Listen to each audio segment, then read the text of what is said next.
The Reading Lantern presents 20,000 Leagues Under the Sea by Jules Verne, Part 1. Part 1, Chapter 1. A shifting reef. The year 1866 was signalized by a remarkable incident, a mysterious and puzzling phenomenon, which doubtless no one has yet forgotten. Not to mention rumors which agitated the maritime population and excited the public mind. Even in the interior of continents, seafaring men were particularly excited. Merchants, common sailors, captains of vessels, skippers, both of Europe and America, naval officers of all countries, and the governments of several states on the two continents were deeply interested in the matter. For some time past, vessels had been met by an enormous thing, a long object, spindle-shaped, occasionally phosphorescent, and infinitely larger and more rapid in its movements than a whale. The facts relating to this apparition, entered in various logbooks, agreed in most respects as to the shape of the object or creature in question, the untiring rapidity of its movements, its surprising power of locomotion, and the peculiar life with which it seemed endowed. If it was a cetacean, it surpassed in size all those hitherto classified in science. Taking into consideration the mean of observations made at divers times, rejecting the timid estimate of those who assigned to this object a length of 200 feet, equally with the exaggerated opinions which set it down as a mile in width and 3 in length, we might fairly conclude that this mysterious being surpassed greatly all dimensions admitted by the ichthyologists of the day, if it existed at all.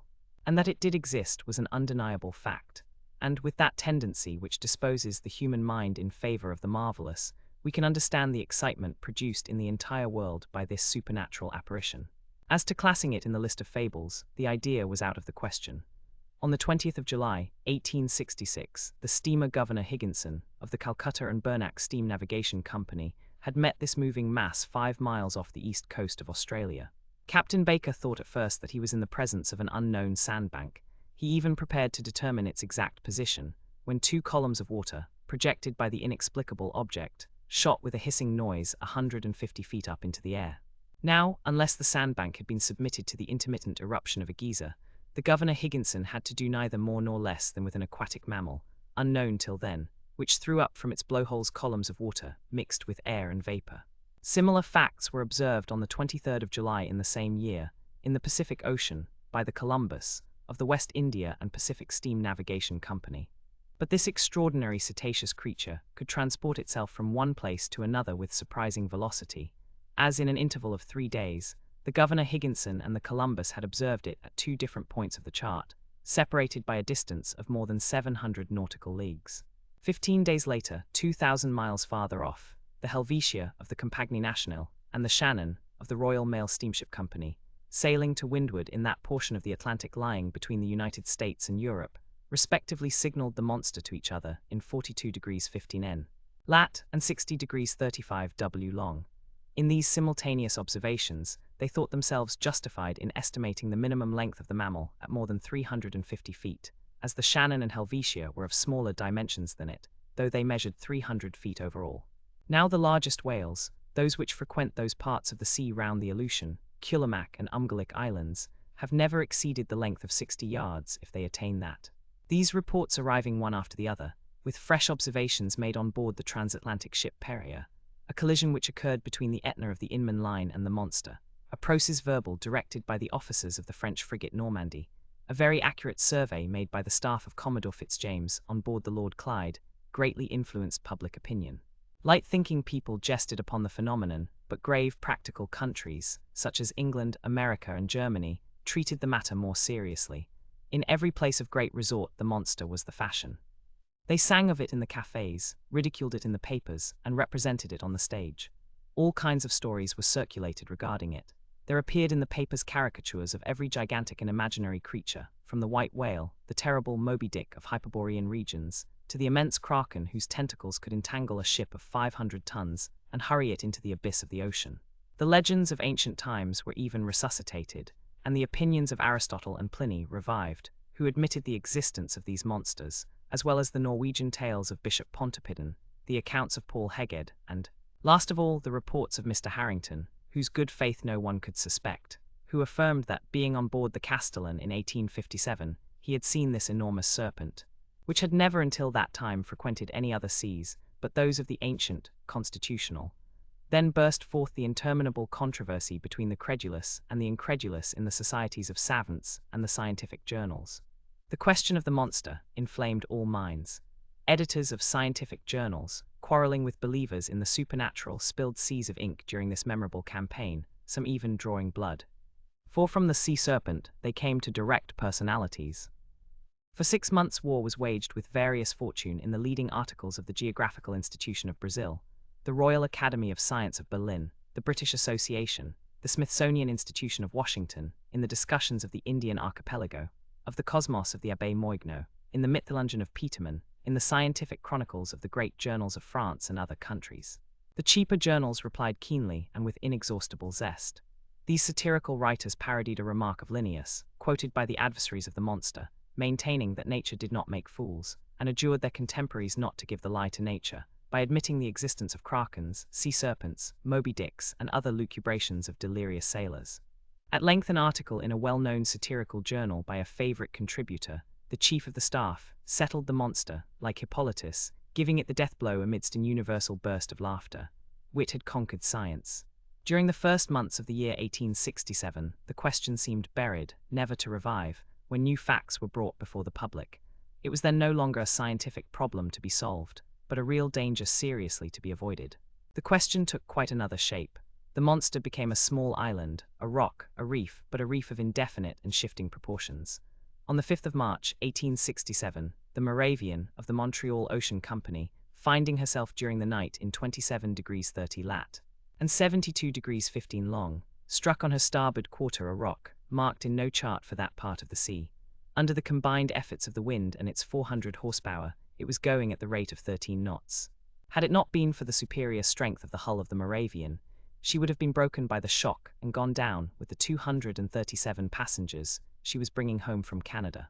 The accident happened about 5 o'clock in the morning, as the day was breaking.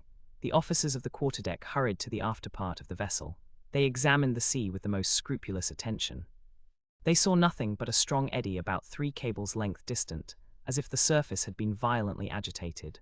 The bearings of the place were taken exactly, and the Moravian continued its route without apparent damage. Had it struck on a submerged rock or on an enormous wreck, they could not tell, but on examination of the ship's bottom when undergoing repairs, it was found that part of her keel was broken.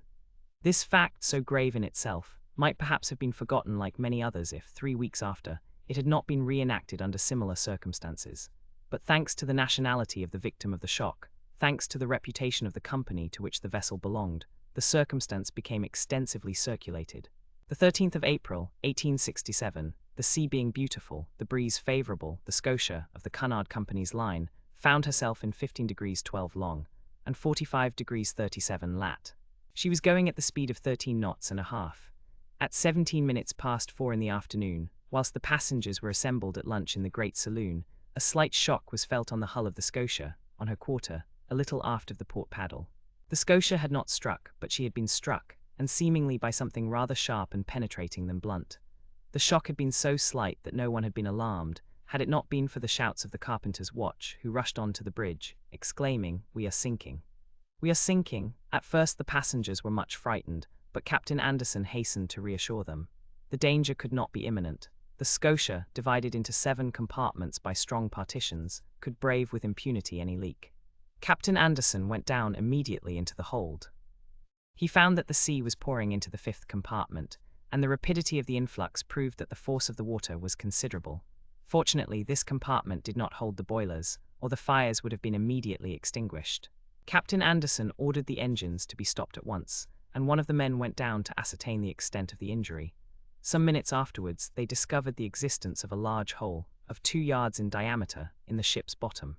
Such a leak could not be stopped, and the Scotia, her paddles half submerged, was obliged to continue her course. She was then 300 miles from Cape Clear, and after 3 days' delay, which caused great uneasiness in Liverpool, she entered the basin of the company. The engineers visited the Scotia, which was put in dry dock. They could scarcely believe it possible. At 2 yards and a half below watermark was a regular rent, in the form of an isosceles triangle. The broken place in the iron plates was so perfectly defined that it could not have been more neatly done by a punch. It was clear, then, that the instrument producing the perforation was not of a common stamp. And after having been driven with prodigious strength, and piercing an iron plate 1-3/8 inches thick, had withdrawn itself by a retrograde motion truly inexplicable. Such was the last fact, which resulted in exciting once more the torrent of public opinion.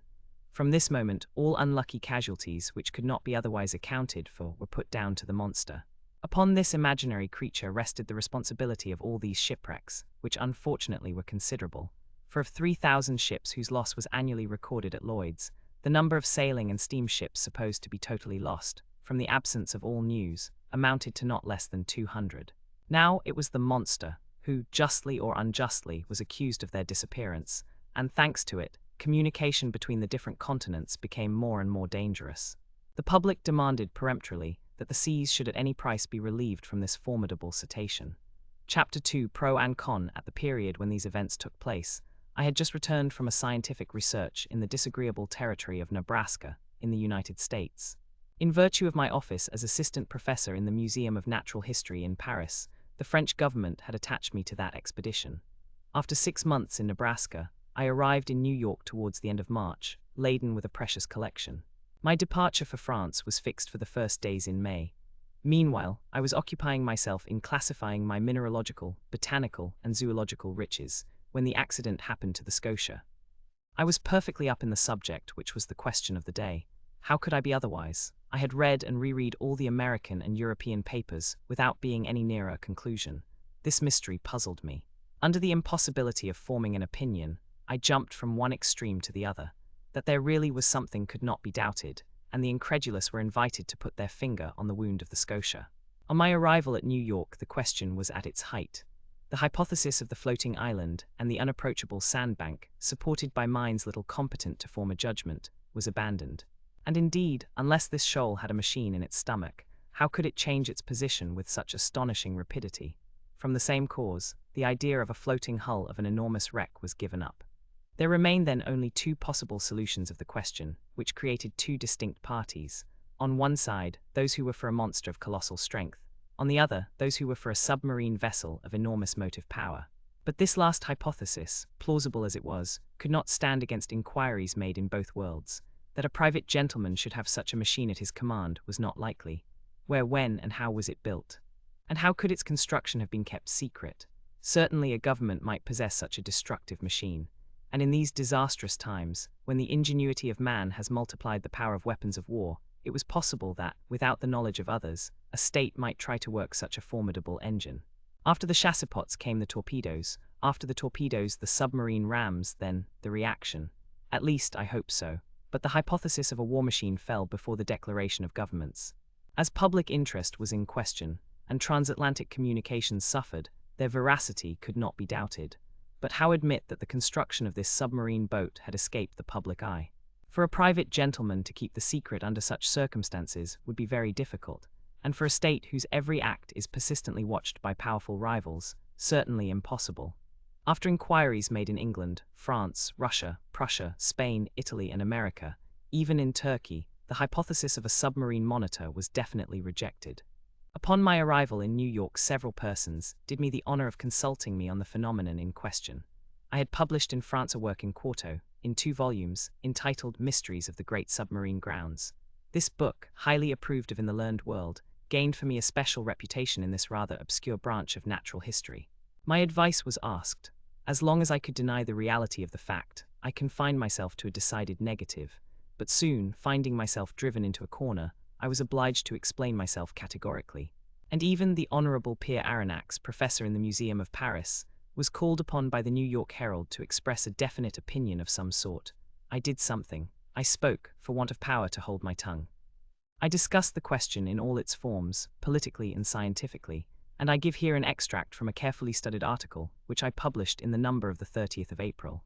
It ran as follows. After examining one by one the different hypotheses, rejecting all other suggestions, it becomes necessary to admit the existence of a marine animal of enormous power. The great depths of the ocean are entirely unknown to us. Soundings cannot reach them. What passes in those remote depths, what beings live, or can live, 12 or 15 miles beneath the surface of the waters, what is the organization of these animals, we can scarcely conjecture. However, the solution of the problem submitted to me may modify the form of the dilemma. Either we do know all the varieties of beings which people our planet, or we do not. If we do not know them all, if nature has still secrets in ichthyology for us, nothing is more conformable to reason than to admit the existence of fishes, or cetaceans of other kinds, or even of new species, of an organization formed to inhabit the strata inaccessible to soundings, and which an accident of some sort, either fantastical or capricious, has brought at long intervals to the upper level of the ocean. If, on the contrary, we do know all living kinds, we must necessarily seek for the animal in question amongst those marine beings already classed, and in that case, I should be disposed to admit the existence of a gigantic narwhal.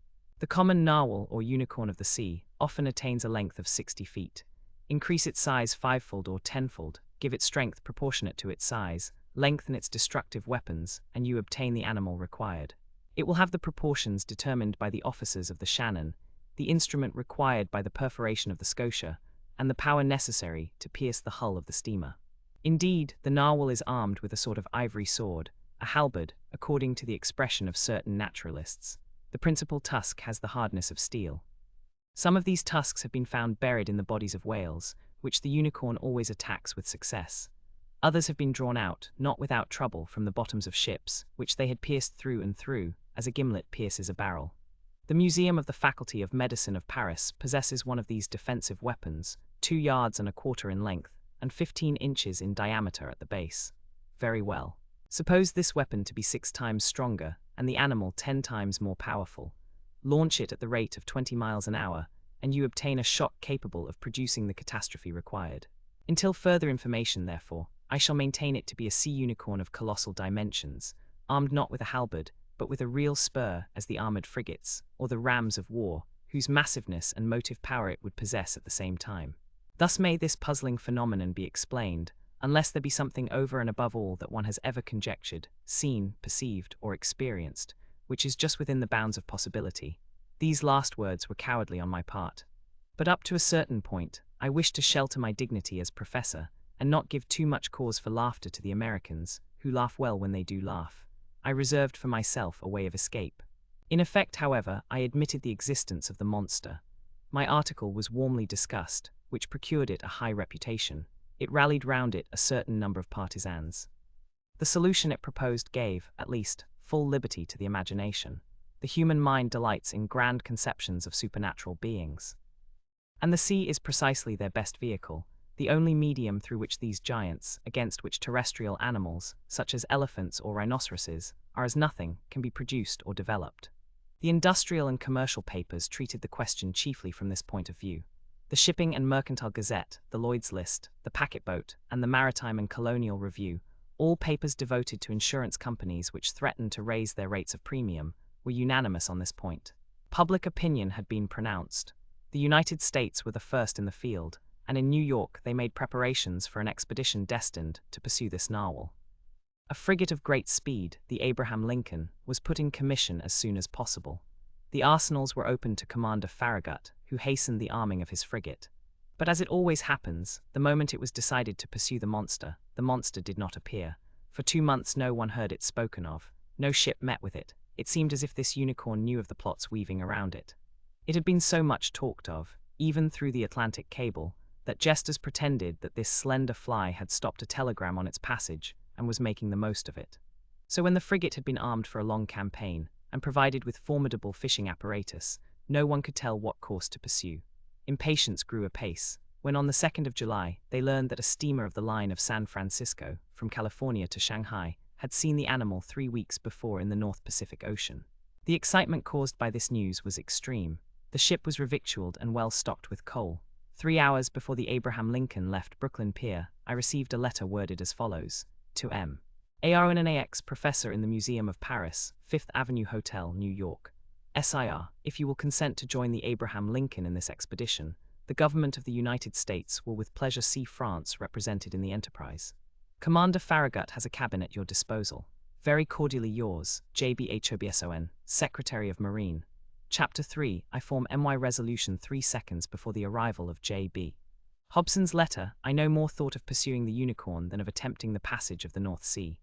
3 seconds after reading the letter of the Honorable Secretary of Marine, I felt that my true vocation, the sole end of my life, was to chase this disturbing monster and purge it from the world. But I had just returned from a fatiguing journey, weary and longing for repose. I aspired to nothing more than again seeing my country, my friends, my little lodging by the Jardin des Plantes, my dear and precious collections.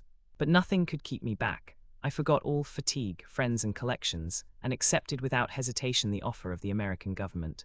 Besides, thought I, all roads lead back to Europe for my particular benefit, and I will not hurry me towards the coast of France. This worthy animal may allow itself to be caught in the seas of Europe for my particular benefit, and I will not bring back less than half a yard of his ivory halberd to the Museum of Natural History. But in the meanwhile I must seek this narwhal in the North Pacific Ocean, which, to return to France, was taking the road to the Antipodes. Conseil, I called in an impatient voice. Conseil was my servant, a true devoted Flemish boy who had accompanied me in all my travels. I liked him, and he returned the liking well. He was phlegmatic by nature, regular from principle, zealous from habit, evincing little disturbance at the different surprises of life, very quick with his hands, and apt at any service required of him. And despite his name, never giving advice, even when asked for it. Conseil had followed me for the last 10 years wherever science led. Never once did he complain of the length or fatigue of a journey, never make an objection to pack his portmanteau for whatever country it might be, or however far away, whether China or Congo. Besides all this, he had good health, which defied all sickness, and solid muscles, but no nerves. Good morals are understood. This boy was 30 years old, and his age to that of his master as 15 to 20. May I be excused for saying that I was 40 years old, but Conseil had one fault. He was ceremonious to a degree, and would never speak to me but in the third person, which was sometimes provoking. Conseil, said I again, beginning with feverish hands to make preparations for my departure. Certainly I was sure of this devoted boy. As a rule, I never asked him if it were convenient for him or not to follow me in my travels. But this time the expedition in question might be prolonged, and the enterprise might be hazardous in pursuit of an animal capable of sinking a frigate as easily as a nutshell. Here there was matter for reflection even to the most impassive man in the world. What would Conseil say? Conseil, I called a third time. Conseil appeared.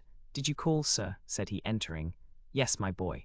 Make preparations for me and yourself too. We leave in 2 hours. As you please, sir, replied Conseil quietly. Not an instant to lose. Lock in my trunk all travelling utensils, coats, shirts, and stockings, without counting, as many as you can, and make haste. And your collections, sir, observed Conseil. We will think of them by and by. What, the Archaeotherium, the Hyracotherium, the Oreodons, the Cheropotamus, and the other skins? They will keep them at the hotel. And your live babirousa, sir, they will feed it during our absence.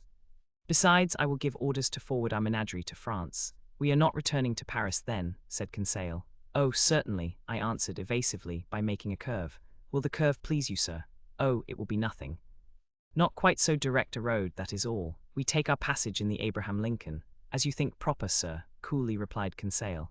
You see, my friend, it has to do with the monster, the famous narwhal. We are going to purge it from the seas.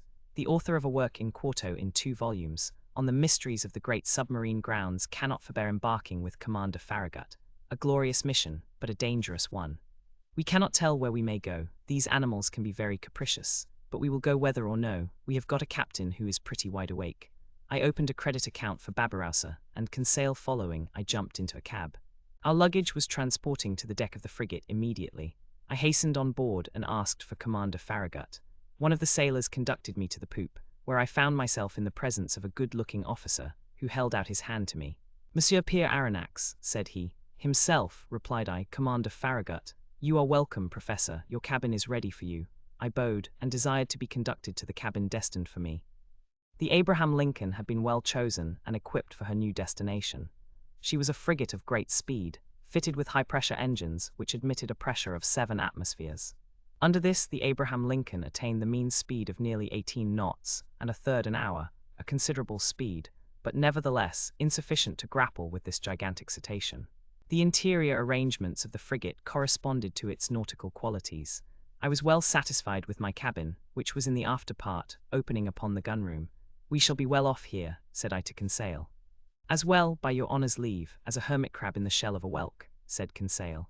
I left Conseil to stow our trunks conveniently away, and remounted the poop in order to survey the preparations for departure.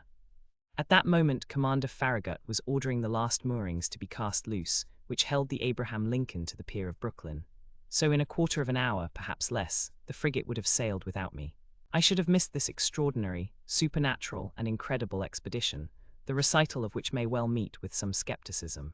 But Commander Farragut would not lose a day nor an hour in scouring the seas in which the animal had been sighted. He sent for the engineer. "Is the steam full on?" asked he. "Yes, sir," replied the engineer. "Go ahead," cried Commander Farragut. The quay of Brooklyn and all that part of New York bordering on the East River was crowded with spectators. 3 cheers burst successively from 500,000 throats. Thousands of handkerchiefs were waved above the heads of the compact mass, saluting the Abraham Lincoln, until she reached the waters of the Hudson, at the point of that elongated peninsula which forms the town of New York. Then the frigate, following the coast of New Jersey along the right bank of the beautiful river, covered with villas, passed between the forts, which saluted her with their heaviest guns. The Abraham Lincoln answered by hoisting the American colors 3 times, whose 39 stars shone resplendent from the mizzen peak, then modifying its speed to take the narrow channel marked by buoys placed in the inner bay formed by Sandy Hook Point, it coasted the long sandy beach, where some thousands of spectators gave it one final cheer. The escort of boats and tenders still followed the frigate, and did not leave her until they came abreast of the lightship, whose 2 lights marked the entrance of New York Channel. 6 bells struck, the pilot got into his boat, and rejoined the little schooner which was waiting under our lee. The fires were made up, the screw beat the waves more rapidly, the frigate skirted the low yellow coast of Long Island. And at 8 bells, after having lost sight in the northwest of the lights of Fire Island, she ran at full steam on to the dark waters of the Atlantic. Chapter 4. Ned Land. Captain Farragut was a good seaman, worthy of the frigate he commanded. His vessel and he were one, he was the soul of it. On the question of the cetacean there was no doubt in his mind, and he would not allow the existence of the animal to be disputed on board. He believed in it, as certain good women believe in the Leviathan, by faith, not by reason. The monster did exist, and he had sworn to rid the seas of it. He was a kind of Knight of Rhodes, a second Dieudonné de Gozon, going to meet the serpent which desolated the island. Either Captain Farragut would kill the narwhal, or the narwhal would kill the captain. There was no third course. The officers on board shared the opinion of their chief. They were ever chatting, discussing, and calculating the various chances of a meeting, watching narrowly the vast surface of the ocean. More than one took up his quarters voluntarily in the crosstrees, who would have cursed such a berth under any other circumstances. As long as the sun described its daily course, the rigging was crowded with sailors, whose feet were burnt to such an extent by the heat of the deck as to render it unbearable. Still the Abraham Lincoln had not yet breasted the suspected waters of the Pacific. As to the ship's company, they desired nothing better than to meet the Unicorn, to harpoon it, hoist it on board, and dispatch it. They watched the sea with eager attention. Besides, Captain Farragut had spoken of a certain sum of $2,000, set apart for whoever should first sight the monster, were he cabin boy, common seaman, or officer. I leave you to judge how eyes were used on board the Abraham Lincoln. For my own part, one was not behind the others, and left to no one my share of daily observations. The frigate might have been called the Argus, for 100 reasons. Only one amongst us, Conseil, seemed to protest by his indifference against the question which so interested us all, and seemed to be out of keeping with the general enthusiasm on board. I have said that Captain Farragut had carefully provided his ship with every apparatus for catching the gigantic cetacean. No whaler had ever been better armed. We possessed every known engine, from the harpoon thrown by the hand to the barbed arrows of the blunderbuss and the explosive balls of the duck gun. On the forecastle lay the perfection of a breech-loading gun, very thick at the breech and very narrow in the bore, the model of which had been in the exhibition of 1867. This precious weapon of American origin could throw with ease a conical projectile of 9 pounds to a mean distance of 10 miles. Thus the Abraham Lincoln wanted for no means of destruction. And what was better still, she had on board Ned Land, the prince of harpooners. Ned Land was a Canadian, with an uncommon quickness of hand, and who knew no equal in his dangerous occupation. Skill, coolness, audacity, and cunning he possessed in a superior degree, and it must be a cunning whale or a singularly cute cachalot to escape the stroke of his harpoon. Ned Land was about 40 years of age. He was a tall man more than 6 feet high, strongly built, grave and taciturn, occasionally violent, and very passionate when contradicted. His person attracted attention, but above all the boldness of his look, which gave a singular expression to his face. Who calls himself Canadian calls himself French, and little communicative as Ned Land was, I must admit that he took a certain liking for me. My nationality drew him to me, no doubt. It was an opportunity for him to talk, and for me to hear that old language of Rabelais, which is still in use in some Canadian provinces. The harpooner's family was originally from Quebec, and was already a tribe of hardy fishermen when this town belonged to France. Little by little, Ned Land acquired a taste for chatting, and I loved to hear the recital of his adventures in the polar seas. He related his fishing and his combats with natural poetry of expression. His recital took the form of an epic poem, and I seemed to be listening to a Canadian Homer singing the Iliad of the regions of the north. I am portraying this hardy companion as I really knew him. We are old friends now, united in that unchangeable friendship which is born and cemented amidst extreme dangers. Ah, brave Ned, I ask no more than to live 100 years longer, that I may have more time to dwell the longer on your memory. Now, what was Ned Land's opinion upon the question of the marine monster? I must admit that he did not believe in the unicorn, and was the only one on board who did not share that universal conviction. He even avoided the subject, which I one day thought it my duty to press upon him. One magnificent evening, the 30th of July, that is to say, 3 weeks after our departure, the frigate was abreast of Cape Blanc, 30 miles to leeward of the coast of Patagonia. We had crossed the Tropic of Capricorn, and the Straits of Magellan opened less than 700 miles to the south. Before 8 days were over, the Abraham Lincoln would be plowing the waters of the Pacific. Seated on the poop, Ned Land and I were chatting of one thing and another as we looked at this mysterious sea, whose great depths had up to this time been inaccessible to the eye of man. I naturally led up the conversation to the giant unicorn and examined the various chances of success or failure of the expedition. But seeing that Ned Land let me speak without saying too much himself, I pressed him more closely. "Well, Ned," said I, "is it possible that you are not convinced of the existence of this cetacean that we are following? Have you any particular reason for being so incredulous?" The harpooner looked at me fixedly for some moments before answering, struck his broad forehead with his hand, a habit of his, as if to collect himself, and said at last, "Perhaps I have, Aronnax, but Ned, you, a whaler by profession, familiarized with all the great marine mammalia, you, whose imagination might easily accept the hypothesis of enormous cetaceans, you ought to be the last to doubt under such circumstances." "That is just what deceives you, Professor," replied Ned. "That the vulgar should believe in extraordinary comets traversing space, and in the existence of antediluvian monsters in the heart of the globe, may well be, but neither astronomer nor geologist believes in such chimeras. As a whaler I have followed many a cetacean, harpooned a great number, and killed several, but however strong or well-armed they may have been, neither their tails nor their weapons would have been able even to scratch the iron plates of a steamer. But Ned, they tell of ships which the teeth of the narwhal have pierced through and through." "Wooden ships, that is possible," replied the Canadian, "but I have never seen it done. And until further proof, I deny that whales, cetaceans, or sea unicorns could ever produce the effect you describe." "Well, Ned, I repeat it with a conviction resting on the logic of facts. I believe in the existence of a mammal powerfully organized, belonging to the branch of vertebrata, like the whales, the cachalots, or the dolphins, and furnished with a horn of defense of great penetrating power." "Hum," said the harpooner, shaking his head with the air of a man who would not be convinced. "Notice one thing, my worthy Canadian," I resumed. "If such an animal is in existence, if it inhabits the depths of the ocean, if it frequents the strata lying miles below the surface of the water, it must necessarily possess an organization the strength of which would defy all comparison." "And why this powerful organization?" demanded Ned. "Because it requires incalculable strength to keep oneself in these strata and resist their pressure. Listen to me. Let us admit that the pressure of the atmosphere is represented by the weight of a column of water 32 feet high. In reality, the column of water would be shorter, as we are speaking of sea water, the density of which is greater than that of fresh water.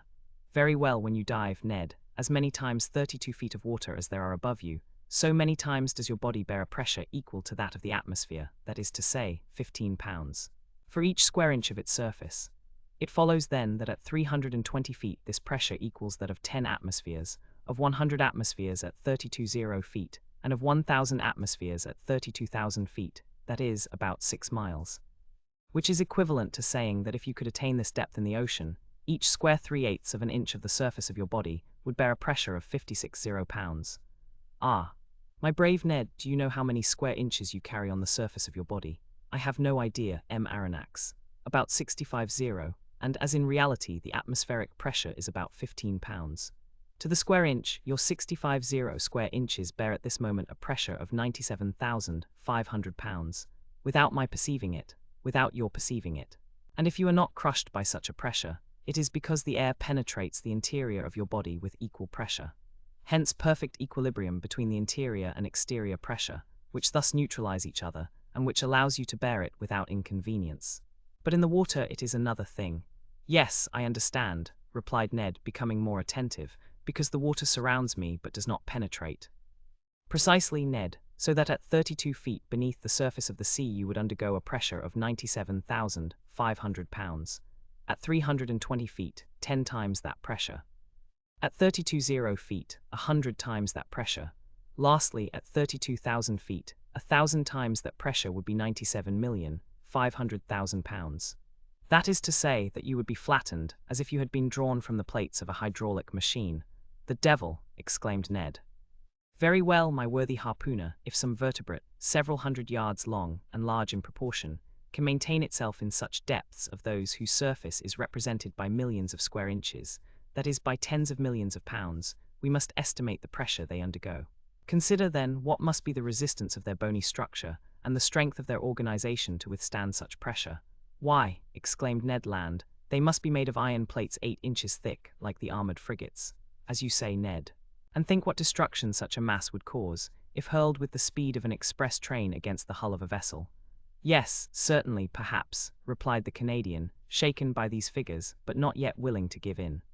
Well, have I convinced you? You have convinced me of one thing, sir, which is that, if such animals do exist at the bottom of the seas, they must necessarily be as strong as you say. But if they do not exist, mine obstinate harpooner, how explain the accident to the Scotia? Chapter VAT Adventure The Voyage of the Abraham Lincoln was for a long time marked by no special incident.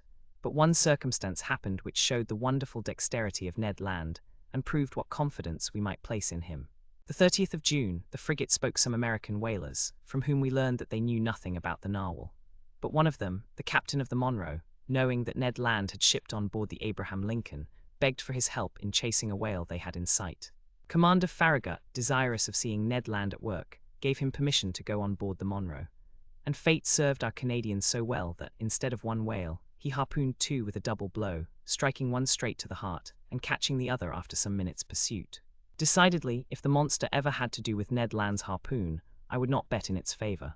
The frigate skirted the southeast coast of America with great rapidity. The 3rd of July we were at the opening of the Straits of Magellan, level with Cape Vierges, but Commander Farragut would not take a tortuous passage, but doubled Cape Horn. The ship's crew agreed with him. And certainly it was possible that they might meet the narwhal in this narrow pass.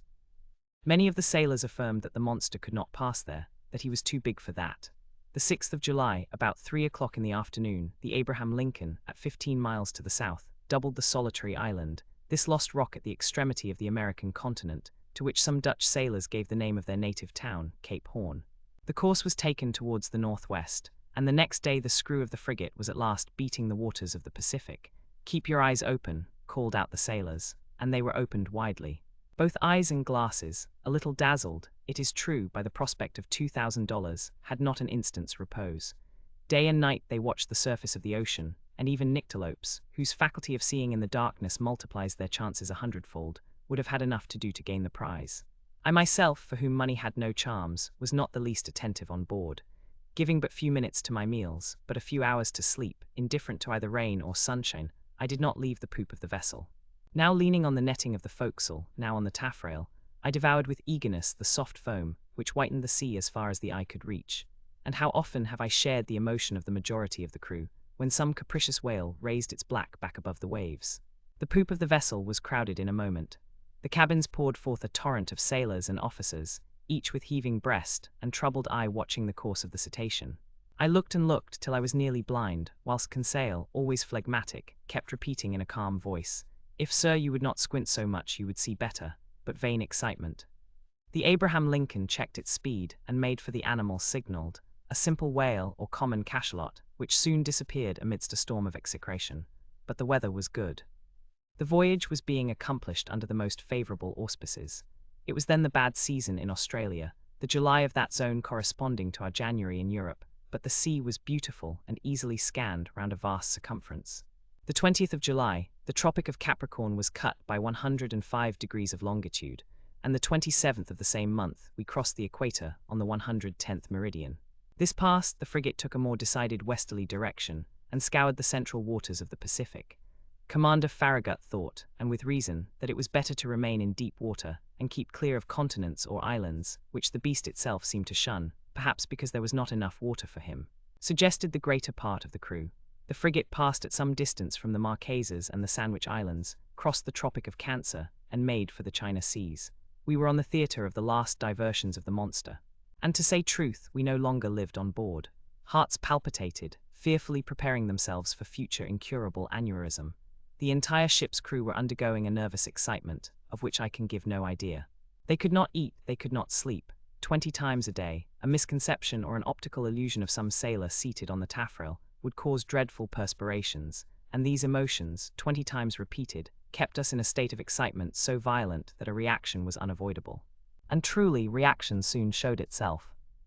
For 3 months, during which a day seemed an age, the Abraham Lincoln furrowed all the waters of the northern Pacific, running at Wales, making sharp deviations from her course, veering suddenly from one tack to another, stopping suddenly, putting on steam, and backing ever and anon at the risk of deranging her machinery, and not one point of the Japanese or American coast was left unexplored. The warmest partisans of the enterprise now became its most ardent detractors. Reaction mounted from the crew to the captain himself, and certainly, had it not been for resolute determination on the part of Captain Farragut, the frigate would have headed due southward. This useless search could not last much longer. The Abraham Lincoln had nothing to reproach herself with. She had done her best to succeed. Never had an American ship's crew shown more zeal or patience. Its failure could not be placed to their charge. There remained nothing but to return.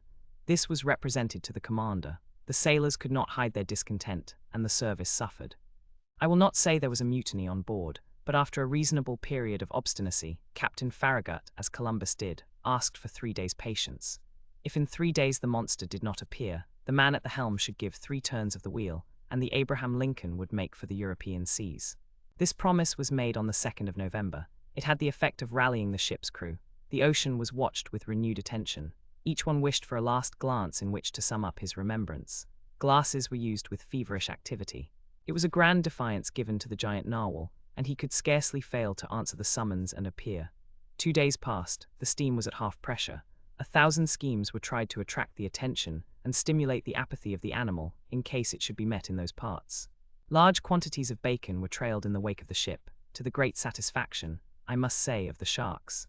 Small craft radiated in all directions round the Abraham Lincoln as she lay to, and did not leave a spot of the sea unexplored. But the night of the 4th of November arrived without the unveiling of this submarine mystery. The next day, the 5th of November, at 12, the delay would, morally speaking, expire. After that time, Commander Farragut, faithful to his promise, was to turn the course to the southeast and abandon forever the northern regions of the Pacific. The frigate was then in 31 degrees 15 north latitude and 136 degrees 42 east longitude. The coast of Japan still remained less than 200 miles to leeward. Night was approaching. They had just struck 8 bells. Large clouds veiled the face of the moon, then in its first quarter. The sea undulated peaceably under the stern of the vessel. At that moment I was leaning forward on the starboard netting. Conseil, standing near me, was looking straight before him. The crew, perched in the ratlins, examined the horizon, which contracted and darkened by degrees. Officers with their night glasses scoured the growing darkness. Sometimes the ocean sparkled under the rays of the moon, which darted between 2 clouds, then all trace of light was lost in the darkness. In looking at Conseil, I could see he was undergoing a little of the general influence. At least I thought so. Perhaps for the first time his nerves vibrated to a sentiment of curiosity. "Come, Conseil," said I, "this is the last chance of pocketing the $2,000. "May I be permitted to say, sir," replied Conseil, "that I never reckoned on getting the prize, and had the government of the Union offered $100,000, it would have been none the poorer." "You are right, Conseil. It is a foolish affair after all, and one upon which we entered too lightly. What time lost, what useless emotions. We should have been back in France 6 months ago. In your little room, sir," replied Conseil, "and in your museum, sir, and I should have already classed all your fossils, sir. And the Babiroussa would have been installed in its cage in the Jardin des Plantes, and have drawn all the curious people of the capital. As you say, Conseil, I fancy we shall run a fair chance of being laughed at for our pains." "That's tolerably certain," replied Conseil, quietly.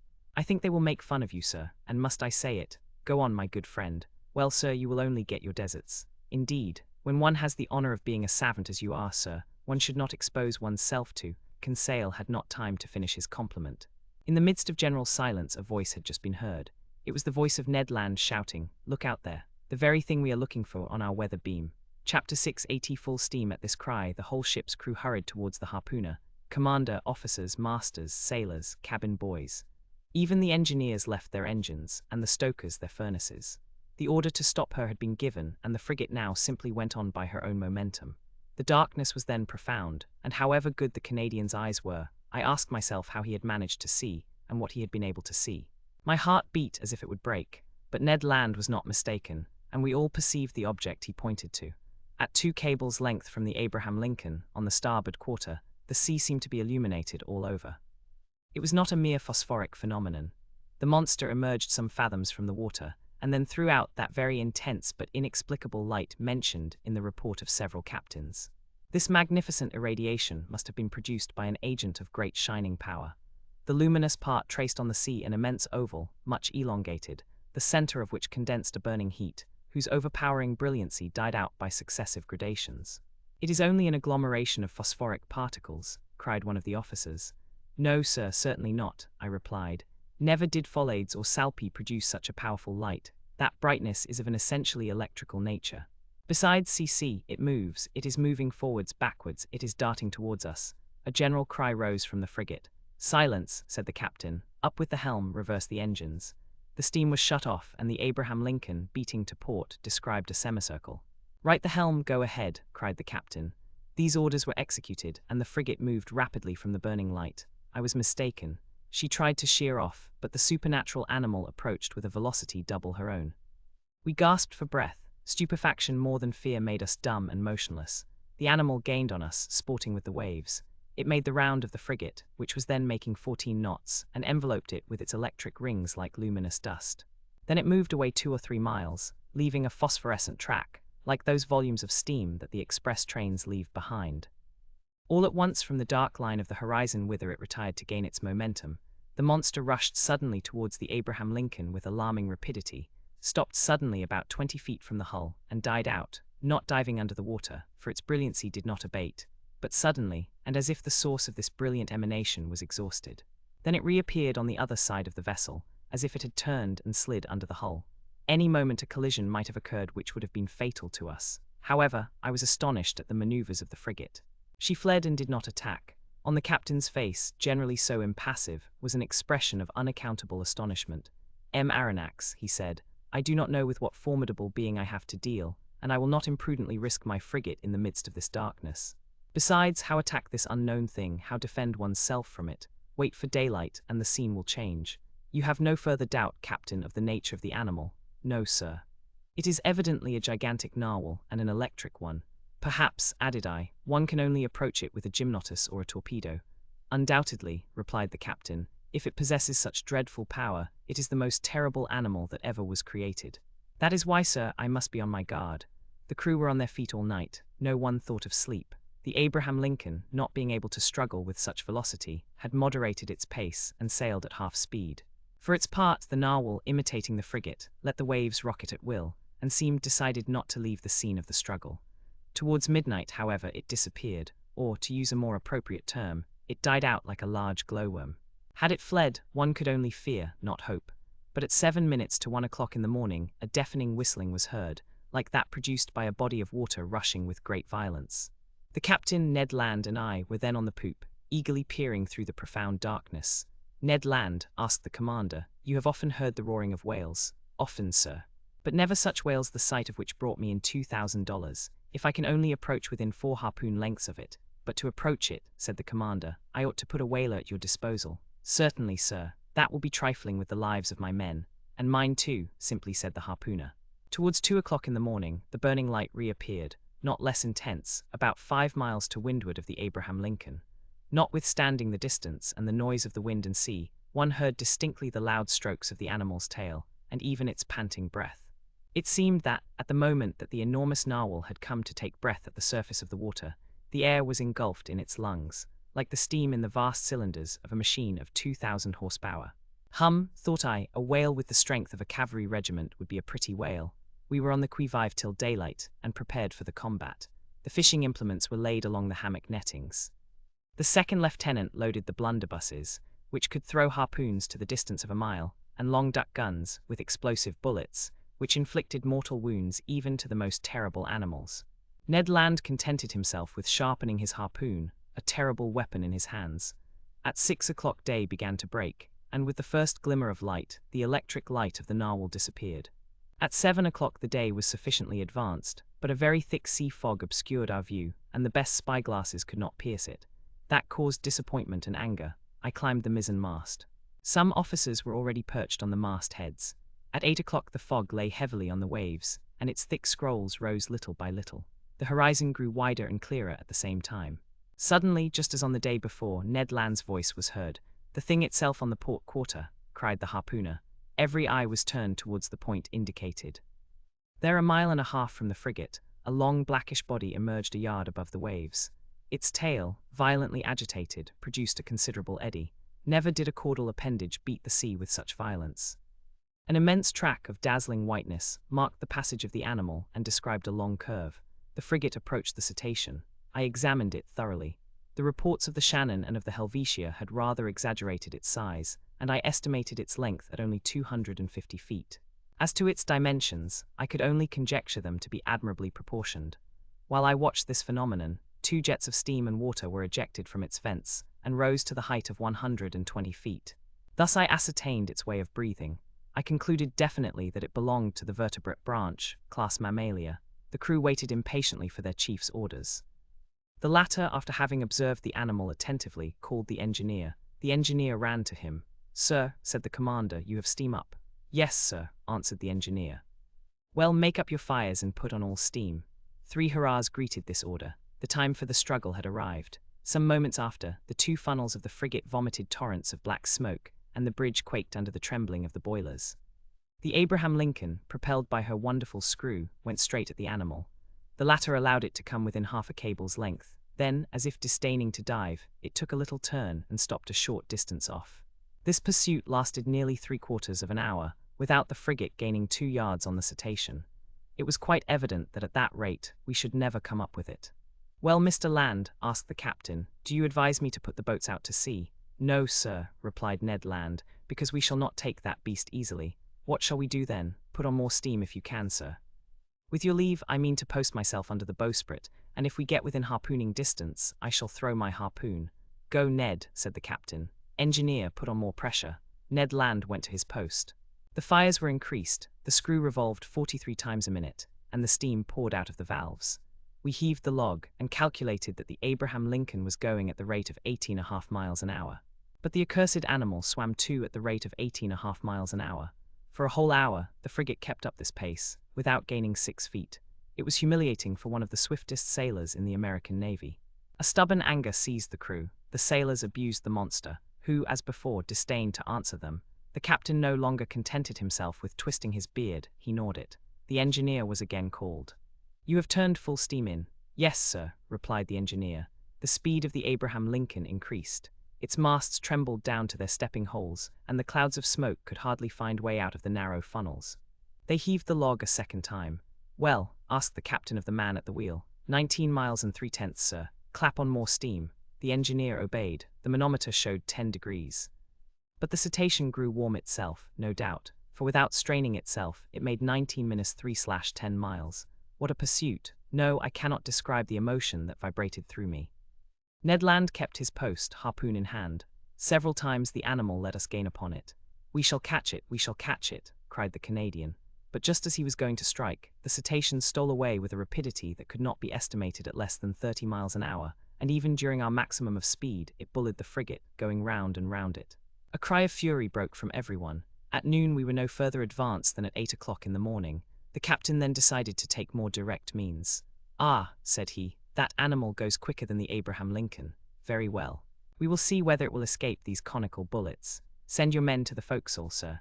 The forecastle gun was immediately loaded and slewed round, but the shot passed some feet above the cetacean, which was half a mile off. "Another more to the right," cried the commander, "and $5 to whoever will hit that infernal beast." An old gunner with a grey beard, that I can see now, with steady eye and grave face, went up to the gun and took a long aim. A loud report was heard, with which were mingled the cheers of the crew. An old grey-bearded gunner. The bullet did its work. It hit the animal, but not fatally, and sliding off the rounded surface, was lost in 2 miles' depth of sea. The chase began again, and the captain, leaning towards me, said, "I will pursue that beast till my frigate bursts up." "Yes," answered I, "and you will be quite right to do it. I wish the beast would exhaust itself, and not be insensible to fatigue like a steam engine." But it was of no use. Hours passed, without its showing any signs of exhaustion. However, it must be said in praise of the Abraham Lincoln that she struggled on indefatigably. I cannot reckon the distance she made under 300 miles during this unlucky day, November the 6th. But night came on and overshadowed the rough ocean. Now I thought our expedition was at an end, and that we should never again see the extraordinary animal. I was mistaken. At 10 minutes to 11 in the evening, the electric light reappeared 3 miles to windward of the frigate, as pure, as intense as during the preceding night. The narwhal seemed motionless. Perhaps, tired with its day's work, it slept, letting itself float with the undulation of the waves. Now was a chance of which the captain resolved to take advantage. He gave his orders. The Abraham Lincoln kept up half steam, and advanced cautiously so as not to awake its adversary. It is no rare thing to meet in the middle of the ocean whales, so sound asleep that they can be successfully attacked, and Ned Land had harpooned more than one during its sleep. The Canadian went to take his place again under the bowsprit. The frigate approached noiselessly, stopped at 2 cables' lengths from the animal, and following its track. No one breathed. A deep silence reigned on the bridge. We were not 100 feet from the burning focus, the light of which increased and dazzled our eyes. At this moment, leaning on the forecastle bulwark, I saw below me Ned Land grappling the martingale in one hand, brandishing his terrible harpoon in the other, scarcely 20 feet from the motionless animal. Suddenly his arm straightened and the harpoon was thrown. I heard the sonorous stroke of the weapon, which seemed to have struck a hard body. The electric light went out suddenly, and 2 enormous waterspouts broke over the bridge of the frigate, rushing like a torrent from stem to stern, overthrowing men and breaking the lashings of the spars. A fearful shock followed, and thrown over the rail without having time to stop myself, I fell into the sea. Chapter 7. An unknown species of whale. This unexpected fall so stunned me that I have no clear recollection of my sensations at the time. I was at first drawn down to a depth of about 20 feet. I am a good swimmer, though without pretending to rival Byron or Edgar Poe, who were masters of the art, and in that plunge I did not lose my presence of mind. 2 vigorous strokes brought me to the surface of the water. My first care was to look for the frigate. Had the crew seen me disappear? Had the Abraham Lincoln veered round? Would the captain put out a boat? Might I hope to be saved? The darkness was intense. I caught a glimpse of a black mass disappearing in the east, its beacon lights dying out in the distance. It was the frigate. I was lost. "Help, help," I shouted, swimming towards the Abraham Lincoln in desperation. My clothes encumbered me, they seemed glued to my body and paralyzed my movements. I was sinking, I was suffocating. Help, this was my last cry. My mouth filled with water, I struggled against being drawn down the abyss. Suddenly my clothes were seized by a strong hand, and I felt myself quickly drawn up to the surface of the sea. And I heard, yes, I heard these words pronounced in my ear: if master would be so good as to lean on my shoulder, master would swim with much greater ease. I seized with one hand my faithful Conseil's arm. "Is it you?" said I. "You." "Myself," answered Conseil, "and waiting master's orders.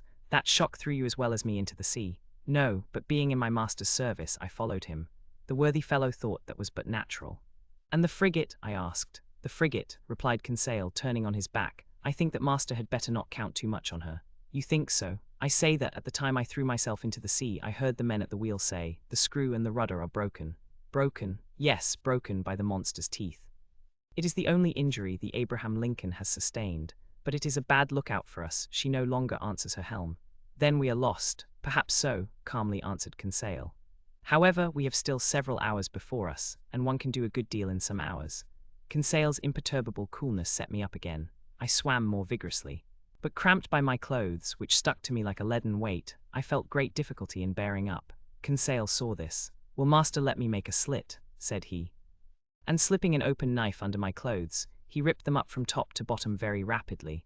Then he cleverly slipped them off me, while I swam for both of us. Then I did the same for Conseil, and we continued to swim near to each other. Nevertheless, our situation was no less terrible. Perhaps our disappearance had not been noticed. And if it had been, the frigate could not tack, being without its helm. Conseil argued on this supposition, and laid his plans accordingly. This phlegmatic boy was perfectly self-possessed. We then decided that, as our only chance of safety was being picked up by the Abraham Lincoln's boats, we ought to manage so as to wait for them as long as possible. I resolved then to husband our strength, so that both should not be exhausted at the same time, and this is how we managed.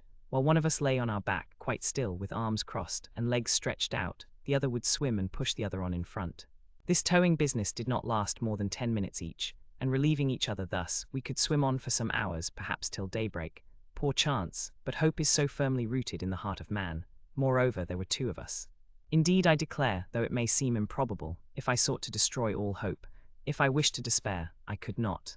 The collision of the frigate with the cetacean had occurred about 11 o'clock the evening before.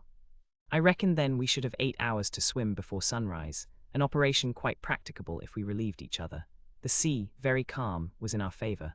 Sometimes I tried to pierce the intense darkness that was only dispelled by the phosphorescence caused by our movements. I watched the luminous waves that broke over my hand, whose mirror-like surface was spotted with silvery rings.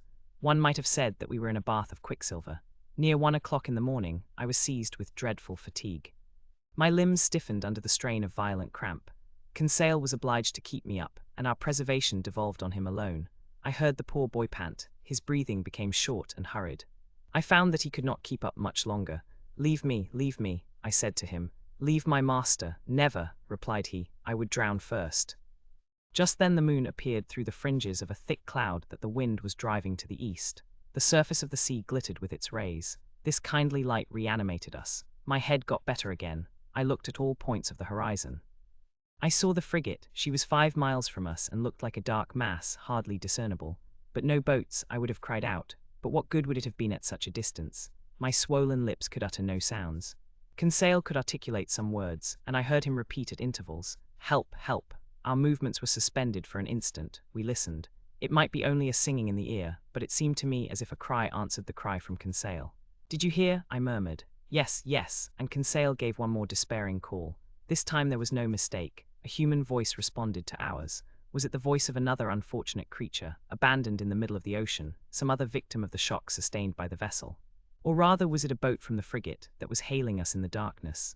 Conseil made a last effort, and leaning on my shoulder, while I struck out in a despairing effort, he raised himself half out of the water, then fell back exhausted. "What did you see?" "I saw," murmured he. "I saw, but do not talk, reserve all your strength." What had he seen? Then, I know not why, the thought of the monster came into my head for the first time, but that voice. The time is past for Jonahs to take refuge in whales' bellies. However, Conseil was towing me again.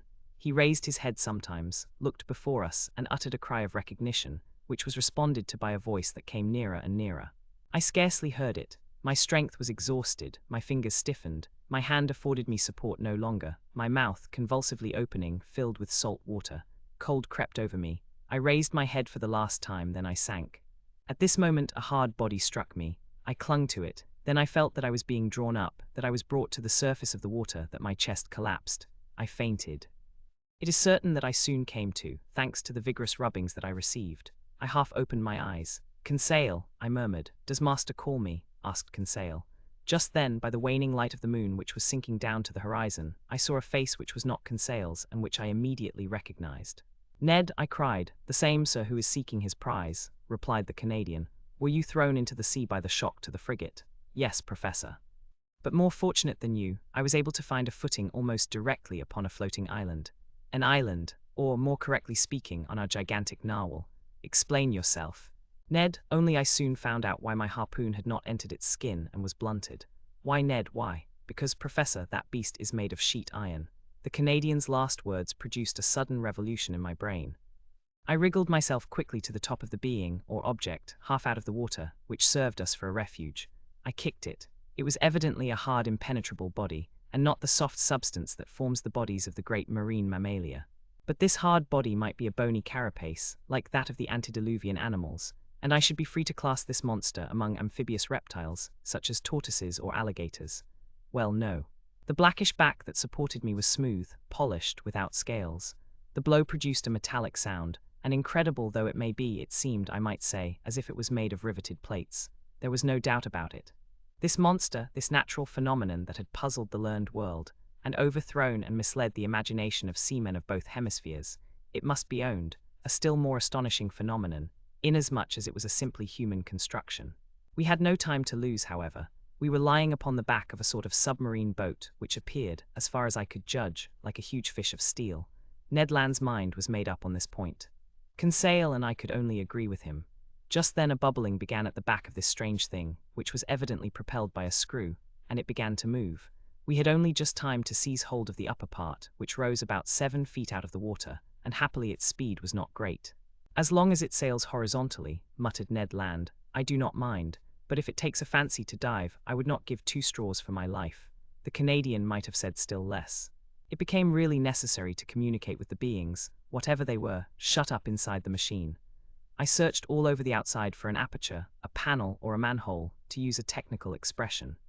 But the lines of the iron rivets, solidly driven into the joints of the iron plates, were clear and uniform. Besides, the moon disappeared then and left us in total darkness. At last this long night passed. My indistinct remembrance prevents my describing all the impressions it made. I can only recall one circumstance.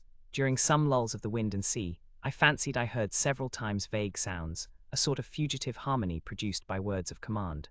What was then the mystery of this submarine craft, of which the whole world vainly sought an explanation? What kind of beings existed in this strange boat? What mechanical agent caused its prodigious speed? Daybreak appeared. The morning mists surrounded us, but they soon cleared off. I was about to examine the hull, which formed on deck a kind of horizontal platform, when I felt it gradually sinking. "Oh, confound it!" cried Ned Land, kicking the resounding plate. "Open, you inhospitable rascals!" Happily the sinking movement ceased. Suddenly a noise, like iron works violently pushed aside, came from the interior of the boat. One iron plate was moved. A man appeared, uttered an odd cry, and disappeared immediately. Some moments after, 8 strong men with masked faces appeared noiselessly and drew us down into their formidable machine. Chapter 8 Mobilis. In Mobili, this forcible abduction, so roughly carried out, was accomplished with the rapidity of lightning. I shivered all over. Whom had we to deal with? No doubt some new sort of pirates, who explored the sea in their own way. Hardly had the narrow panel closed upon me when I was enveloped in darkness. My eyes, dazzled with the outer light, could distinguish nothing. I felt my naked feet cling to the rungs of an iron ladder. Ned Land and Conseil, firmly seized, followed me. At the bottom of the ladder, a door opened and shut after us immediately with a bang. We were alone. Where I could not say, hardly imagine. All was black, and such a dense black that after some minutes, my eyes had not been able to discern even the faintest glimmer. Meanwhile, Ned Land, furious at these proceedings, gave free vent to his indignation. "Confound it," cried he, "here are people who come up to the Scotch for hospitality. They only just miss being cannibals. I should not be surprised at it, but I declare that they shall not eat me without my protesting." "Calm yourself, friend Ned, calm yourself," replied Conseil quietly. "Do not cry out before you are hurt. We are not quite done for yet." "Not quite," sharply replied the Canadian, "but pretty near at all events. Things look black. Happily my bowie knife I have still, and I can always see well enough to use it.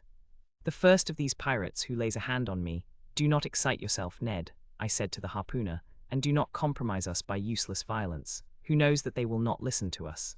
Let us rather try to find out where we are." I groped about. In 5 steps I came to an iron wall, made of plates bolted together. Then turning back I struck against a wooden table, near which were ranged several stools. The boards of this prison were concealed under a thick mataformium, which deadened the noise of the feet. The bare walls revealed no trace of window or door. Conseil, going round the reverse way, met me, and we went back to the middle of the cabin, which measured about 20 feet by 10. As to its height, Ned Land, in spite of his own great height, could not measure it. Half an hour had already passed without our situation being bettered, when the dense darkness suddenly gave way to extreme light. Our prison was suddenly lighted. That is to say, it became filled with a luminous matter, so strong that I could not bear it at first. In its whiteness and intensity, I recognized that electric light which played round the submarine boat like a magnificent phenomenon of phosphorescence. After shutting my eyes involuntarily, I opened them, and saw that this luminous agent came from a half-globe, unpolished, placed in the roof of the cabin. "At last one can see," cried Ned Land, who knife in hand stood on the defensive. "Yes," said I, "but we are still in the dark about ourselves." "Let master have patience," said the imperturbable Conseil. The sudden lighting of the cabin enabled me to examine it minutely. It only contained a table and 5 stools. The invisible door might be hermetically sealed. No noise was heard. All seemed dead in the interior of this boat. Did it move, did it float on the surface of the ocean, or did it dive into its depths? I could not guess. A noise of bolts was now heard. The door opened and 2 men appeared. One was short, very muscular, broad-shouldered, with robust limbs, strong head, an abundance of black hair, thick moustache, a quick penetrating look, and the vivacity which characterizes the population of southern France. The second stranger merits a more detailed description. A disciple of Gratiolet or Engel would have read his face like an open book. I made out his prevailing qualities directly: self-confidence, because his head was well set on his shoulders, and his black eyes looked around with cold assurance; calmness, for his skin, rather pale, showed his coolness of blood; Energy, evinced by the rapid contraction of his lofty brows, and courage, because his deep breathing denoted great power of lungs. Whether this person was 35 or 50 years of age, I could not say. He was tall, had a large forehead, straight nose, a clearly cut mouth, beautiful teeth, with fine taper hands, indicative of a highly nervous temperament. This man was certainly the most admirable specimen I had ever met. One particular feature was his eyes, rather far from each other, and which could take in nearly a quarter of the horizon at once. This faculty, I verified it later, gave him a range of vision far superior to Ned Land's. When this stranger fixed upon an object, his eyebrows met, his large eyelids closed around so as to contract the range of his vision, and he looked as if he magnified the objects lessened by distance, as if he pierced those sheets of water so opaque to our eyes, and as if he read the very depths of the seas. The two strangers, with caps made from the fur of the sea otter, and shod with sea boots of seal's skin, were dressed in clothes of a particular texture, which allowed free movement of the limbs. The taller of the two, evidently the chief on board, examined us with great attention, without saying a word, then turning to his companion, talked with him in an unknown tongue. It was a sonorous, harmonious, and flexible dialect, the vowels seeming to admit of very varied accentuation. The other replied by a shake of the head, and added 2 or 3 perfectly incomprehensible words. Then he seemed to question me by a look. I replied in good French that I did not know his language, but he seemed not to understand me, and my situation became more embarrassing. "If master were to tell our story," said Conseil, "perhaps these gentlemen may understand some words." I began to tell our adventures, articulating each syllable clearly, and without omitting one single detail. I announced our names and rank, introducing in person Professor Aronnax, his servant Conseil, and Master Ned Land, the harpooner. The man with the soft, calm eyes listened to me quietly, even politely, and with extreme attention. But nothing in his countenance indicated that he had understood my story. When I finished, he said not a word. There remained one resource: to speak English. Perhaps they would know this almost universal language. I knew it as well as the German language, well enough to read it fluently, but not to speak it correctly. But anyhow, we must make ourselves understood. "Go on in your turn," I said to the harpooner. "Speak your best Anglo-Saxon, and try to do better than I." Ned did not beg off, and recommenced our story. To his great disgust, the harpooner did not seem to have made himself more intelligible than I had. Our visitors did not stir. They evidently understood neither the language of Arago nor of Faraday. Very much embarrassed, after having vainly exhausted our speaking resources, I knew not what part to take when Conseil said, "If master will permit me, I will relate it in German." But in spite of the elegant terms and good accent of the narrator, the German language had no success. At last, nonplussed, I tried to remember my first lessons, and to narrate our adventures in Latin, but with no better success. This last attempt being of no avail, the two strangers exchanged some words in their unknown language, and retired. "The door shut! It is an infamous shame!" cried Ned Land, who broke out for the 20th time. "We speak to those rogues in French, English, German, and Latin, and not one of them has the politeness to answer." "Calm yourself," I said to the impetuous Ned. "Anger will do no good." "But do you see, Professor," replied our irascible companion, "that we shall absolutely die of hunger in this iron cage?" "Bah," said Conseil philosophically. "We can hold out some time yet." "My friends," I said, "we must not despair. We have been worse off than this. Do me the favor to wait a little before forming an opinion upon the commander and crew of this boat." "My opinion is formed," replied Ned Land sharply. "They are rascals." "Good, and from what country?" "From the land of rogues." "My brave Ned, that country is not clearly indicated on the map of the world, but I admit that the nationality of the two strangers is hard to determine. Neither English, French, nor German, that is quite certain. However, I am inclined to think that the commander and his companion were born in low latitudes. There is southern blood in them. But I cannot decide by their appearance whether they are Spaniards, Turks, Arabians, or Indians. As to their language, it is quite incomprehensible. There is the disadvantage of not knowing all languages," said Conseil, "or the disadvantage of not having one universal language." As he said these words, the door opened. A steward entered. He brought us clothes, coats and trousers, made of a stuff I did not know. I hastened to dress myself, and my companions followed my example. During that time, the steward, dumb, perhaps deaf, had arranged the table, and laid 3 plates. "This is something like," said Conseil. "Bah," said the rancorous harpooner, "what do you suppose they eat here? Tortoise liver, filleted shark, and beefsteaks from sea dogs." "We shall see," said Conseil. The dishes of bell metal were placed on the table, and we took our places. Undoubtedly, we had to do with civilized people, and had it not been for the electric light which flooded us, I could have fancied I was in the dining room of the Adelphi Hotel at Liverpool, or at the Grand Hotel in Paris. I must say, however, that there was neither bread nor wine. The water was fresh and clear, but it was water, and did not suit Ned Land's taste. Amongst the dishes which were brought to us, I recognized several fish delicately dressed. But of some, although excellent, I could give no opinion, neither could I tell to what kingdom they belonged, whether animal or vegetable. As to the dinner service, it was elegant and in perfect taste. Each utensil, spoon, fork, knife, plate, had a letter engraved on it, with a motto above it, of which this is an exact facsimile. Mobilis in Mobilin. The letter N was no doubt the initial of the name of the enigmatical person, who commanded at the bottom of the sea. Ned and Conseil did not reflect much. They devoured the food, and I did likewise. I was, besides, reassured as to our fate, and it seemed evident that our hosts would not let us die of want. However, everything has an end, everything passes away, even the hunger of people who have not eaten for 15 hours. Our appetites satisfied, we felt overcome with sleep.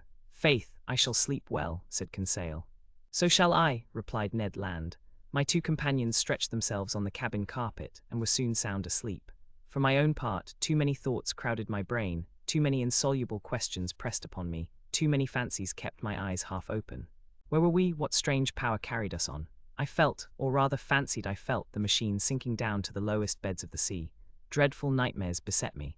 I saw in these mysterious asylums a world of unknown animals, amongst which this submarine boat seemed to be of the same kind, living, moving, and formidable as they.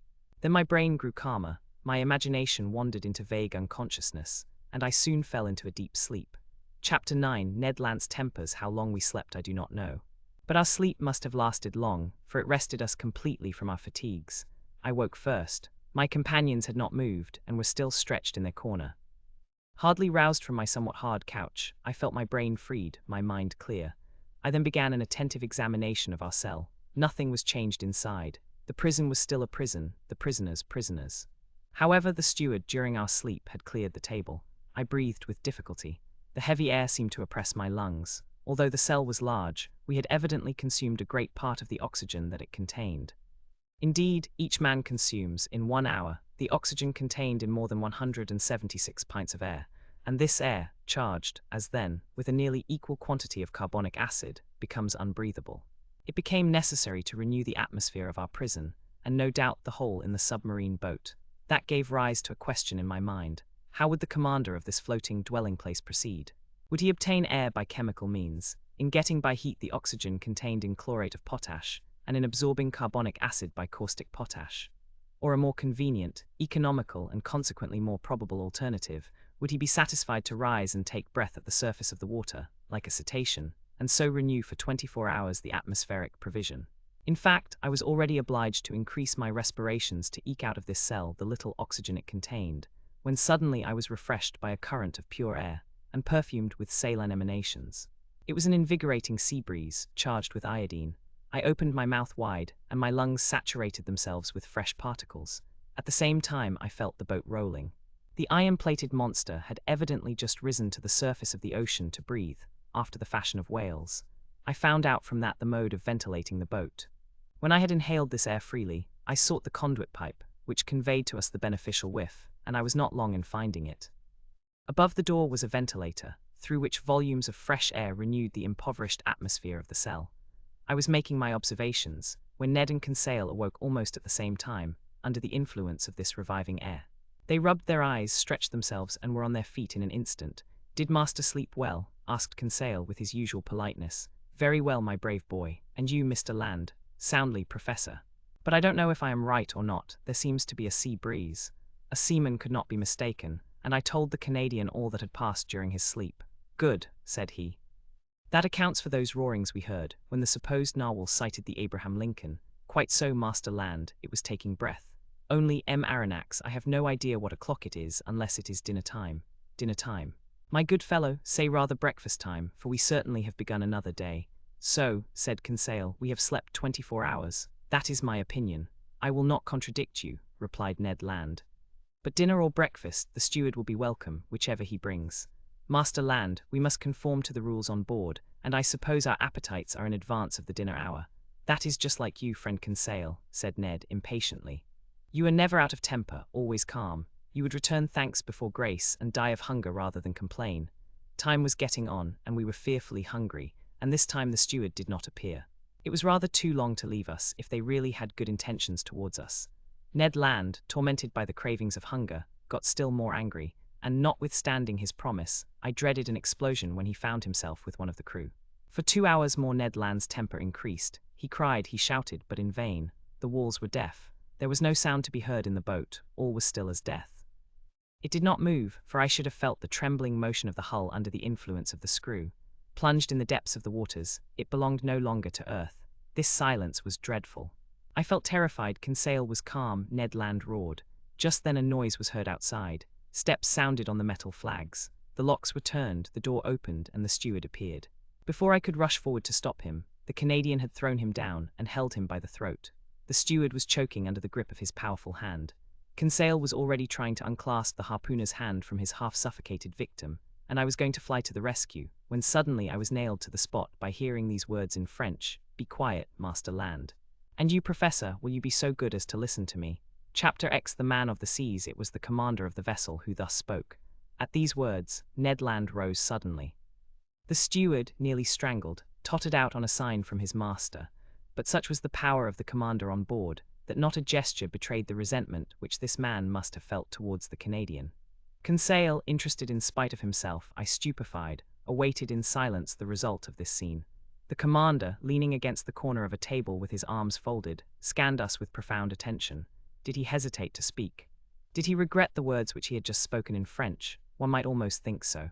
After some moments of silence, which not one of us dreamed of breaking, "Gentlemen," said he, in a calm and penetrating voice, "I speak French, English, German, and Latin equally well. I could therefore have answered you at our first interview, but I wish to know you first, then to reflect."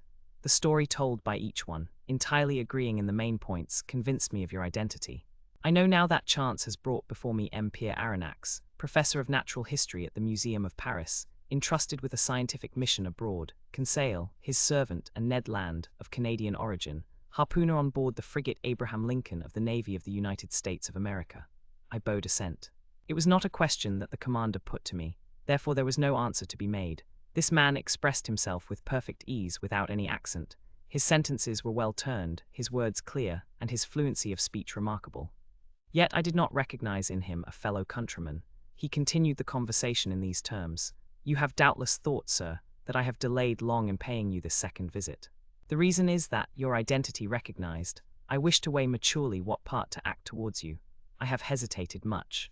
Most annoying circumstances have brought you into the presence of a man who has broken all the ties of humanity. You have come to trouble my existence." "Unintentionally," said I. "Unintentionally," replied the stranger, raising his voice a little. "Was it unintentionally that the Abraham Lincoln pursued me all over the seas? Was it unintentionally that you took passage in this frigate? Was it unintentionally that your cannon balls rebounded off the plating of my vessel? Was it unintentionally that Mr. Ned Land struck me with his harpoon?" I detected a restrained irritation in these words. But to these recriminations, I had a very natural answer to make, and I made it. "Sir," said I, "no doubt you are ignorant of the discussions which have taken place concerning you in America and Europe. You do not know that divers accidents, caused by collisions with your submarine machine, have excited public feeling in the two continents. I omit the hypotheses without number by which it was sought to explain the inexplicable phenomenon of which you alone possess the secret. But you must understand that, in pursuing you over the high seas of the Pacific, the Abraham Lincoln believed itself to be chasing some powerful sea monster, of which it was necessary to rid the ocean at any price." A half-smile curled the lips of the commander. Then, in a calmer tone, "Aronnax," he replied, "dare you affirm that your frigate would not as soon have pursued and cannonaded a submarine boat as a monster?" This question embarrassed me, for certainly Captain Farragut might not have hesitated. He might have thought it his duty to destroy a contrivance of this kind, as he would a gigantic narwhal. "You understand then, sir," continued the stranger, "that I have the right to treat you as enemies." I answered nothing purposely. For what good would it be to discuss such a proposition, when force could destroy the best arguments? "I have hesitated some time," continued the commander. "Nothing obliged me to show you hospitality. If I chose to separate myself from you, I should have no interest in seeing you again. I could place you upon the deck of this vessel which has served you as a refuge. I could sink beneath the waters, and forget that you had ever existed. Would not that be my right?" "It might be the right of a savage," I answered, "but not that of a civilized man." "Professor," replied the commander quickly, "I am not what you call a civilized man. I have done with society entirely, for reasons which I alone have the right of appreciating. I do not therefore obey its laws, and I desire you never to allude to them before me again." This was said plainly. A flash of anger and disdain kindled in the eyes of the unknown, and I had a glimpse of a terrible past in the life of this man. Not only had he put himself beyond the pale of human laws, but he had made himself independent of them, free in the strictest acceptation of the word, quite beyond their reach. Who then would dare to pursue him at the bottom of the sea, when, on its surface, he defied all attempts made against him? What vessel could resist the shock of his submarine monitor? What cuirass, however thick, could withstand the blows of his spur? No man could demand from him an account of his actions. God, if he believed in one, his conscience, if he had one, were the sole judges to whom he was answerable. These reflections crossed my mind rapidly, whilst the stranger personage was silent, absorbed, and as if wrapped up in himself. I regarded him with fear mingled with interest, as doubtless Oedipus regarded the Sphinx.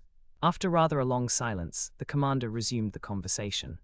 "I have hesitated," said he, "but I have thought that my interest might be reconciled with that pity to which every human being has a right. You will remain on board my vessel, since fate has cast you there. You will be free, and in exchange for this liberty, I shall only impose one single condition. Your word of honor to submit to it will suffice." "Speak, sir," I answered. "I suppose this condition is one which a man of honor may accept." "Yes, sir, it is this. It is possible that certain events, unforeseen, may oblige me to consign you to your cabins for some hours or some days, as the case may be. As I desire never to use violence, I expect from you, more than all the others, a passive obedience. In thus acting, I take all the responsibility. I acquit you entirely, for I make it an impossibility for you to see what ought not to be seen. Do you accept this condition?" Then things took place on board which, to say the least, were singular, and which ought not to be seen by people who were not placed beyond the pale of social laws. Amongst the surprises which the future was preparing for me, this might not be the least. "We accept," I answered. "Only I will ask your permission, sir, to address one question to you, one only." "Speak, sir. You said that we should be free on board." "Entirely. I ask you then what you mean by this liberty." "Just the liberty to go, to come, to see, to observe even all that passes here, save under rare circumstances. The liberty, in short, which we enjoy ourselves, my companions and I." It was evident that we did not understand one another. "Pardon me, sir," I resumed, "but this liberty is only what every prisoner has of pacing his prison. It cannot suffice us. It must suffice you, however. What, we must renounce for ever seeing our country, our friends, our relations again?" "Yes, sir. But to renounce that unendurable worldly yoke which men believe to be liberty is not perhaps so painful as you think." "Well," exclaimed Ned Land, "never will I give my word of honor not to try to escape." "I did not ask you for your word of honor, Master Land," answered the commander coldly.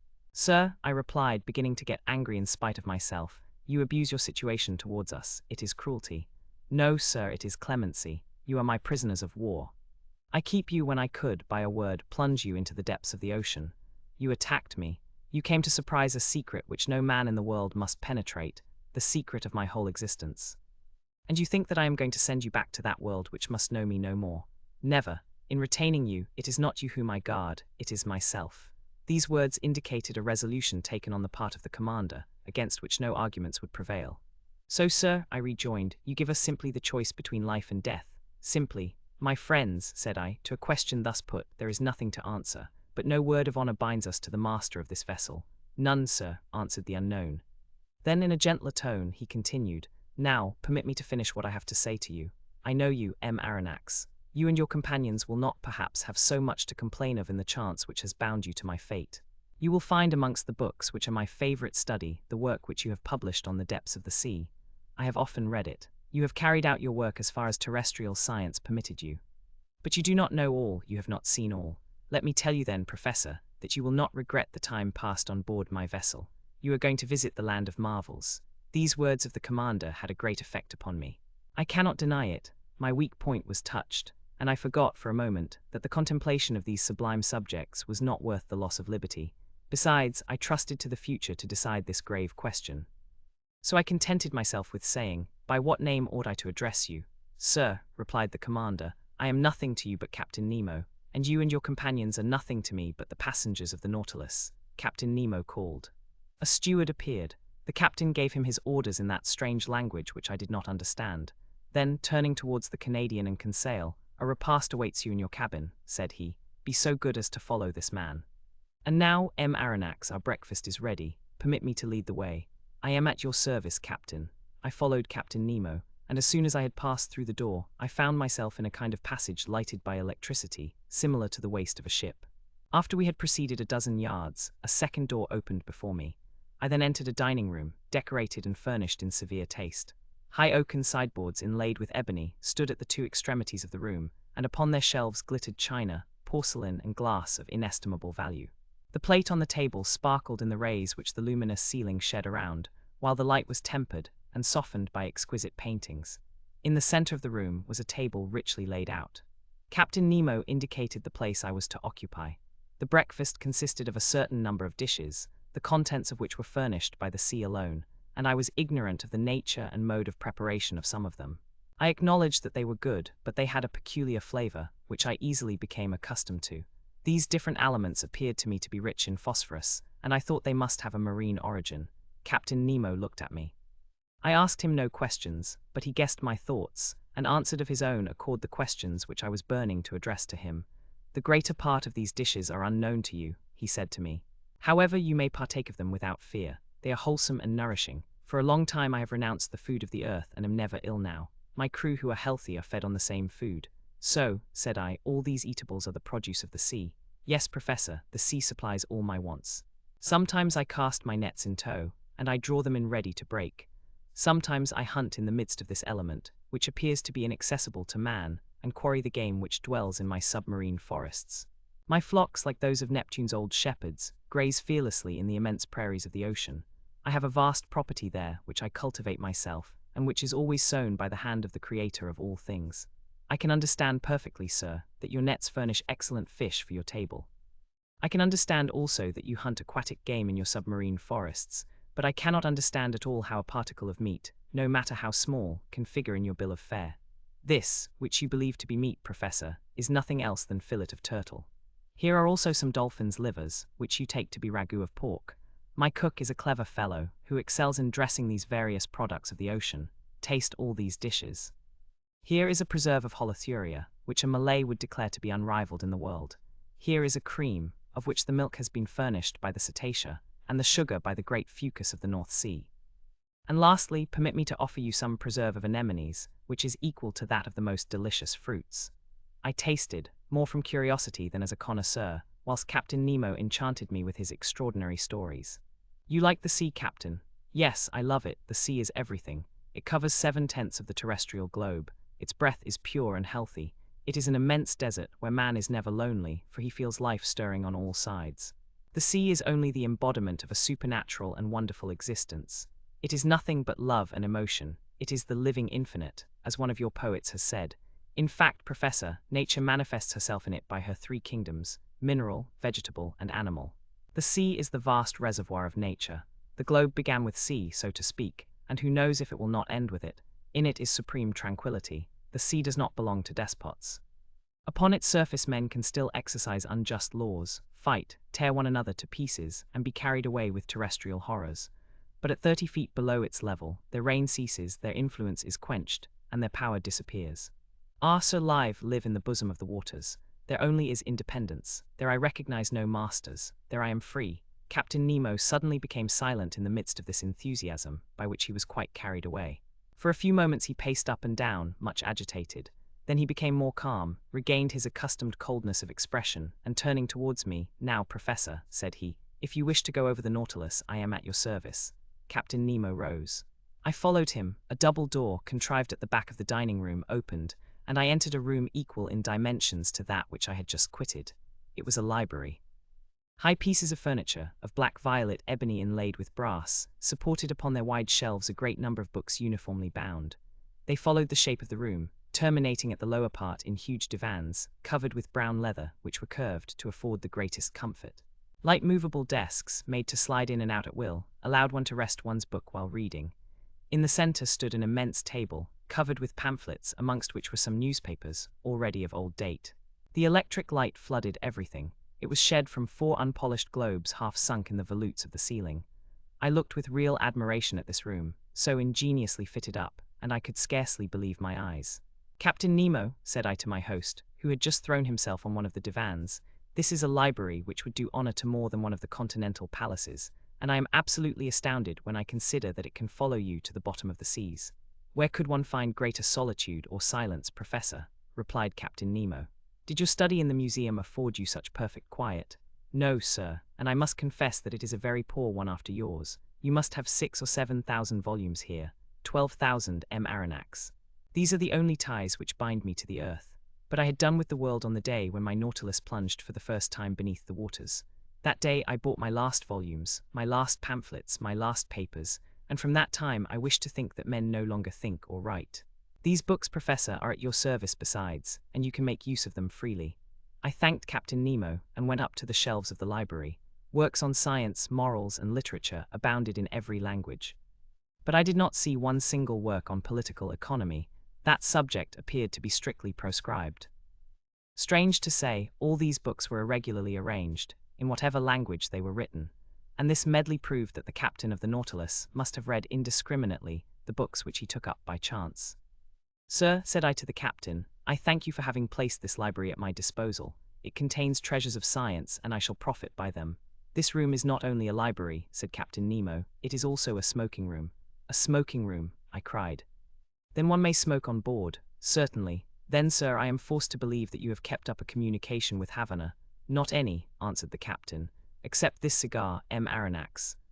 And though it does not come from Havana, you will be pleased with it, if you are a connoisseur.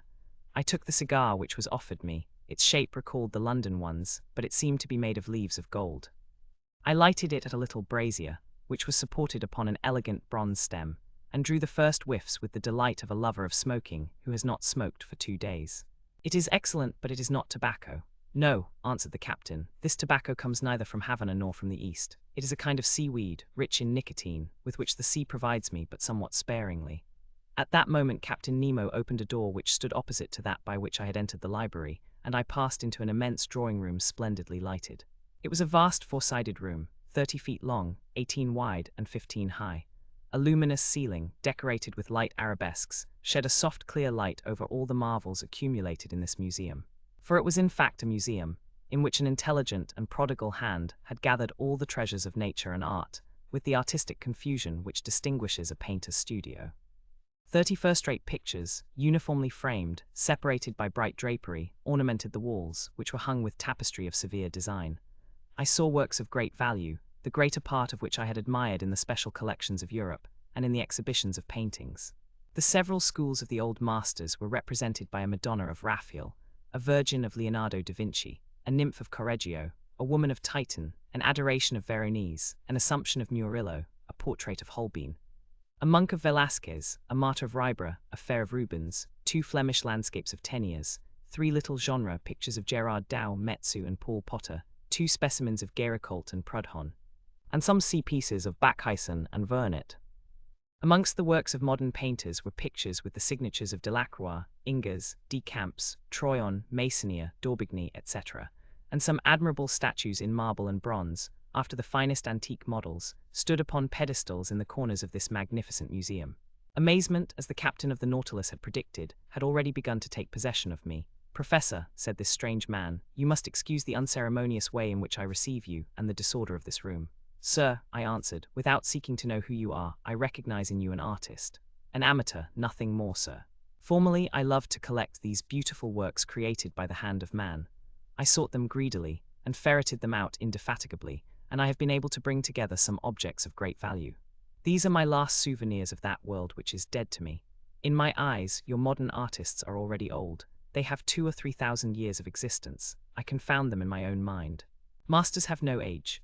And these musicians, said I, pointing out some works of Weber, Rossini, Mozart, Beethoven, Haydn, Meyerbeer, Herold, Wagner, Auber, Gounod, and a number of others, scattered over a large model piano organ which occupied one of the panels of the drawing-room. These musicians, replied Captain Nemo, are the contemporaries of Orpheus, for in the memory of the dead all chronological differences are effaced, and I am dead, Professor. As much dead as those of your friends who are sleeping 6 feet under the earth. Captain Nemo was silent, and seemed lost in a profound reverie. I contemplated him with deep interest, analyzing in silence the strange expression of his countenance. Leaning on his elbow against an angle of a costly mosaic table, he no longer saw me, he had forgotten my presence. I did not disturb this reverie, and continued my observation of the curiosities which enriched this drawing-room.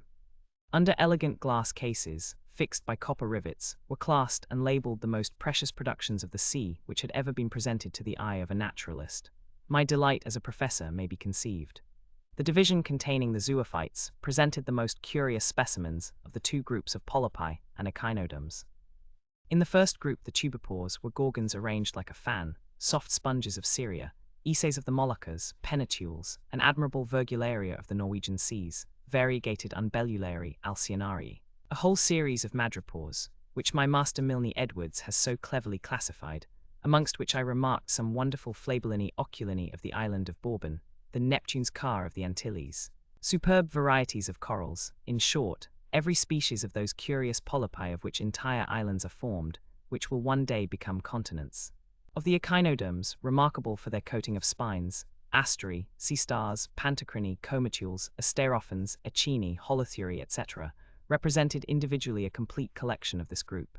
A somewhat nervous conchiliologist would certainly have fainted before other more numerous cases, in which were classified the specimens of mollusks.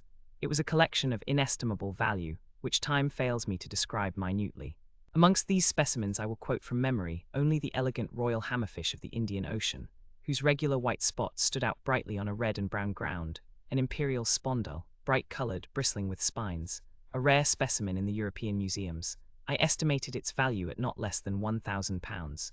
A common hammerfish of the seas of New Holland, which is only procured with difficulty, exotic Bacardia of Senegal, fragile white bivalve shells, which a breath might shatter like a soap bubble. Several varieties of the aspergillum of Java, a kind of calcareous tube, edged with leafy folds, and much debated by amateurs. A whole series of trochai, some a greenish-yellow, found in the American seas, others a reddish-brown, natives of Australian waters. Others from the Gulf of Mexico, remarkable for their imbricated shell, stellari found in the southern seas, and last, the rarest of all, the magnificent spur of New Zealand. And every description of delicate and fragile shells to which science has given appropriate names. Apart, in separate compartments, were spread out chaplets of pearls of the greatest beauty, which reflected the electric light in little sparks of fire. Pink pearls torn from the pinna marina of the Red Sea, green pearls of the haliotide iris, yellow, blue and black pearls, the curious productions of the divers mollusks of every ocean, and certain mussels of the watercourses of the north.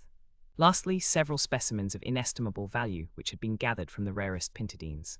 Some of these pearls were larger than a pigeon's egg, and were worth as much, and more than that which the traveller Tavernier sold to the Shah of Persia for 3 millions, and surpassed the one in the possession of the Imam of Muscat, which I had believed to be unrivaled in the world. Therefore, to estimate the value of this collection was simply impossible. Captain Nemo must have expended millions in the acquirement of these various specimens, and I was thinking what source he could have drawn from, to have been able thus to gratify his fancy for collecting, when I was interrupted by these words: "You are examining my shells, Professor. Unquestionably they must be interesting to a naturalist, but for me they have a far greater charm, for I have collected them all with my own hand, and there is not a sea on the face of the globe which has escaped my researches. I can understand, Captain, the delight of wandering about in the midst of such riches. You are one of those who have collected their treasures themselves. No museum in Europe possesses such a collection of the produce of the ocean, but if I exhaust all my admiration upon it, I shall have none left for the vessel which carries it. I do not wish to pry into your secrets, but I must confess that this Nautilus, with the motive power which is confined in it, the contrivances which enable it to be worked, the powerful agent which propels it, all excite my curiosity to the highest pitch. I see suspended on the walls of this room instruments of whose use I am ignorant. You will find these same instruments in my own room, Professor, where I shall have much pleasure in explaining their use to you. But first come and inspect the cabin which is set apart for your own use. You must see how you will be accommodated on board the Nautilus." I followed Captain Nemo, who, by one of the doors opening from each panel of the drawing-room, regained the waist. He conducted me towards the bow, and there I found, not a cabin, but an elegant room, with a bed, dressing-table, and several other pieces of furniture. I could only thank my host. "Your room adjoins mine," said he, opening a door, "and mine opens into the drawing-room that we have just quitted." I entered the captain's room. It had a severe, almost a monkish, aspect. A small iron bedstead, a table, some articles for the toilet, the whole lighted by a skylight. No comforts, the strictest necessaries only. Captain Nemo pointed to a seat. "Be so good as to sit down," he said. I seated myself, and he began thus: "Captain Nemo's stateroom, Chapter 11, all by electricity, sir," said Captain Nemo, showing me the instruments hanging on the walls of his room. "Here are the contrivances required for the navigation of the Nautilus. Here, as in the drawing room, I have them always under my eyes, and they indicate my position and exact direction in the middle of the ocean. Some are known to you, such as the thermometer, which gives the internal temperature of the Nautilus, the barometer, which indicates the weight of the air and foretells the changes of the weather, the hygrometer, which marks the dryness of the atmosphere, the storm glass, the contents of which, by decomposing, announce the approach of tempests, the compass, which guides my course, the sextant, which shows the latitude by the altitude of the sun, chronometers, by which I calculate the longitude, and glasses for day and night, which I use to examine the points of the horizon when the Nautilus rises to the surface of the waves. These are the usual nautical instruments, I replied, and I know the use of them. But these others, no doubt, answer to the particular requirements of the Nautilus. This dial with the movable needle is a manometer, is it not? It is actually a manometer. But by communication with the water, whose external pressure it indicates, it gives our depth at the same time. And these other instruments, the use of which I cannot guess. Here, Professor, I ought to give you some explanations. Will you be kind enough to listen to me? He was silent for a few moments, then he said, "There is a powerful agent, obedient, rapid, easy, which conforms to every use and reigns supreme on board my vessel. Everything is done by means of it. It lights it, warms it, and is the soul of my mechanical apparatus. This agent is electricity." "Electricity?" I cried in surprise. "Yes, sir. Nevertheless, Captain, you possess an extreme rapidity of movement, which does not agree with the power of electricity. Until now, its dynamic force has remained under restraint, and has only been able to produce a small amount of power." "Professor," said Captain Nemo, "my electricity is not everybody's. You know what seawater is composed of. In 1,000 grams are found 96.5% of water and about 2-2/3% of chloride of sodium. Then in a smaller quantity, chlorides of magnesium and of potassium, bromide of magnesium, sulfate of magnesia, sulfate and carbonate of lime. You see then that chloride of sodium forms a large part of it. So it is this sodium that I extract from seawater and of which I compose my ingredients. I owe all to the ocean. It produces electricity, and electricity gives heat, light, motion, and in a word, life to the Nautilus, but not the air you breathe. Oh, I could manufacture the air necessary for my consumption, but it is useless because I go up to the surface of the water when I please. However, if electricity does not furnish me with air to breathe, it works at least the powerful pumps that are stored in spacious reservoirs, and which enable me to prolong at need, and as long as I will, my stay in the depths of the sea. It gives a uniform and unintermittent light, which the sun does not. Now look at this clock. It is electrical, and goes with a regularity that defies the best chronometers.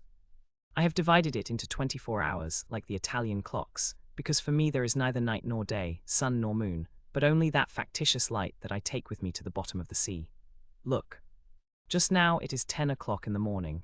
Exactly. Another application of electricity. This dial hanging in front of us indicates the speed of the Nautilus. An electric thread puts it in communication with the screw, and the needle indicates the real speed. Look, now we are spinning along with a uniform speed of 15 miles an hour. It is marvelous, and I see, Captain, you were right to make use of this agent that takes the place of wind, water, and steam. We have not finished, M.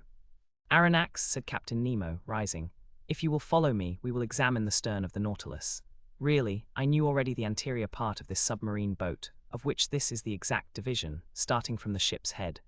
The dining room, 5 yards long, separated from the library by a watertight partition. The library, 5 yards long. The large drawing room, 10 yards long, separated from the captain's room by a second watertight partition. The said room, 5 yards in length, mine 2.5 yards, and lastly a reservoir of air, 7.5 yards that extended to the bows. Total length 35 yards, or 105 feet. The partitions had doors that were shut hermetically by means of india-rubber instruments, and they ensured the safety of the Nautilus in case of a leak. I followed Captain Nemo through the waist, and arrived at the center of the boat. There was a sort of well that opened between two partitions. An iron ladder, fastened with an iron hook to the partition, led to the upper end. I asked the captain what the ladder was used for. It leads to the small boat, he said. What?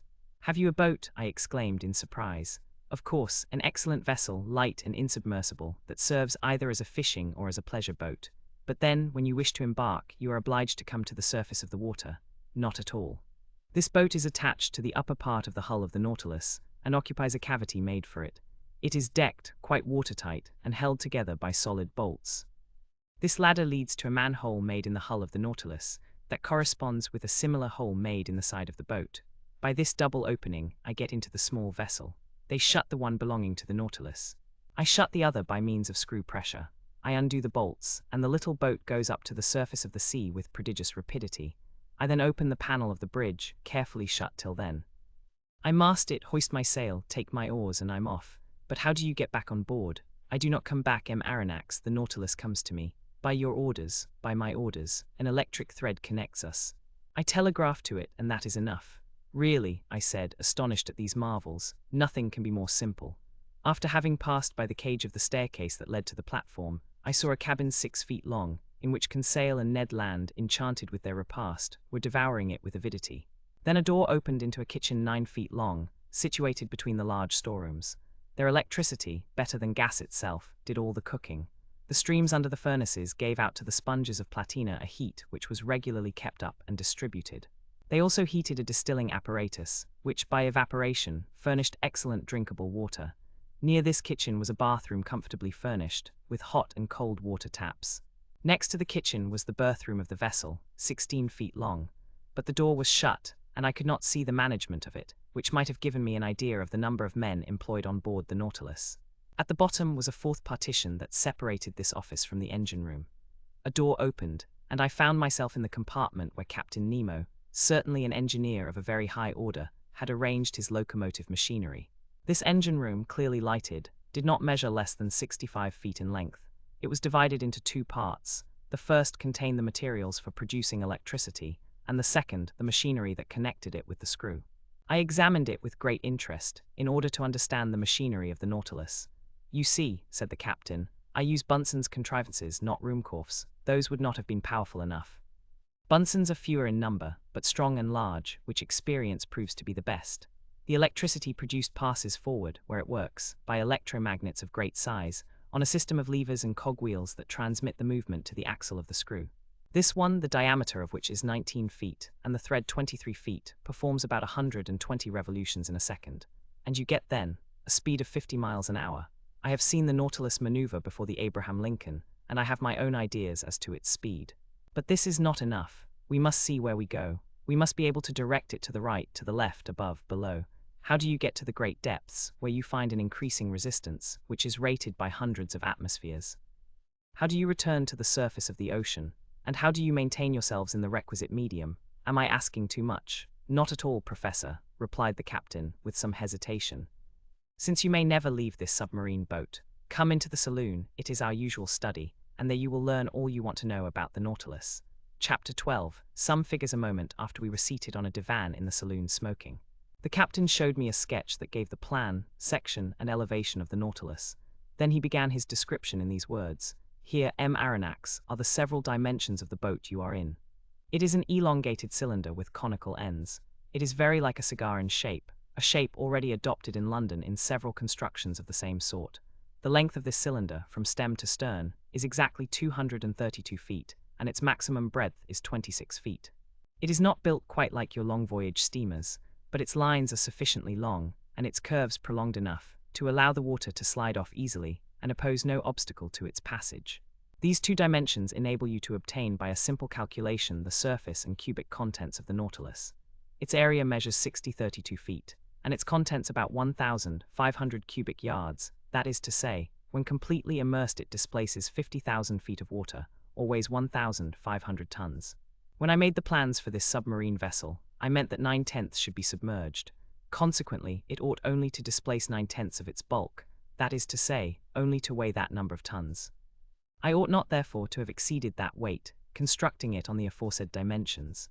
The Nautilus is composed of 2 hulls, one inside, the other outside, joined by T-shaped irons, which render it very strong. Indeed, owing to this cellular arrangement, it resists like a block, as if it were solid. Its sides cannot yield. It coheres spontaneously, and not by the closeness of its rivets. And the homogeneity of its construction, due to the perfect union of the materials, enables it to defy the roughest seas.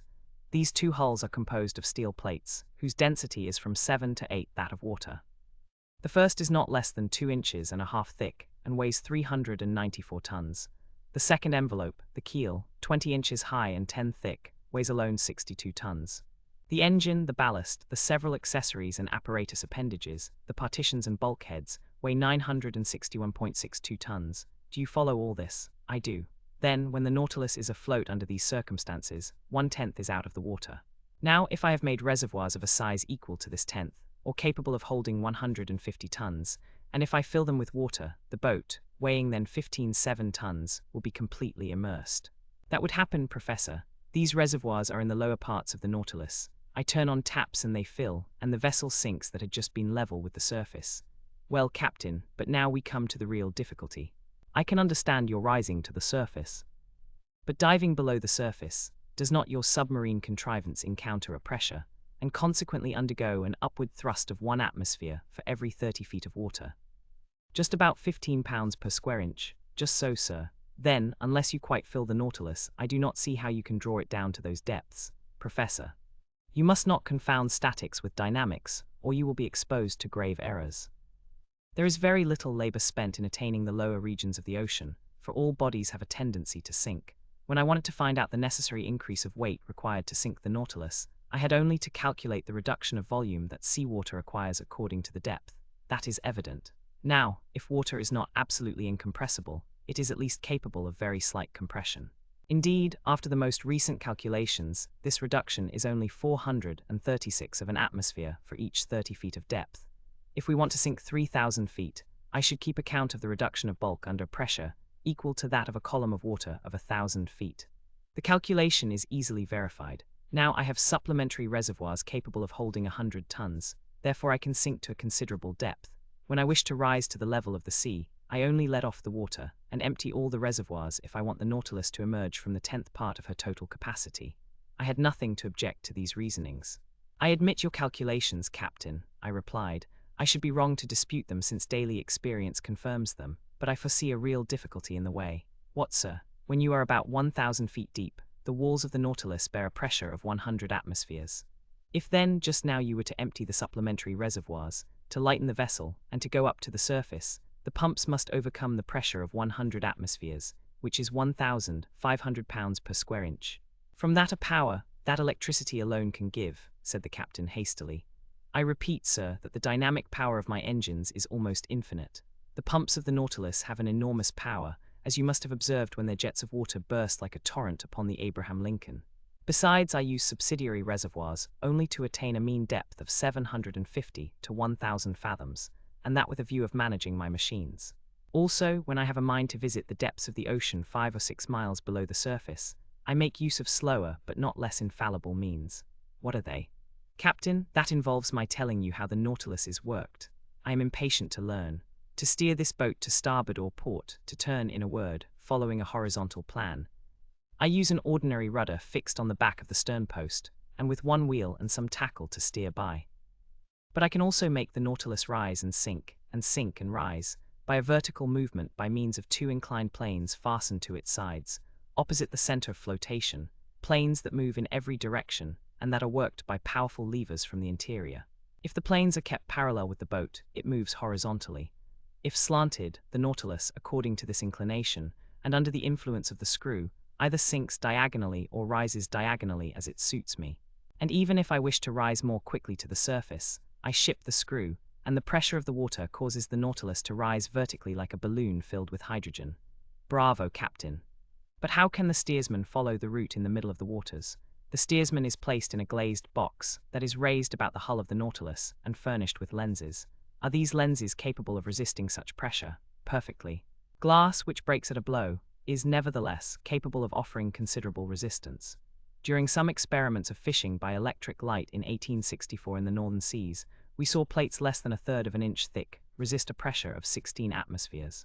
Now the glass that I use is not less than 30 times thicker. Granted, but after all, in order to see, the light must exceed the darkness, and in the midst of the darkness in the water, how can you see? Behind the steersman's cage is placed a powerful electric reflector, the rays from which light up the sea for half a mile in front. Ah. Bravo, bravo, Captain. Now I can account for this phosphorescence in the supposed narwhal that puzzled us so. I now ask you if the boarding of the Nautilus and of the Scotia, that has made such a noise, has been the result of a chance rencontre. Quite accidental, sir. I was sailing only 1 fathom below the surface of the water when the shock came. It had no bad result. None, sir. But now, about your rencontre with the Abraham Lincoln. Professor, I am sorry for one of the best vessels in the American Navy, but they attacked me, and I was bound to defend myself. I contented myself, however, with putting the frigate hors de combat. She will not have any difficulty in getting repaired at the next port. Ah, Commander, your Nautilus is certainly a marvelous boat. Yes, Professor, and I love it as if it were part of myself. If danger threatens one of your vessels on the ocean, the first impression is the feeling of an abyss above and below. On the Nautilus, men's hearts never fail them. No defects to be afraid of, for the double shell is as firm as iron. No rigging to attend to, no sails for the wind to carry away, no boilers to burst, no fire to fear, for the vessel is made of iron, not of wood, no coal to run short, for electricity is the only mechanical agent. No collision to fear, for it alone swims in deep water, no tempest to brave, for when it dives below the water it reaches absolute tranquility. There, sir, that is the perfection of vessels. And if it is true that the engineer has more confidence in the vessel than the builder, and the builder than the captain himself, you understand the trust I repose in my Nautilus. For I am at once captain, builder, and engineer. But how could you construct this wonderful Nautilus in secret? Each separate portion, Aronnax, was brought from different parts of the globe. The keel was forged at Creusot, the shaft of the screw at Pen and Coase, London, the iron plates of the hull at Laird's of Liverpool, the screw itself at Scott's at Glasgow. The reservoirs were made by Cale and Co. At Paris, the engine by Krupp in Prussia, its beak in Motala's workshop in Sweden, its mathematical instruments by Hart Brothers of New York, etc. And each of these people had my orders under different names. But these parts had to be put together and arranged. Professor, I had set up my workshops upon a desert island in the ocean. Then my workmen, that is to say, the brave men that I instructed and educated, and myself have put together our Nautilus. Then when the work was finished, fire destroyed all trace of our proceedings on this island that I could have jumped over if I had liked. Then the cost of this vessel is great. Aronnax, an iron vessel, costs £45 per ton. Now the Nautilus weighed 1,500. It came therefore to £67,500 and £80,000 more for fitting it up, and about £200,000 with the works of art and the collections it contains. One last question, Captain Nemo. Ask it, Professor. You are rich, immensely rich, sir. And I could, without missing it, pay the national debt of France. I stared at the singular person who spoke thus. Was he playing upon my credulity? The future would decide that. Chapter 13. The Black River, the portion of the terrestrial globe, which is covered by water, is estimated at upwards of 80 millions of acres.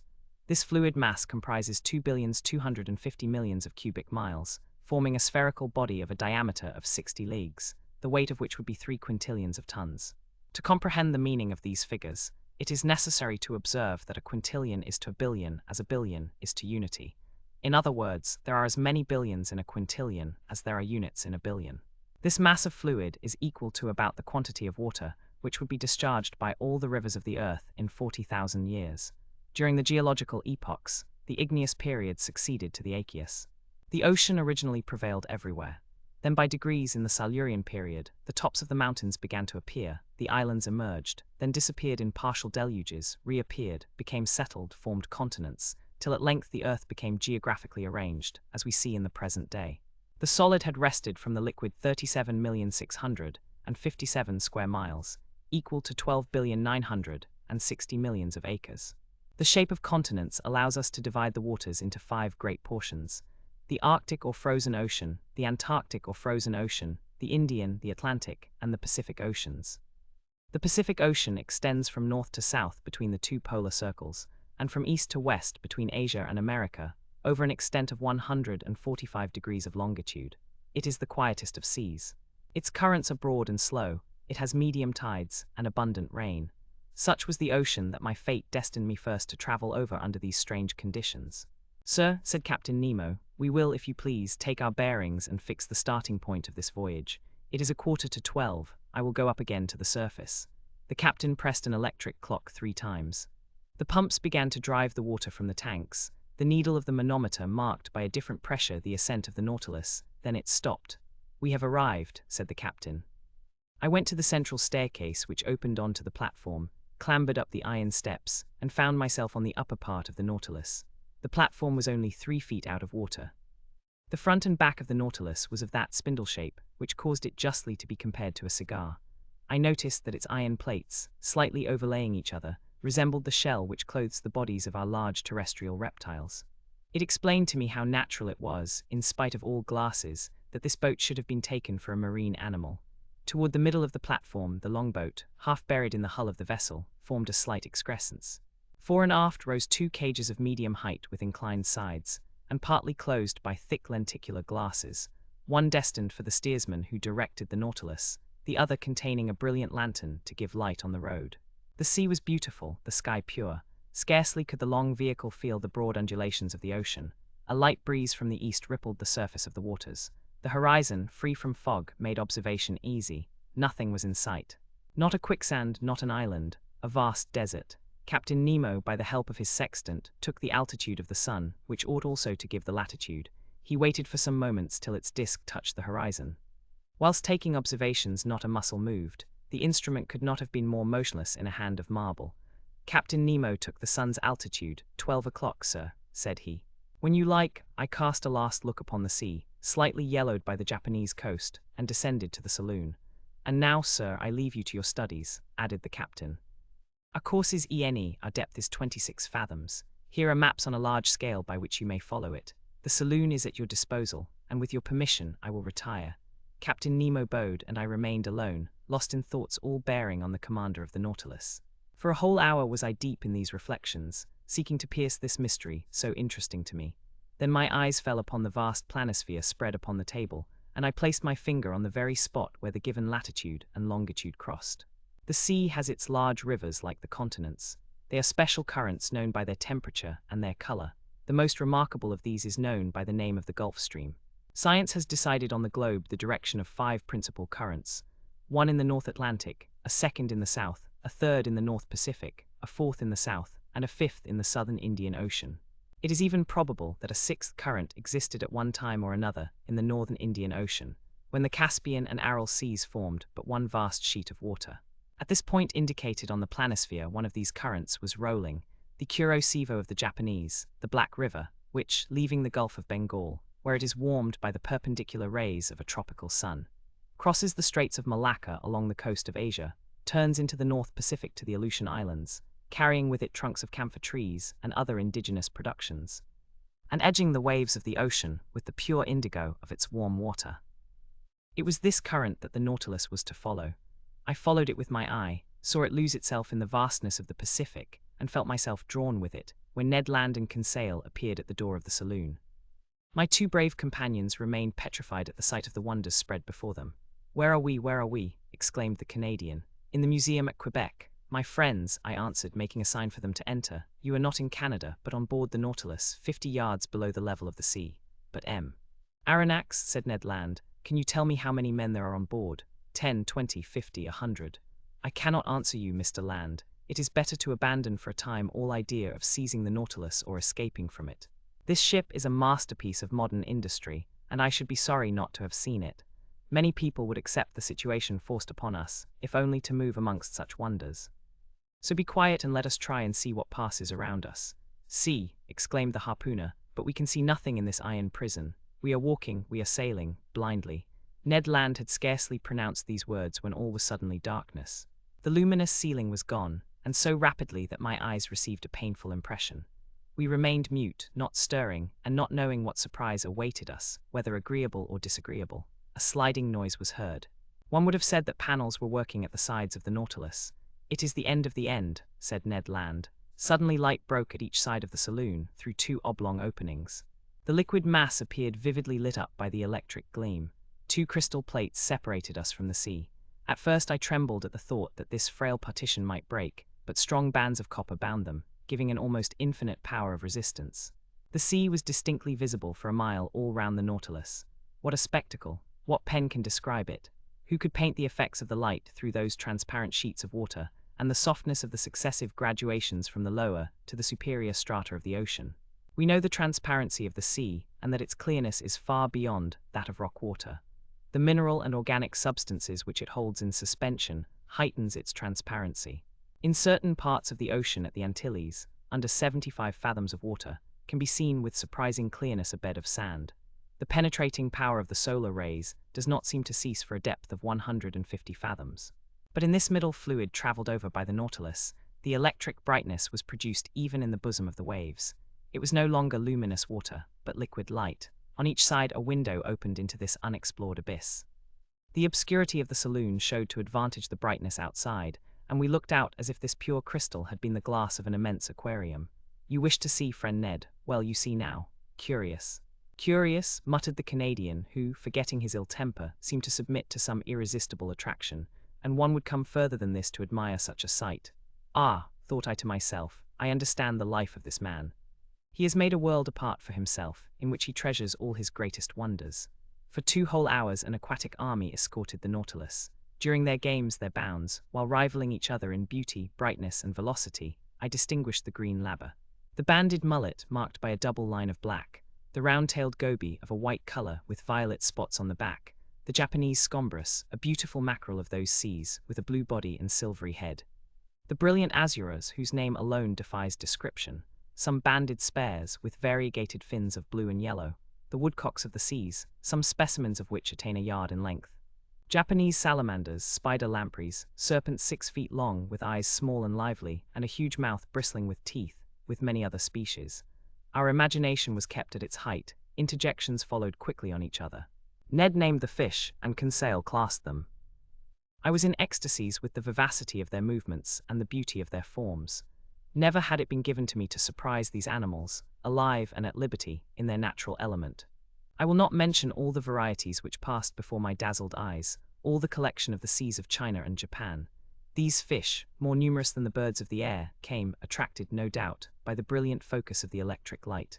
Suddenly there was daylight in the saloon, the iron panels closed again, and the enchanting vision disappeared. But for a long time I dreamt on till my eyes fell on the instruments hanging on the partition.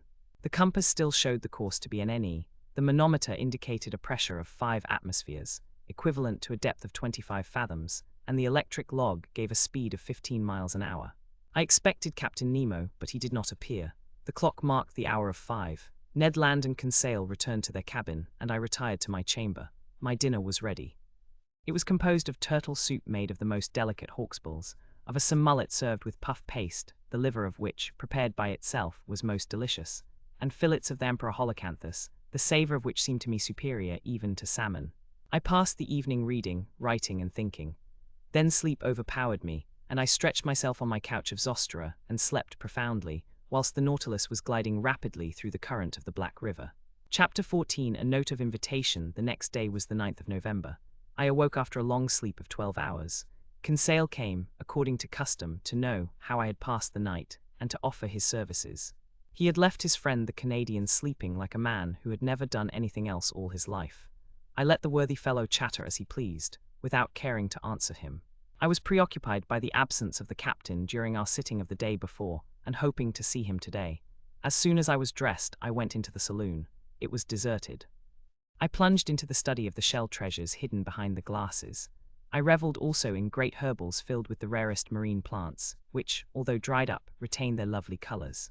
Amongst these precious hydrophytes, I remarked some vorticellae, pavinarii, delicate cerames with scarlet tints, some fan-shaped agari, and some natabulae like flat mushrooms, which at one time used to be classed as zoophytes. In short, a perfect series of algae. The whole day passed without my being honored by a visit from Captain Nemo. The panels of the saloon did not open. Perhaps they did not wish us to tire of these beautiful things. The course of the Nautilus was ENE, her speed 12 knots, the depth below the surface between 25 and 30 fathoms. The next day, 10th of November, the same desertion, the same solitude. I did not see one of the ship's crew. Ned and Conseil spent the greater part of the day with me. They were astonished at the inexplicable absence of the captain. Was this singular man ill? Had he altered his intentions with regard to us? After all, as Conseil said, we enjoyed perfect liberty. We were delicately and abundantly fed. Our host kept to his terms of the treaty. We could not complain, and indeed, the singularity of our fate reserved such wonderful compensation for us that we had no right to accuse it as yet. That day I commenced the journal of these adventures, which has enabled me to relate them with more scrupulous exactitude and minute detail. I wrote it on paper made from the Zostera marina. 11th November, early in the morning. The fresh air spreading over the interior of the Nautilus told me that we had come to the surface of the ocean to renew our supply of oxygen. I directed my steps to the central staircase and mounted the platform. It was 6 o'clock, the weather was cloudy, the sea grey but calm, scarcely a billow. Captain Nemo, whom I hoped to meet, would he be there? I saw no one but the steersman imprisoned in his glass cage.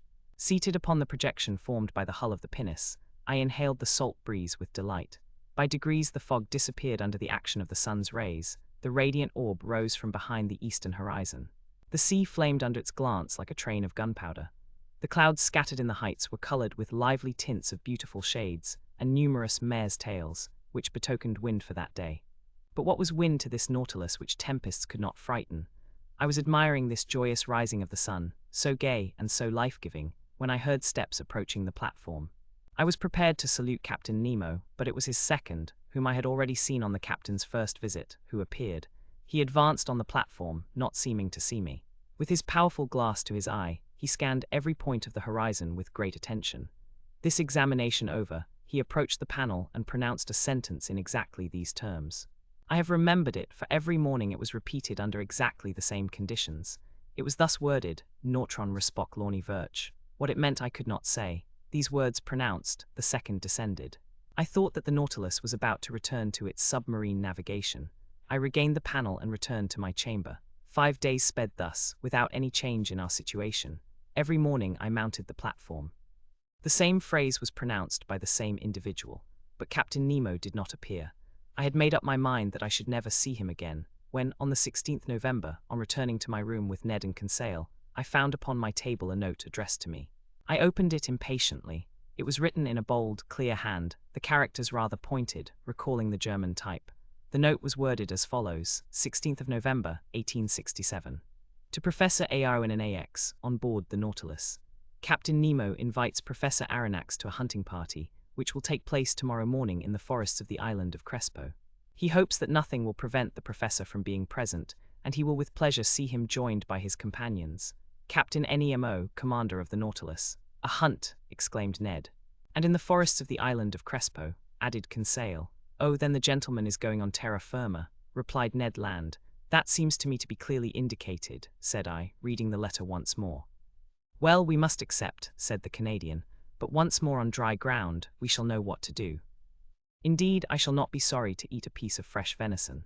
Without seeking to reconcile what was contradictory between Captain Nemo's manifest aversion to islands and continents, and his invitation to hunt in a forest, I contented myself with replying, let us first see where the island of Crespo is.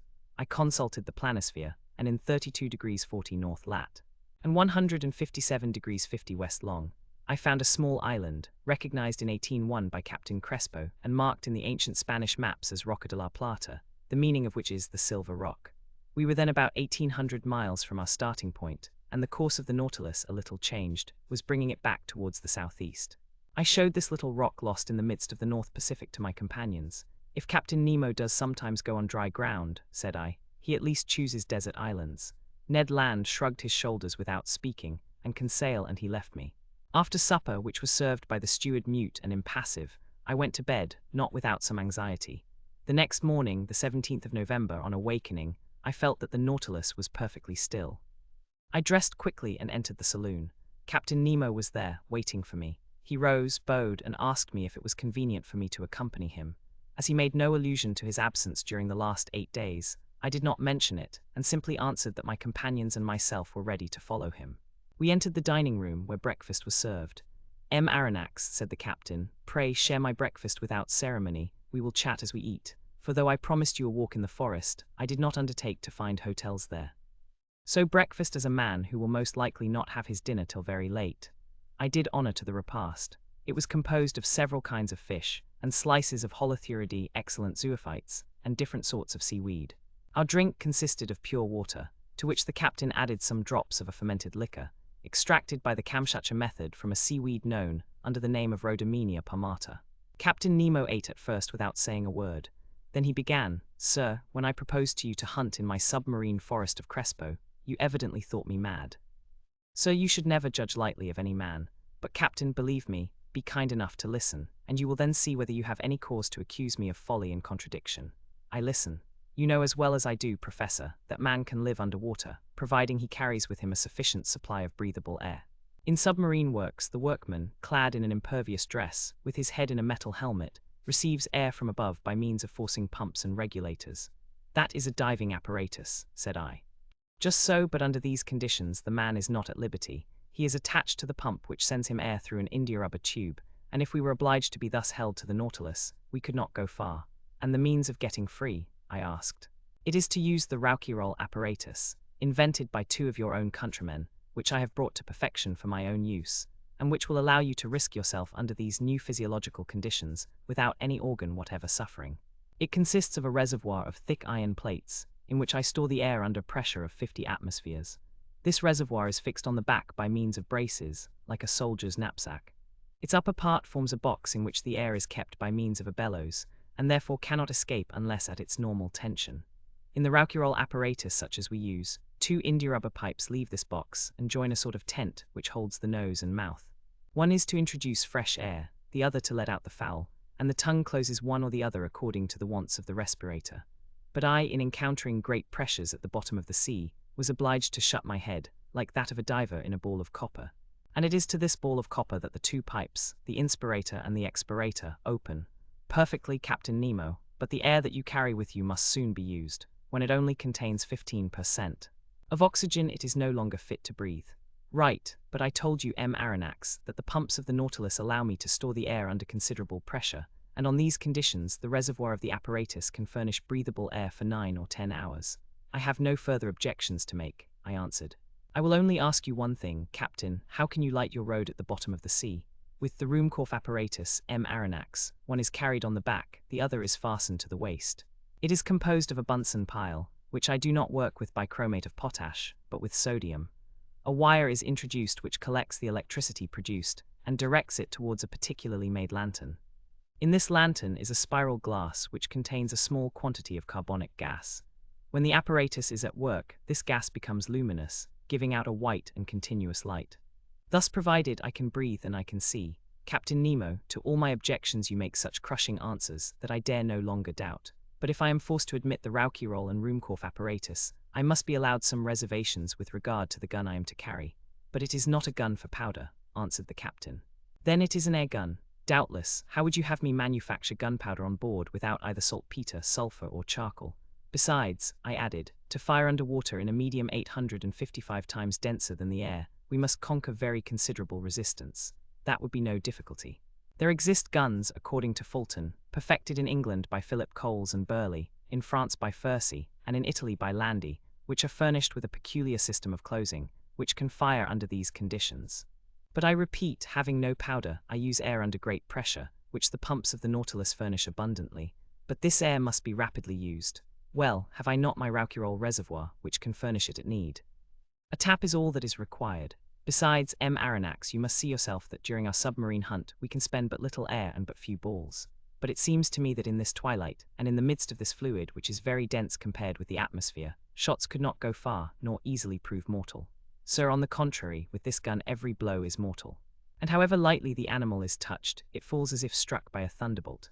Why? Because the balls sent by this gun are not ordinary balls, but little cases of glass invented by Lienebroek, an Austrian chemist, of which I have a large supply. These glass cases are covered with a case of steel, and weighted with a pellet of lead. They are real Leyden bottles, into which the electricity is forced to a very high tension. With the slightest shock they are discharged, and the animal, however strong it may be, falls dead. I must tell you that these cases are size number 4, and that the charge for an ordinary gun would be 10. I will argue no longer, I replied, rising from the table. I have nothing left me but to take my gun. At all events, I will go where you go. Captain Nemo then led me aft, and in passing before Ned's and Conseil's cabin, I called my two companions, who followed immediately. We then came to a kind of cell near the machinery room, in which we were to put on our walking dress. Chapter XV. A walk on the bottom of the sea. This cell was, to speak correctly, the arsenal and wardrobe of the Nautilus. A dozen diving apparatuses hung from the partition, waiting our use. Ned Land, on seeing them, showed evident repugnance to dress himself in one. But my worthy Ned, the forests of the island of Crespo are nothing but submarine forests. Good, said the disappointed harpooner, who saw his dreams of fresh meat fade away. And you, Aronnax, are you going to dress yourself in those clothes? There is no alternative, Master Ned. As you please, sir, replied the harpooner, shrugging his shoulders. But as for me, unless I am forced, I will never get into one. No one will force you, Master Ned, said Captain Nemo. Is Conseil going to risk it? Asked Ned. I follow my master wherever he goes, replied Conseil. At the captain's call, 2 of the ship's crew came to help us to dress in these heavy and impervious clothes, made of india-rubber without seam, and constructed expressly to resist considerable pressure. One would have thought it a suit of armor, both supple and resisting. This suit formed trousers and waistcoat. The trousers were finished off with thick boots, weighted with heavy leaden soles. The texture of the waistcoat was held together by bands of copper, which crossed the chest, protecting it from the great pressure of the water and leaving the lungs free to act. The sleeves ended in gloves, which in no way restrained the movement of the hands. There was a vast difference noticeable between these consummate apparatuses and the old cork breastplates, jackets, and other contrivances in vogue during the 18th century. Captain Nemo and one of his companions, a sort of Hercules who must have possessed great strength, Conseil and myself, were soon enveloped in the dresses. There remained nothing more to be done but to enclose our heads in the metal box. But before proceeding to this operation, I asked the captain's permission to examine the guns we were to carry. One of the Nautilus men gave me a simple gun, the butt end of which, made of steel, hollow in the center, was rather large. It served as a reservoir for compressed air, which a valve, worked by a spring, allowed to escape into a metal tube. A box of projectiles, in a groove in the thickness of the butt end, contained about 20 of these electric balls, which, by means of a spring, were forced into the barrel of the gun. As soon as one shot was fired, another was ready. "Captain Nemo," said I, "this arm is perfect and easily handled. I only ask to be allowed to try it." "But how shall we gain the bottom of the sea?" "At this moment, Professor, the Nautilus is stranded in 5 fathoms and we have nothing to do but to start. But how shall we get off? You shall see." Captain Nemo thrust his head into the helmet, Conseil and I did the same, not without hearing an ironical "good sport" from the Canadian. The upper part of our dress terminated in a copper collar upon which was screwed the metal helmet. 3 holes, protected by thick glass, allowed us to see in all directions, by simply turning our head in the interior of the head dress. As soon as it was in position, the Rouquayrol apparatus on our backs began to act, and for my part I could breathe with ease. With the Ruhmkorff lamp hanging from my belt and the gun in my hand, I was ready to set out. But to speak the truth, imprisoned in these heavy garments, and glued to the deck by my leaden soles, it was impossible for me to take a step. I was ready to set out, but this state of things was provided for. I felt myself being pushed into a little room contiguous to the wardrobe room. My companions followed, towed along in the same way. I heard a watertight door, furnished with stopper plates, close upon us, and we were wrapped in profound darkness. After some minutes, a loud hissing was heard. I felt the cold mount from my feet to my chest. Evidently from some part of the vessel they had, by means of a tap, given entrance to the water, which was invading us, and with which the room was soon filled. A second door cut in the side of the Nautilus then opened. We saw a faint light. In another instant our feet trod the bottom of the sea. And now, how can I retrace the impression left upon me by that walk under the waters? Words are impotent to relate such wonders. Captain Nemo walked in front, his companion followed some steps behind. Conseil and I remained near each other, as if an exchange of words had been possible through our metallic cases. I no longer felt the weight of my clothing, or of my shoes, of my reservoir of air, or my thick helmet, in the midst of which my head rattled like an almond in its shell. The light, which lit the soil 30 feet below the surface of the ocean, astonished me by its power. The solar rays shone through the watery mass easily, and dissipated all color, and I clearly distinguished objects at a distance of 150 yards. Beyond that the tints darkened into fine gradations of ultramarine, and faded into vague obscurity.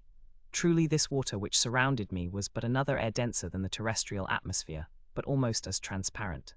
Above me was the calm surface of the sea. We were walking on fine, even sand not wrinkled, as on a flat shore which retains the impression of the billows. This dazzling carpet, really a reflector, repelled the rays of the sun with wonderful intensity, which accounted for the vibration which penetrated every atom of liquid. Shall I be believed when I say that, at the depth of 30 feet, I could see as if I was in broad daylight? For a quarter of an hour I trod on this sand, sown with the impalpable dust of shells. The hull of the Nautilus, resembling a long shoal, disappeared by degrees, but its lantern, when darkness should overtake us in the waters, would help to guide us on board by its distinct rays. Soon forms of objects outlined in the distance were discernible. I recognized magnificent rocks, hung with a tapestry of zoophytes of the most beautiful kind, and I was at first struck by the peculiar effect of this medium. It was then 10 in the morning. The rays of the sun struck the surface of the waves at rather an oblique angle, and at the touch of their light, decomposed by refraction as through a prism, flowers, rocks, plants, shells, and polypi were shaded at the edges by the 7 solar colors. It was marvelous, a feast for the eyes, this complication of colored tints, a perfect kaleidoscope of green, yellow, orange, violet, indigo, and blue. In one word, the whole palette of an enthusiastic colorist. Why could I not communicate to Conseil the lively sensations which were mounting to my brain, and rival him in expressions of admiration? For aught I knew, Captain Nemo and his companion might be able to exchange thoughts by means of signs previously agreed upon. So for want of better, I talked to myself. I declaimed in the copper box which covered my head, thereby expending more air in vain words than was perhaps expedient. Various kinds of isis, clusters of pure tough coral, prickly fungi, and anemones formed a brilliant garden of flowers, enameled with porphyry, decked with their collarets of blue tentacles, sea stars studding the sandy bottom, together with astrophytons like fine lace embroidered by the hands of naiads, whose festoons were waved by the gentle undulations caused by our walk. It was a real grief to me to crush under my feet the brilliant specimens of mollusks which strewed the ground by thousands, of hammerheads, Danaceae, veritable bounding shells, of staircases, and red helmet shells, angel wings, and many others produced by this inexhaustible ocean. But we were bound to walk, so we went on, whilst above our heads waved shoals of phycelides leaving their tentacles to float in their train, medusae whose umbrellas of opal or rose pink, escalloped with a band of blue, sheltered us from the rays of the sun, and fiery pelagiae, which in the darkness would have strewn our path with phosphorescent light. All these wonders I saw in the space of a quarter of a mile, scarcely stopping, and following Captain Nemo, who beckoned me on by signs. Soon the nature of the soil changed. To the sandy plain succeeded an extent of slimy mud, which the Americans call ooze, composed of equal parts of silicious and calcareous shells. We then travelled over a plain of seaweed of wild and luxuriant vegetation. This sward was of close texture and soft to the feet, and rivaled the softest carpet woven by the hand of man, but whilst verdure was spread at our feet, it did not abandon our heads. A light network of marine plants, of that inexhaustible family of seaweeds of which more than 2,000 kinds are known, grew on the surface of the water. I saw long ribbons of fucus floating, some globular, others tuberous. Lawrencii and cladostephae of most delicate foliage, and some Rhodomenii palmatae, resembling the fan of a cactus. I noticed that the green plants kept nearer the top of the sea, whilst the red were at a greater depth, leaving to the black or brown hydrophytes the care of forming gardens and parterres in the remote beds of the ocean. We had quitted the Nautilus about an hour and a half. It was near noon. I knew by the perpendicularity of the sun's rays, which were no longer refracted. The magical colours disappeared by degrees, and the shades of emerald and sapphire were effaced. We walked with a regular step, which rang upon the ground with astonishing intensity. The slightest noise was transmitted with a quickness to which the ear is unaccustomed on the earth. Indeed, water is a better conductor of sound than air, in the ratio of 4:1. At this period the earth sloped downwards, the light took a uniform tint. We were at a depth of 105 yards and 20 inches, undergoing a pressure of 6 atmospheres. At this depth I could still see the rays of the sun, though feebly. To their intense brilliancy had succeeded a reddish twilight, the lowest state between day and night, but we could still see well enough. It was not necessary to resort to the Ruhmkorff apparatus as yet. At this moment Captain Nemo stopped. He waited till I joined him, and then pointed to an obscure mass, looming in the shadow at a short distance. It is the forest of the island of Crespo, thought I, and I was not mistaken. Chapter 16, a submarine forest. We had at last arrived on the borders of this forest, doubtless one of the finest of Captain Nemo's immense domains. He looked upon it as his own, and considered he had the same right over it that the first men had in the first days of the world. And indeed, who would have disputed with him the possession of this submarine property? What other hardier pioneer would come, hatchet in hand, to cut down the dark copses? This forest was composed of large tree plants, and the moment we penetrated under its vast arcades, I was struck by the singular position of their branches, a position I had not yet observed. Not a herb which carpeted the ground, not a branch which clothed the trees, was either broken or bent, nor did they extend horizontally, all stretched up to the surface of the ocean. Not a filament, not a ribbon, however thin they might be, but kept as straight as a rod of iron. The fuci and lianas grew in rigid perpendicular lines, due to the density of the element which had produced them. Motionless, yet when bent to one side by the hand, they directly resumed their former position. Truly it was the region of perpendicularity. I soon accustomed myself to this fantastic position, as well as to the comparative darkness which surrounded us. The soil of the forest seemed covered with sharp blocks, difficult to avoid. The submarine flora struck me as being very perfect, and richer even than it would have been in the Arctic or tropical zones, where these productions are not so plentiful. But for some minutes I involuntarily confounded the genera, taking zoophytes for hydrophytes, animals for plants, and who would not have been mistaken. The fauna and the flora are too closely allied in this submarine world. These plants are self-propagated, and the principle of their existence is in the water, which upholds and nourishes them.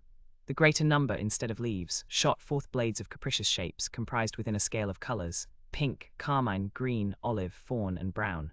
I saw there but not dried up, as our specimens of the Nautilus are Pavonari spread like a fan, as if to catch the breeze.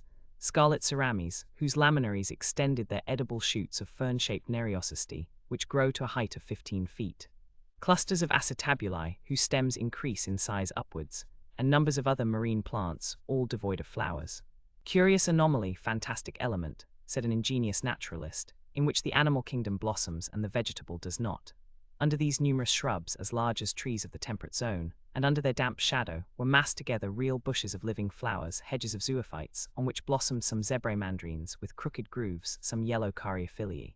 And to complete the illusion, the fish flies flew from branch to branch like a swarm of hummingbirds, whilst yellow lepisocomthi, with bristling jaws, dactyloptery and monocentrides, rose at our feet like a flight of snipes. In about an hour Captain Nemo gave the signal to halt. I for my part was not sorry, and we stretched ourselves under an arbor of alarii, the long thin blades of which stood up like arrows. This short rest seemed delicious to me. There was nothing wanting but the charm of conversation, but impossible to speak, impossible to answer. I only put my great copper head to Conseil's. I saw the worthy fellow's eyes glistening with delight, and to show his satisfaction, he shook himself in his breastplate of air in the most comical way in the world. After 4 hours of this walking, I was surprised not to find myself dreadfully hungry. How to account for this state of the stomach I could not tell, but instead I felt an insurmountable desire to sleep, which happens to all divers, and my eyes soon closed behind the thick glasses, and I fell into a heavy slumber, which the movement alone had prevented before. Captain Nemo and his robust companion, stretched in the clear crystal, set us the example. How long I remained buried in this drowsiness I cannot judge, but when I woke, the sun seemed sinking towards the horizon. Captain Nemo had already risen, and I was beginning to stretch my limbs, when an unexpected apparition brought me briskly to my feet.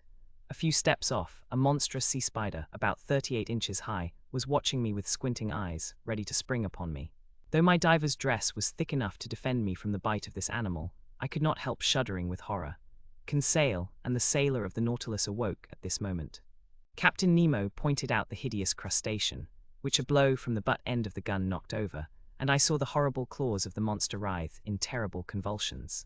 This accident reminded me that other animals more to be feared might haunt these obscure depths, against whose attacks my diving dress would not protect me. I had never thought of it before, but I now resolved to be upon my guard. Indeed, I thought that this halt would mark the termination of our walk, but I was mistaken, for instead of returning to the Nautilus, Captain Nemo continued his bold excursion. The ground was still on the incline, its declivity seemed to be getting greater, and to be leading us to greater depths. It must have been about 3 o'clock when we reached a narrow valley, between high perpendicular walls, situated about 75 fathoms deep. Thanks to the perfection of our apparatus, we were 45 fathoms below the limit which nature seems to have imposed on man as to his submarine excursions. I say 75 fathoms, though I had no instrument by which to judge the distance. But I knew that even in the clearest waters the solar rays could not penetrate further, and accordingly the darkness deepened.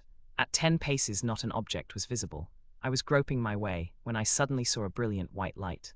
Captain Nemo had just put his electric apparatus into use. His companion did the same, and Conseil and I followed their example.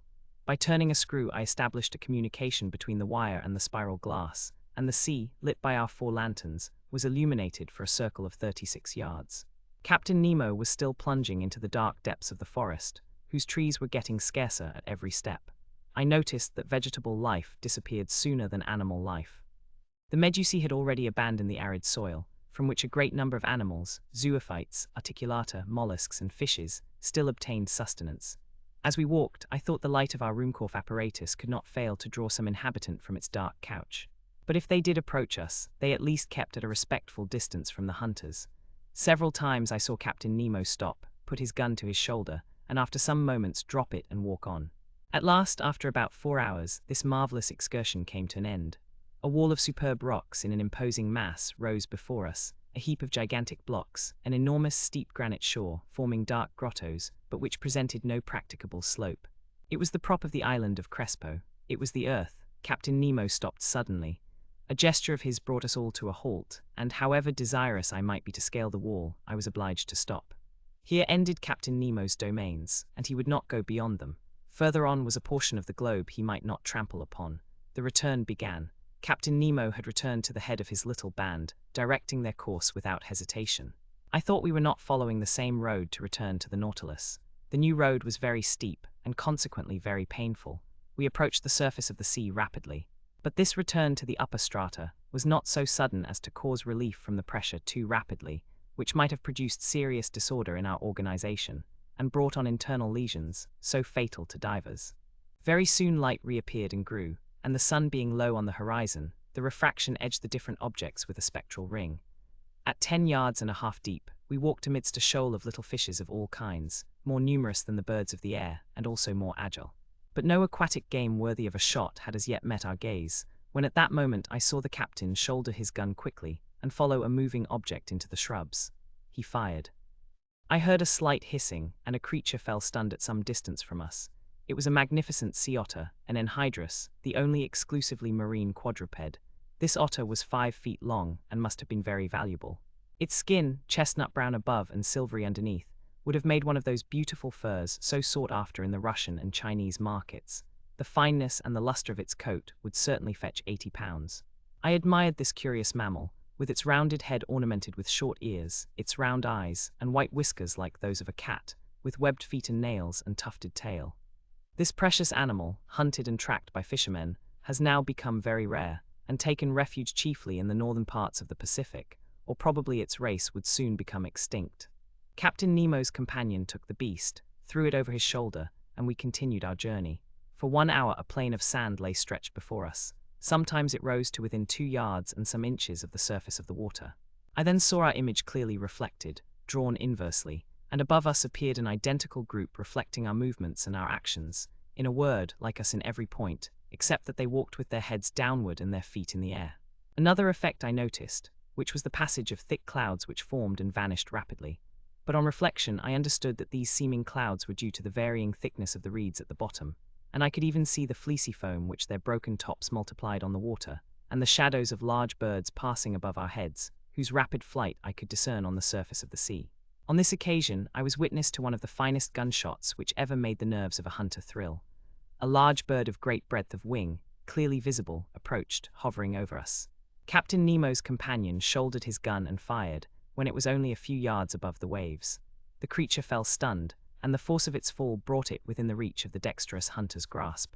It was an albatross of the finest kind.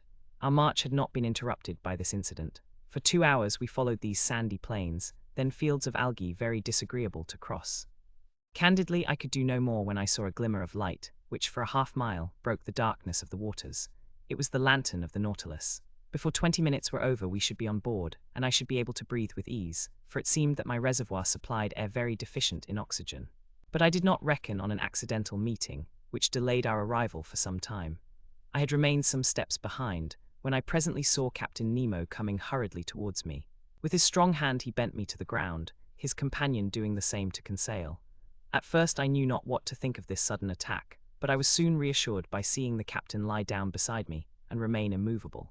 I was stretched on the ground, just under the shelter of a bush of algae, when, raising my head, I saw some enormous mass, casting phosphorescent gleams, pass blusteringly by. My blood froze in my veins as I recognized 2 formidable sharks which threatened us. It was a couple of tintorias, terrible creatures, with enormous tails and a dull glassy stare, the phosphorescent matter ejected from holes pierced around the muzzle. Monstrous brutes which would crush a whole man in their iron jaws. I did not know whether Conseil stopped to classify them. For my part, I noticed their silver bellies, and their huge mouths bristling with teeth, from a very unscientific point of view, and more as a possible victim than as a naturalist. Happily the voracious creatures do not see well. They passed without seeing us, brushing us with their brownish fins, and we escaped by a miracle from a danger certainly greater than meeting a tiger full-face in the forest. Half an hour after, guided by the electric light, we reached the Nautilus. The outside door had been left open, and Captain Nemo closed it as soon as we had entered the first cell. He then pressed a knob. I heard the pumps working in the midst of the vessel. I felt the water sinking from around me, and in a few moments the cell was entirely empty. The inside door then opened, and we entered the vestry. There our diving dress was taken off, not without some trouble, and fairly worn out from want of food and sleep. I returned to my room, in great wonder at this surprising excursion at the bottom of the sea. Chapter 17, 4,000 Leagues Under the Pacific. The next morning, the 18th of November, I had quite recovered from my fatigues of the day before, and I went up onto the platform, just as the second lieutenant was uttering his daily phrase. I was admiring the magnificent aspect of the ocean when Captain Nemo appeared. He did not seem to be aware of my presence, and began a series of astronomical observations. Then, when he had finished, he went and leant on the cage of the watchlight and gazed abstractedly on the ocean. In the meantime, a number of the sailors of the Nautilus, all strong and healthy men, had come up onto the platform. They came to draw up the nets that had been laid all night. These sailors were evidently of different nations, although the European type was visible in all of them. I recognized some unmistakable Irishmen, Frenchmen, some Sclavs, and a Greek, or a Candiote. They were civil and only used that odd language among themselves, the origin of which I could not guess, neither could I question them. The nets were hauled in. They were a large kind of chalots, like those on the Normandy coasts, great pockets that the waves and a chain fixed in the smaller meshes kept open. These pockets, drawn by iron poles, swept through the water and gathered in everything in their way. That day they brought up curious specimens from those productive coasts. I reckoned that the haul had brought in more than 900 weight of fish. It was a fine haul, but not to be wondered at. Indeed, the nets are let down for several hours, and enclose in their meshes an infinite variety. We had no lack of excellent food, and the rapidity of the Nautilus and the attraction of the electric light could always renew our supply. These several productions of the sea were immediately lowered through the panel to the steward's room, some to be eaten fresh, and others pickled. The fishing ended, the provision of air renewed. I thought that the Nautilus was about to continue its submarine excursion, and was preparing to return to my room, when, without further preamble, the captain turned to me, saying, "Professor, is not this ocean gifted with real life? It has its tempers and its gentle moods. Yesterday it slept as we did, and now it has woke after a quiet night. Look," he continued, "it wakes under the caresses of the sun. It is going to renew its diurnal existence. It is an interesting study to watch the play of its organization. It has a pulse, arteries, spasms, and I agree with the learned Maury, who discovered in it a circulation as real as the circulation of blood in animals. Yes, the ocean has indeed circulation, and to promote it, the Creator has caused things to multiply in it, caloric, salt, and animalculae." When Captain Nemo spoke thus, he seemed altogether changed, and aroused an extraordinary emotion in me. "Also," he added, "true existence is there, and I can imagine the foundations of nautical towns, clusters of submarine houses, which, like the Nautilus, would ascend every morning to breathe at the surface of the water, free towns, independent cities.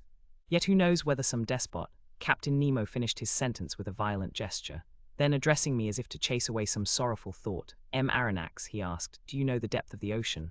"I only know, Captain, what the principal soundings have taught us. Could you tell me them so that I can suit them to my purpose?" "These are some," I replied, "that I remember.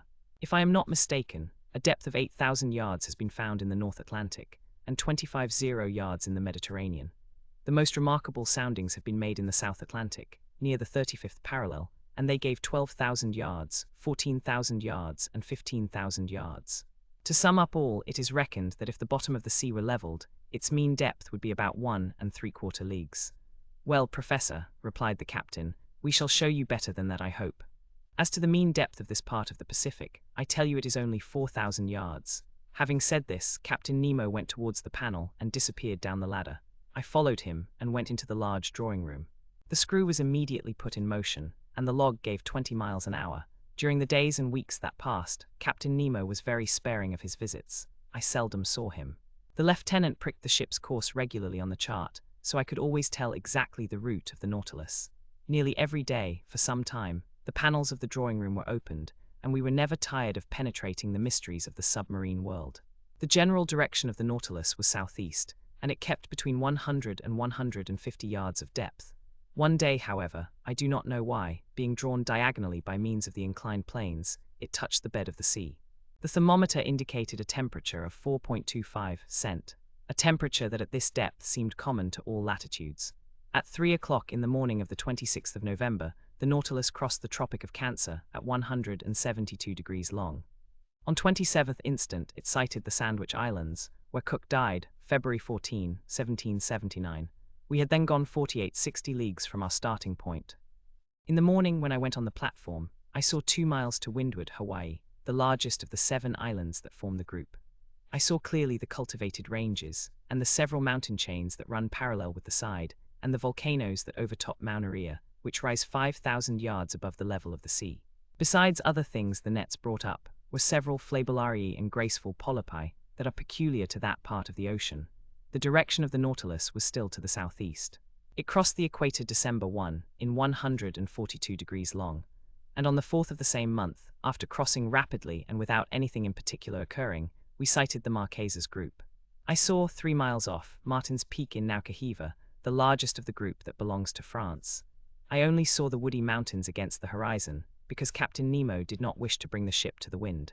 There the nets brought up beautiful specimens of fish, some with azure fins and tails like gold, the flesh of which is unrivaled, some nearly destitute of scales, but of exquisite flavor. Others with bony jaws and yellow-tinged gills, as good as bonitos, all fish that would be of use to us. After leaving these charming islands protected by the French flag, from the 4th to the 11th of December, the Nautilus sailed over about 2,000 miles. During the daytime of the 11th of December, I was busy reading in the large drawing room. Ned Land and Conseil watched the luminous water through the half-open panels. The Nautilus was immovable. While its reservoirs were filled, it kept at a depth of 1,000 yards, a region rarely visited in the ocean, and in which large fish were seldom seen. I was then reading a charming book by Jean Mace, The Slaves of the Stomach, and I was learning some valuable lessons from it when Conseil interrupted me. "Will master come here a moment?" he said in a curious voice. "What is the matter, Conseil? I want master to look." I rose, went, and leaned on my elbows before the panes and watched. In a full electric light, an enormous black mass, quite immovable, was suspended in the midst of the waters. I watched it attentively, seeking to find out the nature of this gigantic cetacean, but a sudden thought crossed my mind. "A vessel," I said, half aloud. "Yes," replied the Canadian, "a disabled ship that has sunk perpendicularly." Ned Land was right. We were close to a vessel of which the tattered shrouds still hung from their chains. The keel seemed to be in good order, and it had been wrecked at most some few hours. 3 stumps of masts, broken off about 2 feet above the bridge, showed that the vessel had had to sacrifice its masts. But lying on its side it had filled, and it was heeling over to port. This skeleton of what it had once been was a sad spectacle as it lay lost under the waves, but sadder still was the sight of the bridge, where some corpses, bound with ropes, were still lying. I counted 4 men, one of whom was standing at the helm, and a woman standing by the poop, holding an infant in her arms. She was quite young. I could distinguish her features, which the water had not decomposed, by the brilliant light from the Nautilus. In one despairing effort, she had raised her infant above her head, poor little thing, whose arms encircled its mother's neck. The attitude of the 4 sailors was frightful, distorted as they were by their convulsive movements, whilst making a last effort to free themselves from the cords that bound them to the vessel. The steersman alone, calm, with a grave, clear face, his grey hair glued to his forehead, and his hand clutching the wheel of the helm, seemed even then to be guiding the 3 broken masts through the depths of the ocean. What a scene! We were dumb. Our hearts beat fast before this shipwreck, taken as it were from life and photographed in its last moments. And I saw already, coming towards it with hungry eyes, enormous sharks, attracted by the human flesh. However, the Nautilus, turning, went round the submerged vessel, and in one instant I read on the stern, the Florida, Sunderland. Chapter 18 VANIKORO. This terrible spectacle was the forerunner of the series of maritime catastrophes that the Nautilus was destined to meet within its route. As long as it went through more frequented waters, we often saw the hulls of shipwrecked vessels that were rotting in the depths, and deeper down cannons, bullets, anchors, chains, and 1,000 other iron materials eaten up by rust. However, on the 11th of December, we sighted the Pomotou Islands, the old dangerous group of Bougainville, that extend over a space of 500 leagues at ESC to W&W, from the island Ducie to that of Laziev. This group covers an area of 370 square leagues, and it is formed of 60 groups of islands, among which the Gambia group is remarkable, over which France exercises sway. These are coral islands, slowly raised but continuous, created by the daily work of polypi. Then this new island will be joined later on to the neighboring groups, and a 5th continent will stretch from New Zealand and New Caledonia, and from thence to the Marquesas. One day, when I was suggesting this theory to Captain Nemo, he replied coldly, "The Earth does not want new continents, but new men." Chance had conducted the Nautilus towards the island of Clermont-Tonnerre, one of the most curious of the group, that was discovered in 1822 by Captain Bell of the Minerva. I could study now the madrepore system, to which are due the islands in this ocean. Madrepores, which must not be mistaken for corals, have a tissue lined with a calcareous crust, and the modifications of its structure have induced M. Milne Edwards, my worthy master, to class them into 5 sections. The animalcule that the marine polypus secretes live by millions at the bottom of their cells. Their calcareous deposits become rocks, reefs, and large and small islands. Here they form a ring, surrounding a little inland lake, that communicates with the sea by means of gaps. there they make barriers of reefs like those on the coasts of New Caledonia and the various Pomotan Islands. In other places, like those at Reunion and at Morris, they raise fringed reefs, high, straight walls, near which the depth of the ocean is considerable. Some cable lengths off the shores of the island of Clermont, I admired the gigantic work accomplished by these microscopical workers. These walls are specially the work of those madrepores known as millepores, porites, madrepores, and astrias. These polypi are found particularly in the rough beds of the sea, near the surface, and consequently it is from the upper part that they begin their operations, in which they bury themselves by degrees with the debris of the secretions that support them. Such is, at least, Darwin's theory, who thus explains the formation of the atolls, a superior theory, to my mind, to that given of the foundation of the madreporical works, summits of mountains or volcanoes that are submerged some feet below the level of the sea. I could observe closely these curious walls, for perpendicularly they were more than 300 yards deep, and our electric sheets lighted up this calcareous matter brilliantly. Replying to a question Conseil asked me as to the time these colossal barriers took to be raised, I astonished him much by telling him that learned men reckoned it about the eighth of an inch in 100 years. Towards evening, Clermont-Tonnerre was lost in the distance, and the route of the Nautilus was sensibly changed. After having crossed the Tropic of Capricorn in 135 degrees longitude, it sailed W&W, making again for the tropical zone. Although the summer sun was very strong, we did not suffer from heat, for at 15 or 20 fathoms below the surface, the temperature did not rise above from 10 to 12 degrees. On 15th of December, we left to the east the bewitching group of the Societies and the graceful Tahiti, Queen of the Pacific. I saw in the morning, some miles to the windward, the elevated summits of the island. These waters furnished our table with excellent fish, mackerel, bonitos, and some varieties of a sea serpent.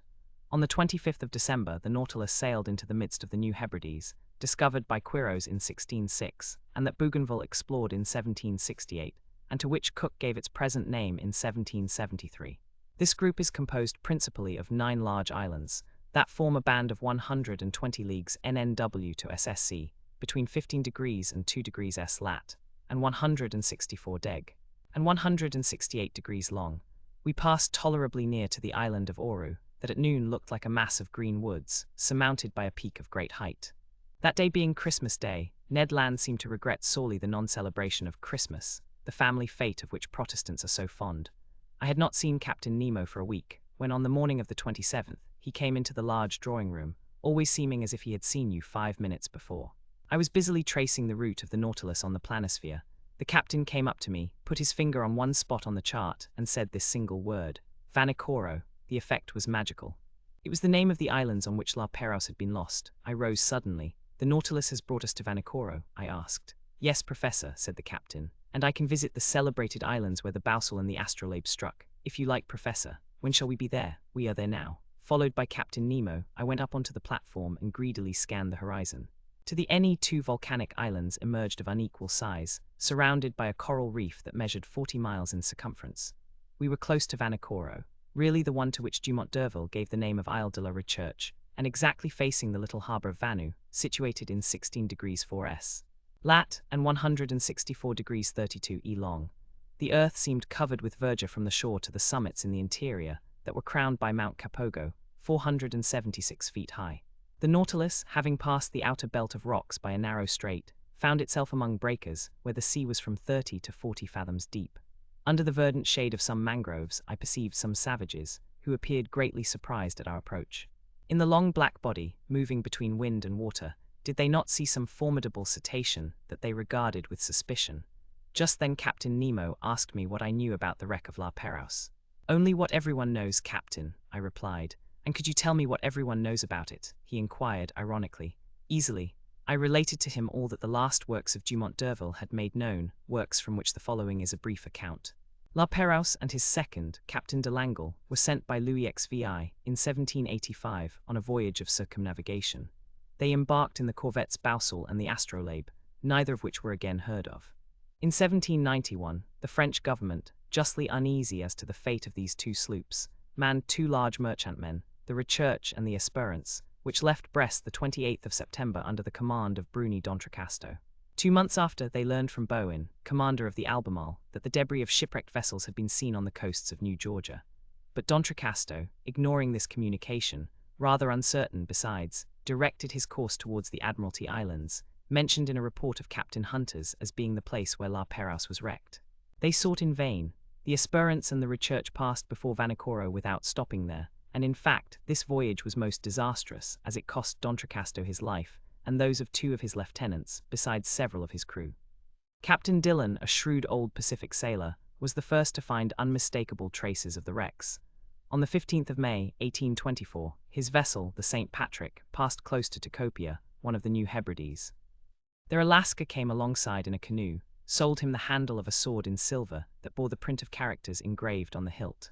The Lascar pretended that 6 years before, during a stay at Vanikoro, he had seen 2 Europeans that belonged to some vessels that had run aground on the reef some years ago. Dillon guessed that he meant La Perouse, whose disappearance had troubled the whole world. He tried to get on to Vanikoro, where, according to the Lascar, he would find numerous debris of the wreck, but winds and tides prevented him. Dillon returned to Calcutta. There he interested the Asiatic Society and the Indian Company in his discovery. A vessel, to which was given the name of the Research, was put at his disposal, and he set out 23 January 1827, accompanied by a French agent. The Research, after touching at several points in the Pacific, cast anchor before Vanikoro, 7th July 1827, in that same harbour of Vanu where the Nautilus was at this time. There it collected numerous relics of the wreck: iron utensils, anchors, pulley strops, swivel guns, and 18 lb shot, fragments of astronomical instruments, a piece of crown work, and a bronze clock, bearing this inscription, Bazin Emma Fate, the mark of the foundry of the arsenal at Brest about 1785. There could be no further doubt. Dillon, having made all inquiries, stayed in the unlucky place till October. Then he quitted Vanikoro and directed his course towards New Zealand. Put into Calcutta 7th April 1828 and returned to France, where he was warmly welcomed by Charles X, but at the same time, without knowing Dillon's movements, Dumont d'Urville had already set out to find the scene of the wreck. And they had learned from a whaler that some medals and a cross of St. Louis had been found in the hands of some savages of Louisade and New Caledonia. Dumont d'Urville, commander of the Astrolabe, had then sailed, and 2 months after Dillon had left Vanikoro, he put into Hobart Town. There he learned the results of Dillon's inquiries, and found that a certain James Hobbs, 2nd Lieutenant of the Union of Calcutta, after landing on an island situated 8 degrees 18 S. lat. And 156 degrees 30 E long, had seen some iron bars and red stuffs used by the natives of these parts. Dumont d'Urville, much perplexed, and not knowing how to credit the reports of low-class journals, decided to follow Dillon's track. On the 10th of February, 1828, the Astrolabe appeared off Tocopia, and took as guide and interpreter a deserter found on the island, made his way to Vanikoro, sighted it on the 12th inst. Lay among the reefs until the 14th, and not until the 20th did he cast anchor within the barrier in the harbour of Vanu. On the 23rd, several officers went round the island and brought back some unimportant trifles. The natives, adopting a system of denials and evasions, refused to take them to the unlucky place. This ambiguous conduct led them to believe that the natives had ill-treated the castaways, and indeed they seemed to fear that Dumont d'Urville had come to avenge La Perouse and his unfortunate crew. However, on the 26th, appeased by some presents, and understanding that they had no reprisals to fear, they led M. Jacquarot to the scene of the wreck. There, in 3 or 4 fathoms of water, between the reefs of Pacu and Vanu, lay anchors, cannons, pigs of lead and iron, embedded in the limy concretions. The large boat and the whaler belonging to the Astrolabe were sent to this place, and not without some difficulty their crews hauled up an anchor weighing 18 pounds, a brass gun, some pigs of iron, and 2 copper swivel guns. Dumont d'Urville, questioning the natives, learned too that La Perouse, after losing both his vessels on the reefs of this island, had constructed a smaller boat, only to be lost a second time, where no one knew. But the French government, fearing that Dumont d'Urville was not acquainted with Dillon's movements, had sent the sloop Bayonnaise, commanded by Legrand de Tromelin, to Vanikoro, which had been stationed on the west coast of America. The Bayonnaise cast her anchor before Vanikoro some months after the departure of the Astrolabe, but found no new document, but stated that the savages had respected the monument to La Perouse. "That is the substance of what I told Captain Nemo. So," he said, "no one knows now where the 3rd vessel perished that was constructed by the castaways on the island of Vanikoro. No one knows." Captain Nemo said nothing, but signed to me to follow him into the large saloon. The Nautilus sank several yards below the waves, and the panels were opened. I hastened to the aperture, and under the crustaceans of coral, covered with fungi, siphonules, alcyons, madrepores, through myriads of charming fish, giles, glyphosidri, pomphorides, diacopes, and holocenters, I recognized certain debris that the drags had not been able to tear up, iron stirrups, anchors, cannons, bullets, capstan fittings, the stem of a ship, all objects clearly proving the wreck of some vessel. And now carpeted with living flowers. While I was looking on this desolate scene, Captain Nemo said, in a sad voice, Commander La Perouse set out 7th December, 1785, with his vessels La Boussole and the Astrolabe. He first cast anchor at Botany Bay, visited the Friendly Isles, New Caledonia, then directed his course towards Santa Cruz, and put into Namauca, one of the Happy group. Then his vessels struck on the unknown reefs of Vanikoro.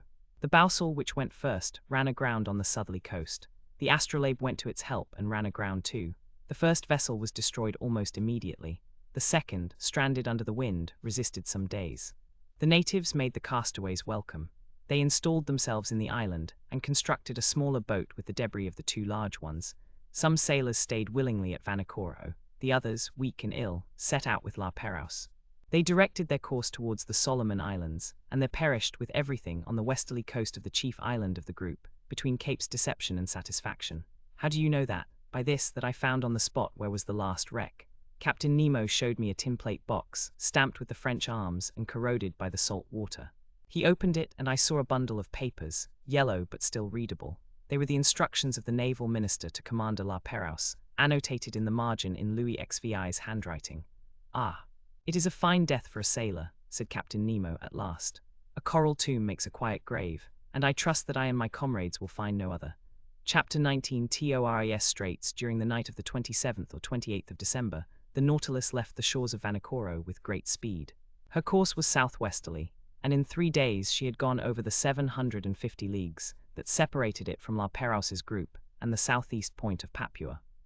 Early on the 1st of January, 1863, Conseil joined me on the platform. Master, will you permit me to wish you a happy new year? What, Conseil? Exactly as if I was at Paris in my study at the Jardin des Plantes. Well, I accept your good wishes, and thank you for them. Only I will ask you what you mean by a happy new year under our circumstances. Do you mean the year that will bring us to the end of our imprisonment, or the year that sees us continue this strange voyage? Really, I do not know how to answer, Master. We are sure to see curious things, and for the last 2 months we have not had time for dullness. The last marvel is always the most astonishing, and if we continue this progression, I do not know how it will end. It is my opinion that we shall never again see the like. I think then, with no offense to Master, that a happy year would be one in which we could see everything. On 2nd January we had made 11,340 miles, or 5250 French leagues, since our starting point in the Japan seas. Before the ship's head stretched the dangerous shores of the Coral Sea, on the northeast coast of Australia. Our boat lay along some miles from the redoubtable bank on which Cook's vessel was lost, 10th June, 1770. The boat in which Cook was struck on a rock, and if it did not sink, it was owing to a piece of coral that was broken by the shock, and fixed itself in the broken keel. I had wished to visit the reef, 360 leagues long, against which the sea, always rough, broke with great violence, with a noise like thunder. But just then the inclined planes drew the Nautilus down to a great depth, and I could see nothing of the high coral walls. I had to content myself with the different specimens of fish brought up by the nets. I remarked, among others, some Germans, a species of mackerel as large as a tunny, with bluish sides, and striped with transverse bands, that disappear with the animal's life. These fish followed us in shoals, and furnished us with very delicate food. We took also a large number of gilt heads, about 1½ inches long, tasting like dories, and flying pirapes like submarine swallows, which in dark nights light alternately the air and water with their phosphorescent light. Among the mollusks and zoophytes, I found in the meshes of the net several species of alcynarians, echini, hammers, spurs, dials, cerites, and hyali.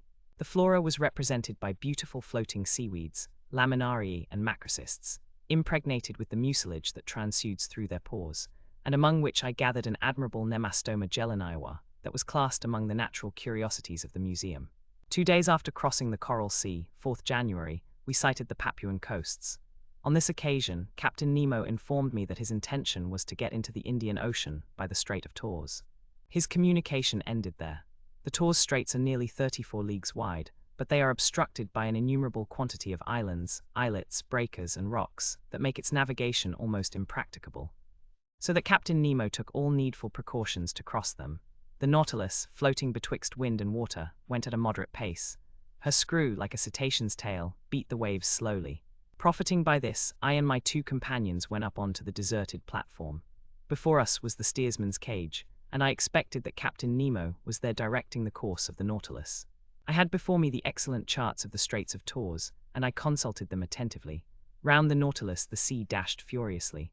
The course of the waves, that went from southeast to northwest at the rate of 2.5 miles, broke on the coral that showed itself here and there.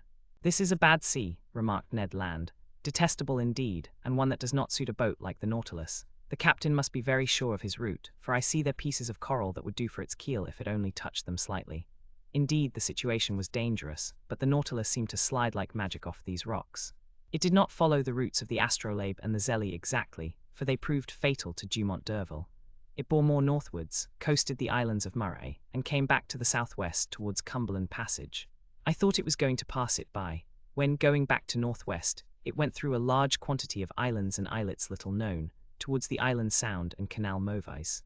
I wondered if Captain Nemo, foolishly imprudent, would steer his vessel into that pass where Dumont d'Urville's 2 corvettes touched, when swerving again, and cutting straight through to the west, he steered for the island of Gilboa. It was then 3 in the afternoon. The tide began to recede, being quite full. The Nautilus approached the island that I still saw, with its remarkable border of screw pines. He stood off it at about 2 miles distant. Suddenly a shock overthrew me. The Nautilus just touched a rock and stayed immovable, laying lightly to port side. When I rose, I perceived Captain Nemo and his lieutenant on the platform. They were examining the situation of the vessel, and exchanging words in their incomprehensible dialect. She was situated thus. 2 miles on the starboard side appeared Gilboa, stretching from north to west like an immense arm. Towards the south and east some coral showed itself, left by the ebb. We had run aground, and in one of those seas where the tides are middling, a sorry matter for the floating of the Nautilus. However, the vessel had not suffered, for her keel was solidly joined. But if she could neither glide off nor move, she ran the risk of being forever fastened to these rocks, and then Captain Nemo's submarine vessel would be done for. I was reflecting thus when the captain, cool and calm, always master of himself, approached me. "An accident?" I asked. "No, an incident, but an incident that will oblige you perhaps to become an inhabitant of this land from which you flee." Captain Nemo looked at me curiously, and made a negative gesture, as much as to say that nothing would force him to set foot on terra firma again. Then he said, "Besides, Aronnax, the Nautilus is not lost. It will carry you yet into the midst of the marvels of the ocean. Our voyage is only begun, and I do not wish to be deprived so soon of the honor of your company." "However, Captain Nemo," I replied, without noticing the ironical turn of his phrase, "the Nautilus ran aground in open sea. Now the tides are not strong in the Pacific, and if you cannot lighten the Nautilus, I do not see how it will be reinflated. The tides are not strong in the Pacific. You are right there, Professor. But in Torres Straits one finds still a difference of 1.5 yards between the level of high and low seas. Today is 4th January, and in 5 days the moon will be full. Now, I shall be very much astonished if that satellite does not raise these masses of water sufficiently, and render me a service that I should be indebted to her for." Having said this, Captain Nemo, followed by his lieutenant, redescended to the interior of the Nautilus. As to the vessel, it moved not, and was immovable, as if the coralline polypi had already walled it up with their indestructible cement. "Well, sir," said Ned Land, who came up to me after the departure of the captain. "Well, friend Ned, we will wait patiently for the tide on the 9th instant, for it appears that the moon will have the goodness to put it off again. Really, and this captain is not going to cast anchor at all since the tide will suffice," said Conseil simply. The Canadian looked at Conseil, then shrugged his shoulders. "Sir, you may believe me when I tell you that this piece of iron will navigate neither on nor under the sea again. It is only fit to be sold for its weight. I think, therefore, that the time has come to part company with Captain Nemo. Friend Ned, I do not despair of this stout Nautilus, as you do, and in 4 days we shall know what to hold to on the Pacific tides.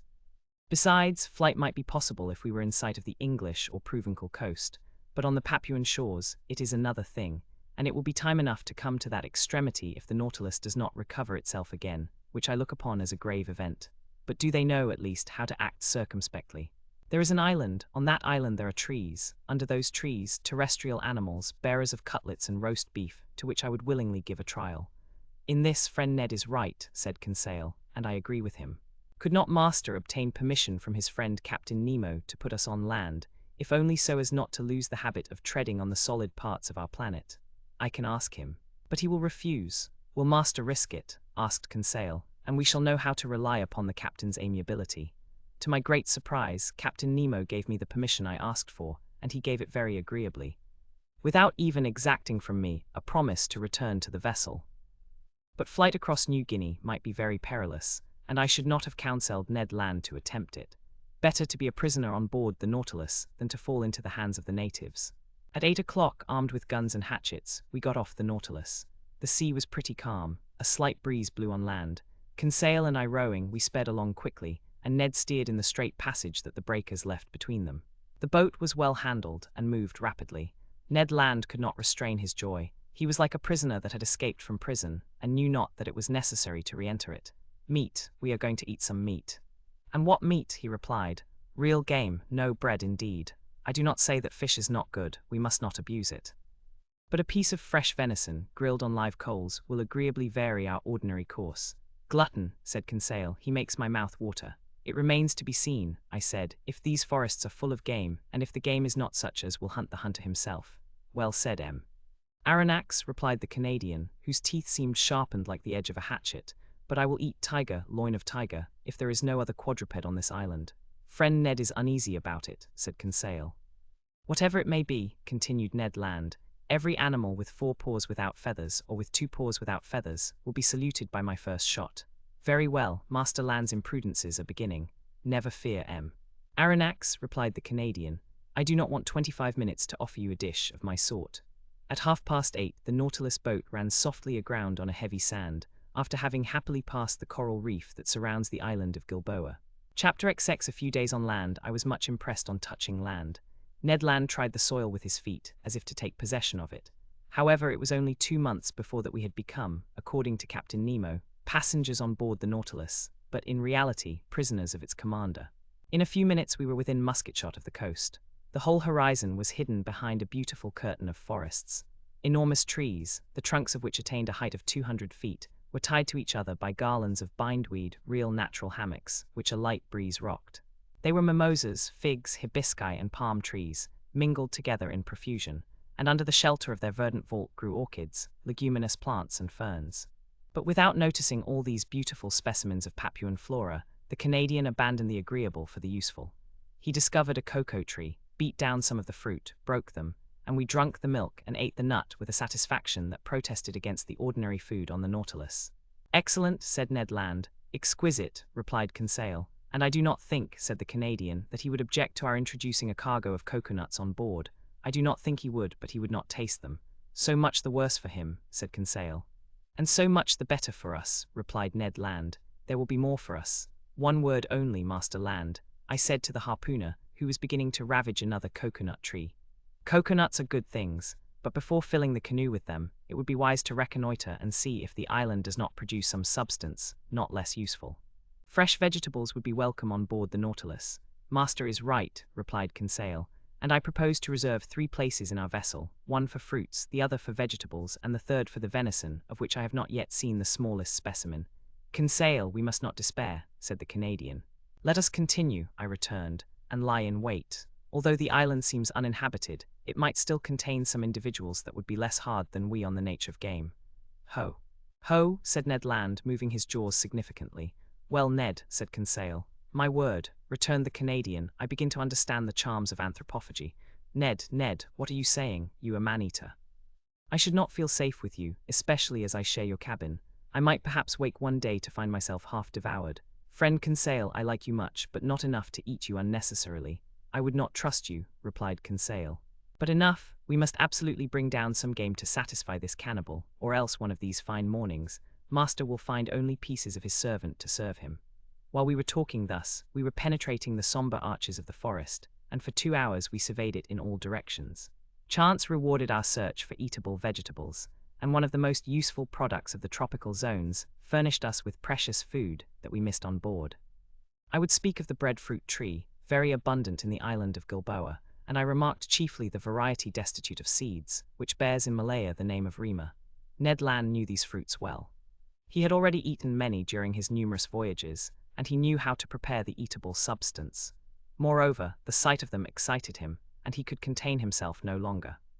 "Master," he said, "I shall die if I do not taste a little of this breadfruit pie." "Taste it, friend Ned, taste it as you want. We are here to make experiments, make them. It won't take long," said the Canadian. And provided with a lentil, he lighted a fire of dead wood that crackled joyously. During this time, Conseil and I chose the best fruits of the breadfruit. Some had not then attained a sufficient degree of maturity, and their thick skin covered a white but rather fibrous pulp.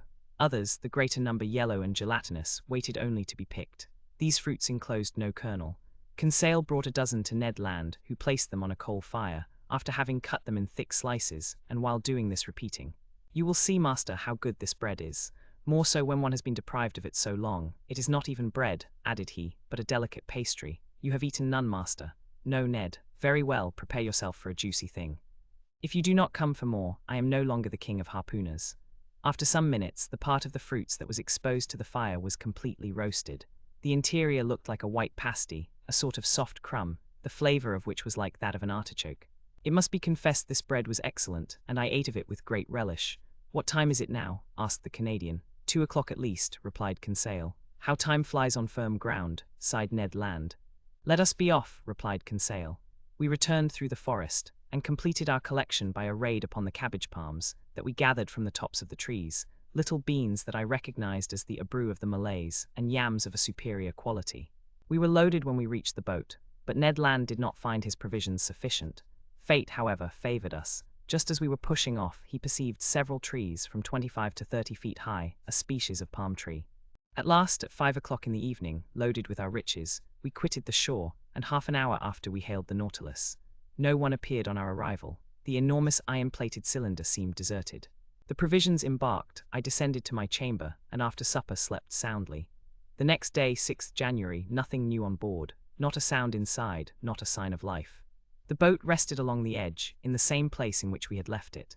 We resolved to return to the island. Ned Land hoped to be more fortunate than on the day before with regard to the hunt, and wished to visit another part of the forest. At dawn we set off.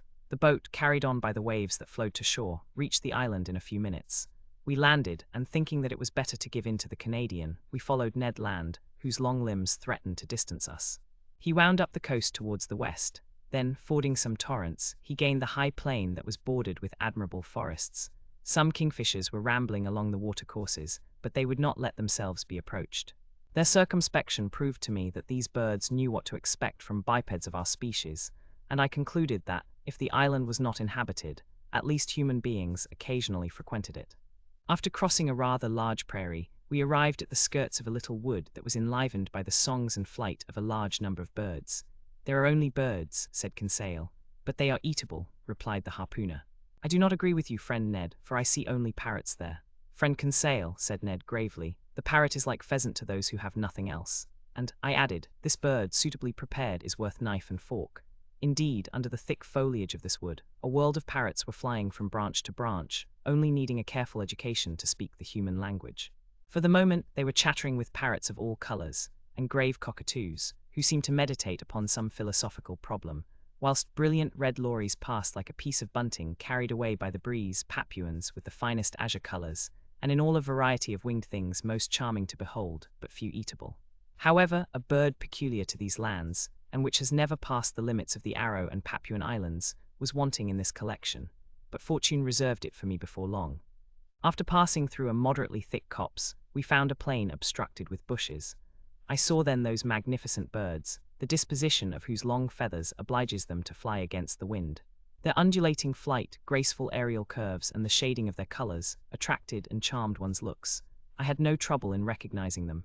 "Birds of paradise," I exclaimed. The Malays, who carry on a great trade in these birds with the Chinese, have several means that we could not employ for taking them. Sometimes they put snares on the top of high trees that the birds of paradise prefer to frequent. Sometimes they catch them with a viscous birdlime that paralyses their movements. They even go so far as to poison the fountains that the birds generally drink from, but we were obliged to fire at them during flight, which gave us few chances to bring them down. And indeed, we vainly exhausted one half our ammunition. About 11 o'clock in the morning, the first range of mountains that form the center of the island was traversed, and we had killed nothing. Hunger drove us on. The hunters had relied on the products of the chase, and they were wrong. Happily Conseil, to his great surprise, made a double shot and secured breakfast. He brought down a white pigeon and a wood pigeon, which, cleverly plucked and suspended from a skewer, was roasted before a red fire of dead wood. While these interesting birds were cooking, Ned prepared the fruit of the bread tree. Then the wood pigeons were devoured to the bones, and declared excellent. The nutmeg, with which they are in the habit of stuffing their crops, flavors their flesh and renders it delicious eating. Now, Ned, what do you miss now? Some four-footed game, Aronnax. All these pigeons are only side dishes and trifles, and until I have killed an animal with cutlets I shall not be content. Nor I, Ned, if I do not catch a bird of paradise. Let us continue hunting, replied Conseil. Let us go towards the sea. We have arrived at the first declivities of the mountains, and I think we had better regain the region of forests. That was sensible advice, and was followed out. After walking for 1 hour we had attained a forest of sago trees. Some inoffensive serpents glided away from us. The birds of paradise fled at our approach, and truly I despaired of getting near one when Conseil, who was walking in front, suddenly bent down, uttered a triumphal cry, and came back to me bringing a magnificent specimen. Ah, bravo, Conseil, master is very good. No, my boy, you have made an excellent stroke. Take one of these living birds and carry it in your hand. If master will examine it, he will see that I have not deserved great merit. Why, Conseil? Because this bird is as drunk as a quail. Drunk, yes, sir. Drunk with the nutmegs that it devoured under the nutmeg tree, under which I found it. See, friend Ned, see the monstrous effects of intemperance. By Jove, exclaimed the Canadian, because I have drunk gin for 2 months, you must needs reproach me. However, I examined the curious bird. Conseil was right. The bird, drunk with the juice, was quite powerless. It could not fly, it could hardly walk. This bird belonged to the most beautiful of the 8 species that are found in Papua and in the neighboring islands. It was the large emerald bird, the most rare kind. It measured 3 feet in length. Its head was comparatively small, its eyes placed near the opening of the beak, and also small.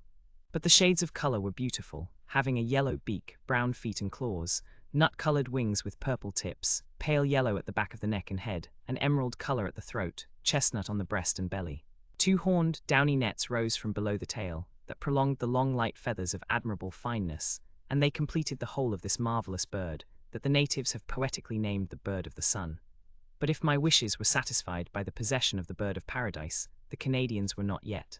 Happily, about 2 o'clock, Ned Land brought down a magnificent hog, from the brood of those the natives call biologist. The animal came in time for us to procure real quadruped meat, and he was well received. Ned Land was very proud of his shot. The hog, hit by the electric ball, fell stone dead. The Canadians skinned and cleaned it properly, after having taken 6 cutlets, destined to furnish us with a grilled repast in the evening. Then the hunt was resumed, which was still more marked by Ned and Conseil's exploits. Indeed, the 2 friends, beating the bushes, roused a herd of kangaroos that fled and bounded along on their elastic paws. But these animals did not take to flight so rapidly, but what the electric capsule could stop their course. Ah, Professor, cried Ned Land, who was carried away by the delights of the chase, what excellent game, and stewed too. What a supply for the Nautilus. 2, 3, 5 down, and to think that we shall eat that flesh, and that the idiots on board shall not have a crumb. I think that in the excess of his joy, the Canadian, if he had not talked so much, would have killed them all. But he contented himself with a single dozen of these interesting marsupials. These animals were small. They were a species of those kangaroo rabbits that live habitually in the hollows of trees, and whose speed is extreme. But they are moderately fat, and furnish, at least, estimable food. We were very satisfied with the results of the hunt. Happy Ned proposed to return to this enchanting island the next day, for he wished to depopulate it of all the eatable quadrupeds. But he had reckoned without his host. At 6 o'clock in the evening we had regained the shore. Our boat was moored to the usual place. The Nautilus, like a long rock, emerged from the waves 2 miles from the beach. Ned Land, without waiting, occupied himself about the important dinner business. He understood all about cooking well. The bariautang, grilled on the coals, soon scented the air with a delicious odor. Indeed, the dinner was excellent. 2 wood pigeons completed this extraordinary menu. The sago pasty, the artocarpus bread, some mangoes, 6 pineapples, and the liquor fermented from some coconuts overjoyed us. I even think that my worthy companion's ideas had not all the plainness desirable. Suppose we do not return to the Nautilus this evening, said Conseil. Suppose we never return, added Ned Land. Just then a stone fell at our feet and cut short the harpooner's proposition. Chapter 21, Captain Nemo's thunderbolt. We looked at the edge of the forest without rising, my hand stopping in the action of putting it to my mouth, Ned Land's completing its office. Stones do not fall from the sky, remarked Conseil, or they would merit the name aerolites. A second stone, carefully aimed, that made a savory pigeon's leg fall from Conseil's hand, gave still more weight to his observation. We all 3 arose, shouldered our guns, and were ready to reply to any attack. Are they apes? Cried Ned Land. Very nearly, they are savages. To the boat, I said, hurrying to the sea. It was indeed necessary to beat a retreat, for about 20 natives armed with bows and slings appeared on the skirts of a copse that masked the horizon to the right, hardly 100 steps from us. Our boat was moored about 60 feet from us. The savages approached us, not running, but making hostile demonstrations. Stones and arrows fell thickly. Ned Land had not wished to leave his provisions. And in spite of his imminent danger, his pig on one side and kangaroos on the other, he went tolerably fast. In 2 minutes we were on the shore. To load the boat with provisions and arms, to push it out to sea, and ship the oars was the work of an instant. We had not gone 2 cable lengths, when 100 savages, howling and gesticulating, entered the water up to their waists. I watched to see if their apparition would attract some men from the Nautilus on to the platform. But no. The enormous machine, lying off, was absolutely deserted. 20 minutes later we were on board. The panels were open. After making the boat fast, we entered into the interior of the Nautilus. I descended to the drawing room, from whence I heard some chords. Captain Nemo was there, bending over his organ and plunged in a musical ecstasy. "Captain," he did not hear me. "Captain," I said, touching his hand. He shuddered and turning round said, "Ah, it is you, Professor. Well, have you had a good hunt? Have you botanized successfully?" "Yes, Captain, but we have unfortunately brought a troop of bipeds whose vicinity troubles me." "What bipeds?" "Savages." "Savages," he echoed ironically. "So you are astonished, Professor, at having set foot on a strange land and finding savages." "Savages, where are there not any? Besides, are they worse than others, these whom you call savages?" "But, Captain, how many have you counted?" 100 at least. Aronnax, replied Captain Nemo, placing his fingers on the organ stops. "When all the natives of Papua are assembled on this shore, the Nautilus will have nothing to fear from their attacks." The captain's fingers were then running over the keys of the instrument, and I remarked that he touched only the black keys, which gave his melodies an essentially Scotch character. Soon he had forgotten my presence, and had plunged into a reverie that I did not disturb. I went up again on to the platform. Night had already fallen, for in this low latitude the sun sets rapidly and without twilight. I could only see the island indistinctly, but the numerous fires lighted on the beach showed that the natives did not think of leaving it. I was alone for several hours, sometimes thinking of the natives, but without any dread of them, for the imperturbable confidence of the captain was catching, sometimes forgetting them to admire the splendors of the night in the tropics. My remembrances went to France in the train of those zodiacal stars that would shine in some hours' time. The moon shone in the midst of the constellations of the zenith. The night slipped away without any mischance. The islanders frightened no doubt at the sight of a monster aground in the bay. The panels were open, and would have offered an easy access to the interior of the Nautilus. At 6 o'clock in the morning of the 8th January, I went up onto the platform. The dawn was breaking. The island soon showed itself through the dissipating fogs, first the shore, then the summits. The natives were there, more numerous than on the day before, 500 or 600 perhaps. Some of them, profiting by the low water, had come onto the coral, at less than 2 cable lengths from the Nautilus. I distinguished them easily. They were true Papuans with athletic figures, men of good race, large high foreheads, large but not broad and flat, and white teeth. Their woolly hair, with a reddish tinge, showed off on their black shining bodies like those of the Nubians. From the lobes of their ears, cut and distended, hung chaplets of bones. Most of these savages were naked. Amongst them I remarked some women, dressed from the hips to knees in quite a crinoline of herbs, that sustained a vegetable waistband. Some chiefs had ornamented their necks with a crescent and collars of glass beads, red and white. Nearly all were armed with bows, arrows, and shields, and carried on their shoulders a sort of net containing those round stones which they cast from their slings with great skill. One of these chiefs, rather near to the Nautilus, examined it attentively. He was perhaps a Mado of high rank, for he was draped in a mat of banana leaves, notched round the edges, and set off with brilliant colors. I could easily have knocked down this native, who was within a short length, but I thought that it was better to wait for real hostile demonstrations. Between Europeans and savages, it is proper for the Europeans to parry sharply, not to attack. During low water the natives roamed about near the Nautilus, but were not troublesome. I heard them frequently repeat the word "asai," and by their gestures I understood that they invited me to go on land, an invitation that I declined. So that on that day the boat did not push off, to the great displeasure of Master Land, who could not complete his provisions. This adroit Canadian employed his time in preparing the viands and meat that he had brought off the island. As for the savages, they returned to the shore about 11 o'clock in the morning, as soon as the coral tops began to disappear under the rising tide, but I saw their numbers had increased considerably on the shore. Probably they came from the neighboring islands, or very likely from Papua. However, I had not seen a single native canoe. Having nothing better to do, I thought of dragging these beautiful limpid waters, under which I saw a profusion of shells, zoophytes, and marine plants. Moreover, it was the last day that the Nautilus would pass in these parts. If it float in open sea the next day, according to Captain Nemo's promise. I therefore called Conseil, who brought me a little light drag, very like those for the oyster fishery. Now to work. For 2 hours we fished unceasingly, but without bringing up any rarities. The drag was filled with maidaceas, harps, melames, and particularly the most beautiful hammers I have ever seen. We also brought up some sea slugs, pearl oysters, and a dozen little turtles that were reserved for the pantry on board. But just when I expected it least, I put my hand on a wonder, I might say a natural deformity, very rarely met with. Conseil was just dragging, and his net came up filled with divers' ordinary shells, when all at once he saw me plunge my arm quickly into the net, to draw out a shell, and heard me utter a cry. "What is the matter, sir?" he asked in surprise. "Has master been bitten?" "No, my boy, but I would willingly have given a finger for my discovery." "What discovery?" "This shell," I said, holding up the object of my triumph. "It is simply an olive porphyry, genus olive, order of the Pectinibranchidae, class of gastropods, subclass mollusca."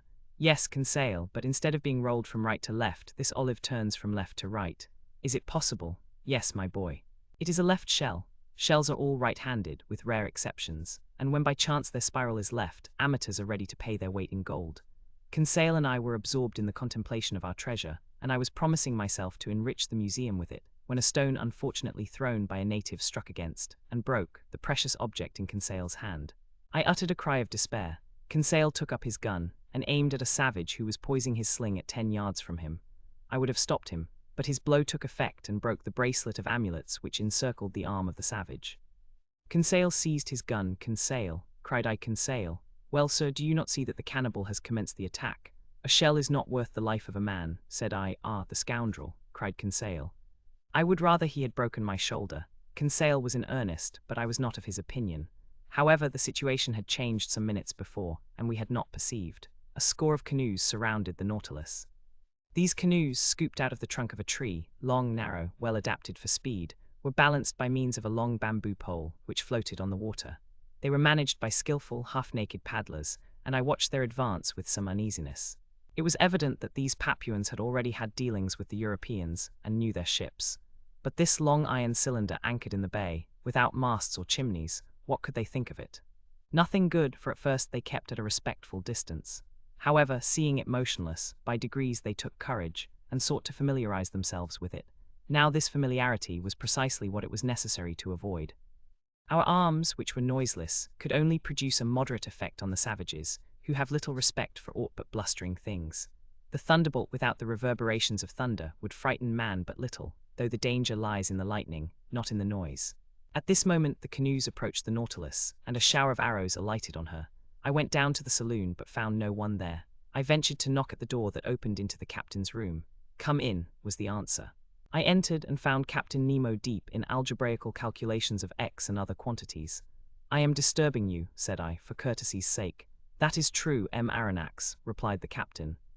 "But I think you have serious reasons for wishing to see me." "Very grave ones. The natives are surrounding us in their canoes, and in a few minutes we shall certainly be attacked by many hundreds of savages."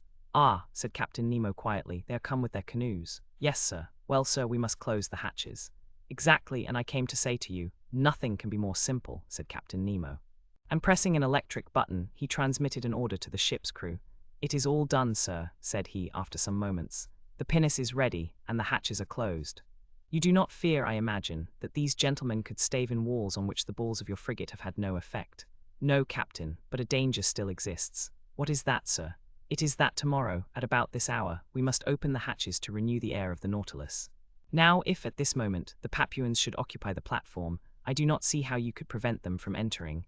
Then, sir, you suppose that they will board us. I am certain of it. Well, sir, let them come. I see no reason for hindering them. After all, these Papuans are poor creatures, and I am unwilling that my visit to the island should cost the life of a single one of these wretches." Upon that I was going away. But Captain Nemo detained me, and asked me to sit down by him. He questioned me with interest about our excursions on shore and our hunting, and seemed not to understand the craving for meat that possessed the Canadian. Then the conversation turned on various subjects, and without being more communicative, Captain Nemo showed himself more amiable. Amongst other things, we happened to speak of the situation of the Nautilus, run aground in exactly the same spot in this strait where Dumont d'Urville was nearly lost. "Apropos of this d'Urville was one of your great sailors," said the captain to me, one of your most intelligent navigators. He is the Captain Cook of you Frenchmen. Unfortunate man of science, after having braved the icebergs of the South Pole, the coral reefs of Oceania, the cannibals of the Pacific, to perish miserably in a railway train. If this energetic man could have reflected during the last moments of his life, what must have been uppermost in his last thoughts, do you suppose? So speaking, Captain Nemo seemed moved, and his emotion gave me a better opinion of him. Then, chart in hand, we reviewed the travels of the French navigator, his voyages of circumnavigation, his double detention at the South Pole, which led to the discovery of Adelaide and Louis Philippe, and fixing the hydrographical bearings of the principal islands of Oceania. That which your D'Urville has done on the surface of the seas, said Captain Nemo, that have I done under them, and more easily, more completely than he. The Astrolabe and the Zélé, incessantly tossed about by the hurricane, could not be worth the Nautilus, quiet repository of labor that she is, truly motionless in the midst of the waters. Tomorrow, added the captain, rising, tomorrow at 20 minutes to 3 p.m., the Nautilus shall float, and leave the Strait of Torres uninjured. Having curtly pronounced these words, Captain Nemo bowed slightly. This was to dismiss me, and I went back to my room.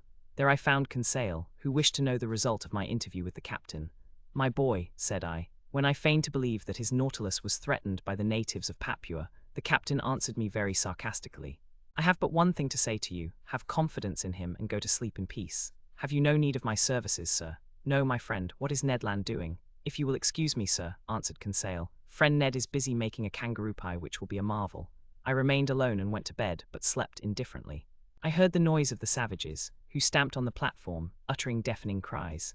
The night passed thus, without disturbing the ordinary repose of the crew. The presence of these cannibals affected them no more than the soldiers of a masked battery care for the ants that crawl over its front. At 6 in the morning I rose. The hatches had not been opened. The inner air was not renewed, but the reservoirs, filled ready for any emergency, were now resorted to, and discharged several cubic feet of oxygen into the exhausted atmosphere of the Nautilus. I worked in my room till noon, without having seen Captain Nemo, even for an instant. On board no preparations for departure were visible. I waited still some time, then went into the large saloon. The clock marked 2:30. In 10 minutes it would be high tide, and if Captain Nemo had not made a rash promise, the Nautilus would be immediately detached. If not, many months would pass ere she could leave her bed of coral. However, some warning vibrations began to be felt in the vessel. I heard the keel grating against the rough calcareous bottom of the coral reef. At 5:20 to 3, Captain Nemo appeared in the saloon. We are going to start, said he. Ah, replied I have given the order to open the hatches. And the Papuans, answered Captain Nemo, slightly shrugging his shoulders. Will they not come inside the Nautilus? How? Only by leaping over the hatches you have opened. Aronnax, quietly answered Captain Nemo. They will not enter the hatches of the Nautilus in that way, even if they were open. I looked at the captain. You do not understand, said he. Hardly. Well, come and you will see. I directed my steps towards the central staircase.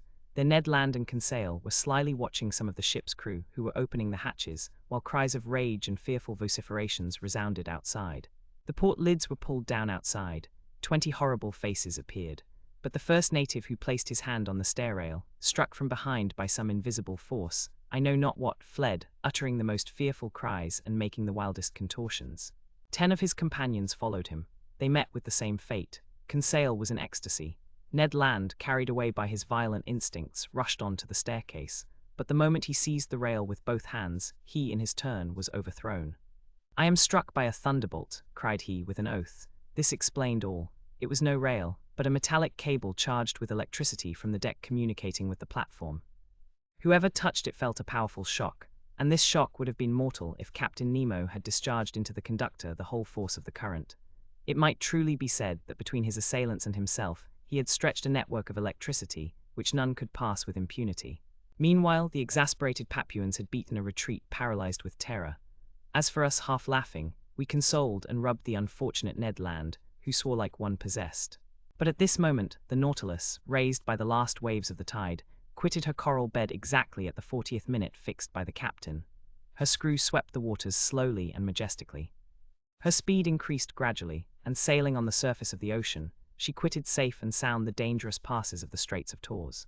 Chapter 22, Egri Somnia. The following day, 10th January, the Nautilus continued her course between two seas, but with such remarkable speed that I could not estimate it at less than 35 miles an hour.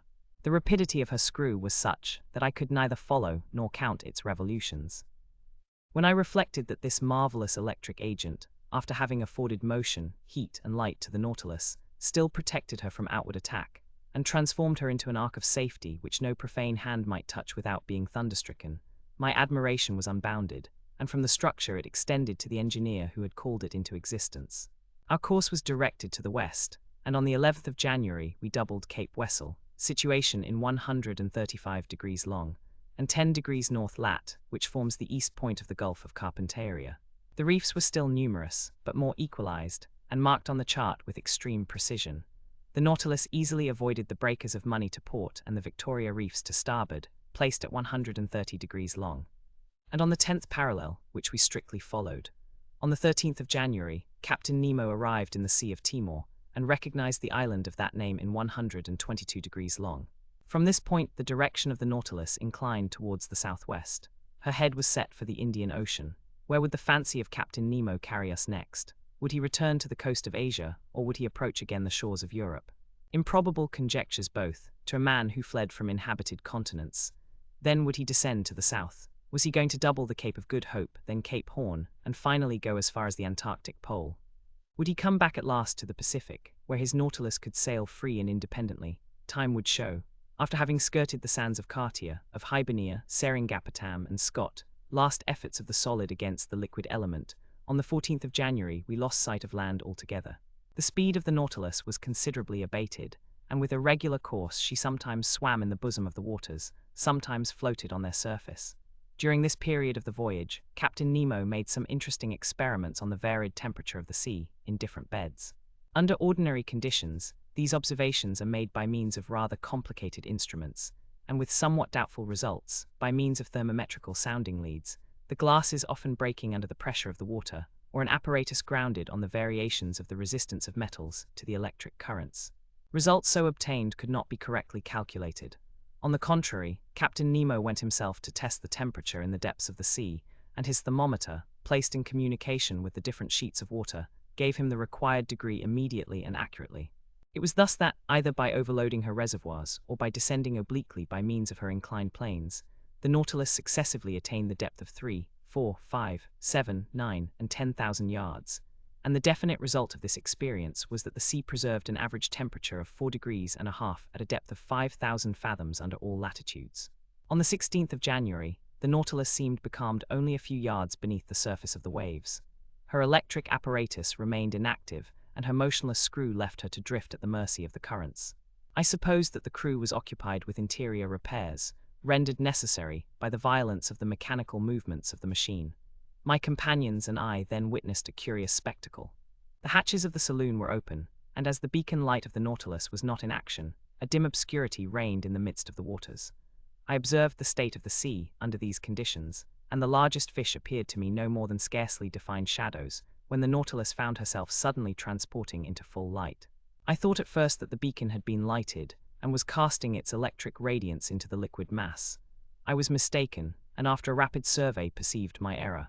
The Nautilus floated in the midst of a phosphorescent bed which, in this obscurity, became quite dazzling. It was produced by myriads of luminous animalculae, whose brilliancy was increased as they glided over the metallic hull of the vessel. I was surprised by lightning in the midst of these luminous sheets, as though they had been rivulets of lead melted in an ardent furnace or metallic masses brought to a white heat, so that by force of contrast, certain portions of light appeared to cast a shade in the midst of the general ignition, from which all shade seemed banished. No, this was not the calm irradiation of our ordinary lightning. There was unusual life and vigor. This was truly living light. In reality, it was an infinite agglomeration of colored infusoria, of veritable globules of jelly, provided with a thread-like tentacle, and of which as many as 25,000 have been counted in less than 2 cubic half-inches of water. During several hours, the Nautilus floated in these brilliant waves, and our admiration increased as we watched the marine monsters disporting themselves like salamanders. I saw there in the midst of this fire that burns not the swift and elegant porpoise, the indefatigable clown of the ocean, and some swordfish 10 feet long, those prophetic heralds of the hurricane whose formidable sword would now and then strike the glass of the saloon. Then appeared the smaller fish, the ballaster, the leaping mackerel, wolf thorntails, and 100 others which striped the luminous atmosphere as they swam. This dazzling spectacle was enchanting. Perhaps some atmospheric condition increased the intensity of this phenomenon. Perhaps some storm agitated the surface of the waves. but at this depth of some yards, the Nautilus was unmoved by its fury and reposed peacefully in still water. So we progressed, incessantly charmed by some new marvel. The days passed rapidly away, and I took no account of them. Ned, according to habit, tried to vary the diet on board. Like snails, we were fixed to our shells, and I declare it is easy to lead a snail's life. Thus this life seemed easy and natural, and we thought no longer of the life we led on land. But something happened to recall us to the strangeness of our situation. On the 18th of January, the Nautilus was in 105 degrees long and 15 degrees S lat. The weather was threatening, the sea rough and rolling. There was a strong east wind. The barometer, which had been going down for some days, foreboded a coming storm. I went up onto the platform just as the second lieutenant was taking the measure of the hoary angles, and waited, according to habit, till the daily phrase was said. But on this day it was exchanged for another phrase, not less incomprehensible. Almost directly, I saw Captain Nemo appear with a glass, looking towards the horizon. For some minutes he was immovable, without taking his eye off the point of observation. Then he lowered his glass and exchanged a few words with his lieutenant. The latter seemed to be a victim to some emotion that he tried in vain to repress. Captain Nemo, having more command over himself, was cool. He seemed too to be making some objections, to which the lieutenant replied by formal assurances. At least I concluded so by the difference of their tones and gestures. For myself, I had looked carefully in the direction indicated without seeing anything. The sky and water were lost in the clear line of the horizon. However, Captain Nemo walked from one end of the platform to the other, without looking at me, perhaps without seeing me. His step was firm, but less regular than usual. He stopped sometimes, crossed his arms, and observed the sea. What could he be looking for on that immense expanse? The Nautilus was then some hundreds of miles from the nearest coast. The lieutenant had taken up the glass and examined the horizon steadfastly, going and coming, stamping his foot and showing more nervous agitation than his superior officer. Besides, this mystery must necessarily be solved, and before long, for upon an order from Captain Nemo, the engine, increasing its propelling power, made the screw turn more rapidly. Just then the lieutenant drew the captain's attention again. The latter stopped walking and directed his glass towards the place indicated. He looked long. I felt very much puzzled, and descended to the drawing room, and took out an excellent telescope that I generally used. Then, leaning on the cage of the watchlight that jutted out from the front of the platform, set myself to look over all the line of the sky and sea. But my eye was no sooner applied to the glass than it was quickly snatched out of my hands. I turned round. Captain Nemo was before me, but I did not know him. His face was transfigured. His eyes flashed sullenly, his teeth were set. His stiff body, clenched fists, and head shrunk between his shoulders, betrayed the violent agitation that pervaded his whole frame. He did not move. My glass, fallen from his hands, had rolled at his feet. Had I unwittingly provoked this fit of anger? Did this incomprehensible person imagine that I had discovered some forbidden secret? No. I was not the object of this hatred, for he was not looking at me. His eye was steadily fixed upon the impenetrable point of the horizon. At last Captain Nemo recovered himself. His agitation subsided. He addressed some words in a foreign language to his lieutenant, then turned to me. Aronnax, he said in rather an imperious tone, I require you to keep one of the conditions that bind you to me. What is it, Captain? You must be confined with your companions until I think fit to release you. You are the master, I replied, looking steadily at him. But may I ask you one question? None, sir. There was no resisting this imperious command. It would have been useless. I went down to the cabin occupied by Ned Land and Conseil, and told them the captain's determination. You may judge how this communication was received by the Canadian, but there was not time for altercation. 4 of the crew waited at the door, and conducted us to that cell where we had passed our first night on board the Nautilus. Ned Land would have remonstrated, but the door was shut upon him. Will master tell me what this means? Asked Conseil. I told my companions what had passed. They were as much astonished as I, and equally at a loss how to account for it. Meanwhile, I was absorbed in my own reflections, and could think of nothing but the strange fear depicted in the captain's countenance. I was utterly at a loss to account for it, when my cogitations were disturbed by these words from Ned Land. Hallo, breakfast is ready, and indeed the table was laid. Evidently Captain Nemo had given this order at the same time that he had hastened the speed of the Nautilus. Will master permit me to make a recommendation? Asked Conseil. Yes, my boy. Well, it is that master breakfasts. It is prudent, for we do not know what may happen. You are right, Conseil. Unfortunately, said Ned Land, they have only given us the ship's fare. Friend Ned, asked Conseil, what would you have said if the breakfast had been entirely forgotten? This argument cut short the harpooner's recriminations. We sat down to table. The meal was eaten in silence. Just then the luminous globe that lighted the cell went out and left us in total darkness. Ned Land was soon asleep, and what astonished me was that Conseil went off into a heavy slumber. I was thinking what could have caused his irresistible drowsiness when I felt my brain becoming stupefied. In spite of my efforts to keep my eyes open, they would close. A painful suspicion seized me. Evidently, soporific substances had been mixed with the food we had just taken. Imprisonment was not enough to conceal Captain Nemo's projects from us. Sleep was more necessary. I then heard the panels shut. The undulations of the sea, which caused a slight rolling motion, ceased. Had the Nautilus quitted the surface of the ocean? Had it gone back to the motionless bed of water? I tried to resist sleep. It was impossible. My breathing grew weak. I felt a mortal cold freeze my stiffened and half-paralyzed limbs. My eyelids, like leaden caps, fell over my eyes. I could not raise them. A morbid sleep, full of hallucinations, bereft me of my being. Then the visions disappeared and left me in complete insensibility. Chapter 23, The Coral Kingdom. The next day I woke with my head singularly clear. To my great surprise, I was in my own room. My companions, no doubt, had been reinstated in their cabin. Without having perceived it any more than I of what had passed during the night, they were as ignorant as I was. And to penetrate this mystery, I only reckoned upon the chances of the future. I then thought of quitting my room. Was I free again or a prisoner? Quite free. I opened the door, went to the half-deck, went up the central stairs. The panels, shut the evening before, were open. I went on to the platform. Ned Land and Conseil waited there for me. I questioned them. They knew nothing. Lost in a heavy sleep in which they had been totally unconscious, they had been astonished at finding themselves in their cabin. As for the Nautilus, it seemed quiet and mysterious as ever. It floated on the surface of the waves at a moderate pace. Nothing seemed changed on board. The second lieutenant then came onto the platform and gave the usual order below. As for Captain Nemo, he did not appear. Of the people on board, I only saw the impassive steward, who served me with his usual dumb regularity. About 2 o'clock, I was in the drawing room, busied in arranging my notes, when the captain opened the door and appeared. I bowed. He made a slight inclination in return, without speaking. I resumed my work, hoping that he would perhaps give me some explanation of the events of the preceding night. He made none. I looked at him. He seemed fatigued. His heavy eyes had not been refreshed by sleep. His face looked very sorrowful. He walked to and fro, sat down and got up again, took a chance book, put it down, consulted his instruments without taking his habitual notes, and seemed restless and uneasy. At last he came up to me and said, "Are you a Dr. M. Aronnax?" I so little expected such a question that I stared some time at him without answering. "Are you a doctor?" he repeated. "Several of your colleagues have studied medicine." "Well," said I am a doctor and resident surgeon to the hospital. I practiced several years before entering the museum. "Very well, sir." My answer had evidently satisfied the captain. But not knowing what he would say next, I waited for other questions, reserving my answers according to circumstances. "M. Aronnax, will you consent to prescribe for one of my men?" he asked. "Is he ill?" "Yes, I am ready to follow you." "Come then." I own my heart beat, I do not know why. I saw certain connection between the illness of one of the crew and the events of the day before.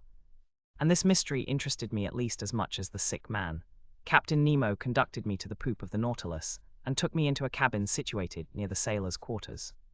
There on a bed lay a man about 40 years of age, with a resolute expression of countenance, a true type of an Anglo-Saxon. I leant over him. He was not only ill, he was wounded. His head, swathed in bandages covered with blood, lay on a pillow. I undid the bandages, and the wounded man looked at me with his large eyes and gave no sign of pain as I did it. It was a horrible wound. The skull, shattered by some deadly weapon, left the brain exposed, which was much injured. Clots of blood had formed in the bruised and broken mass, in color like the dregs of wine. There was both contusion and suffusion of the brain. His breathing was slow, and some spasmodic movements of the muscles agitated his face. I felt his pulse. It was intermittent. The extremities of the body were growing cold already, and I saw death must inevitably ensue. After dressing the unfortunate man's wounds, I readjusted the bandages on his head and turned to Captain Nemo. "What caused this wound?" I asked. "What does it signify?" he replied evasively. "A shock has broken one of the levers of the engine, which struck myself. But your opinion as to his state?" I hesitated before giving it. "You may speak," said the captain. "This man does not understand French." I gave a last look at the wounded man. "He will be dead in 2 hours. Can nothing save him?" "Nothing." Captain Nemo's hand contracted, and some tears glistened in his eyes, which I thought incapable of shedding any. For some moments I still watched the dying man, whose life ebbed slowly. His pallor increased under the electric light that was shed over his deathbed. I looked at his intelligent forehead, furrowed with premature wrinkles, produced probably by misfortune and sorrow. I tried to learn the secret of his life from the last words that escaped his lips. "You can go now, Aronnax," said the captain. I left him in the dying man's cabin, and returned to my room much affected by this scene. During the whole day I was haunted by uncomfortable suspicions, and at night I slept badly, and between my broken dreams I fancied I heard distant sighs like the notes of a funeral psalm. Were they the prayers of the dead, murmured in that language that I could not understand? The next morning I went on to the bridge. Captain Nemo was there before me. As soon as he perceived me, he came to me. "Professor, will it be convenient to you to make a submarine excursion today?" "With my companions," I asked. "If they like." "We obey your orders, Captain. Will you be so good then as to put on your cork jackets?" It was not a question of dead or dying. I rejoined Ned Land and Conseil, and told them of Captain Nemo's proposition. Conseil hastened to accept it, and this time the Canadian seemed quite willing to follow our example. It was 8 o'clock in the morning. At 8:30 we were equipped for this new excursion, and provided with 2 contrivances for light and breathing. The double door was open, and accompanied by Captain Nemo, who was followed by a dozen of the crew, we set foot, at a depth of about 30 feet, on the solid bottom on which the Nautilus rested. A slight declivity ended in an uneven bottom, at 15 fathoms depth. This bottom differed entirely from the one I had visited on my first excursion under the waters of the Pacific Ocean. Here there was no fine sand, no submarine prairies, no sea forest. I immediately recognized that marvelous region in which, on that day, the captain did the honors to us. It was the Coral Kingdom.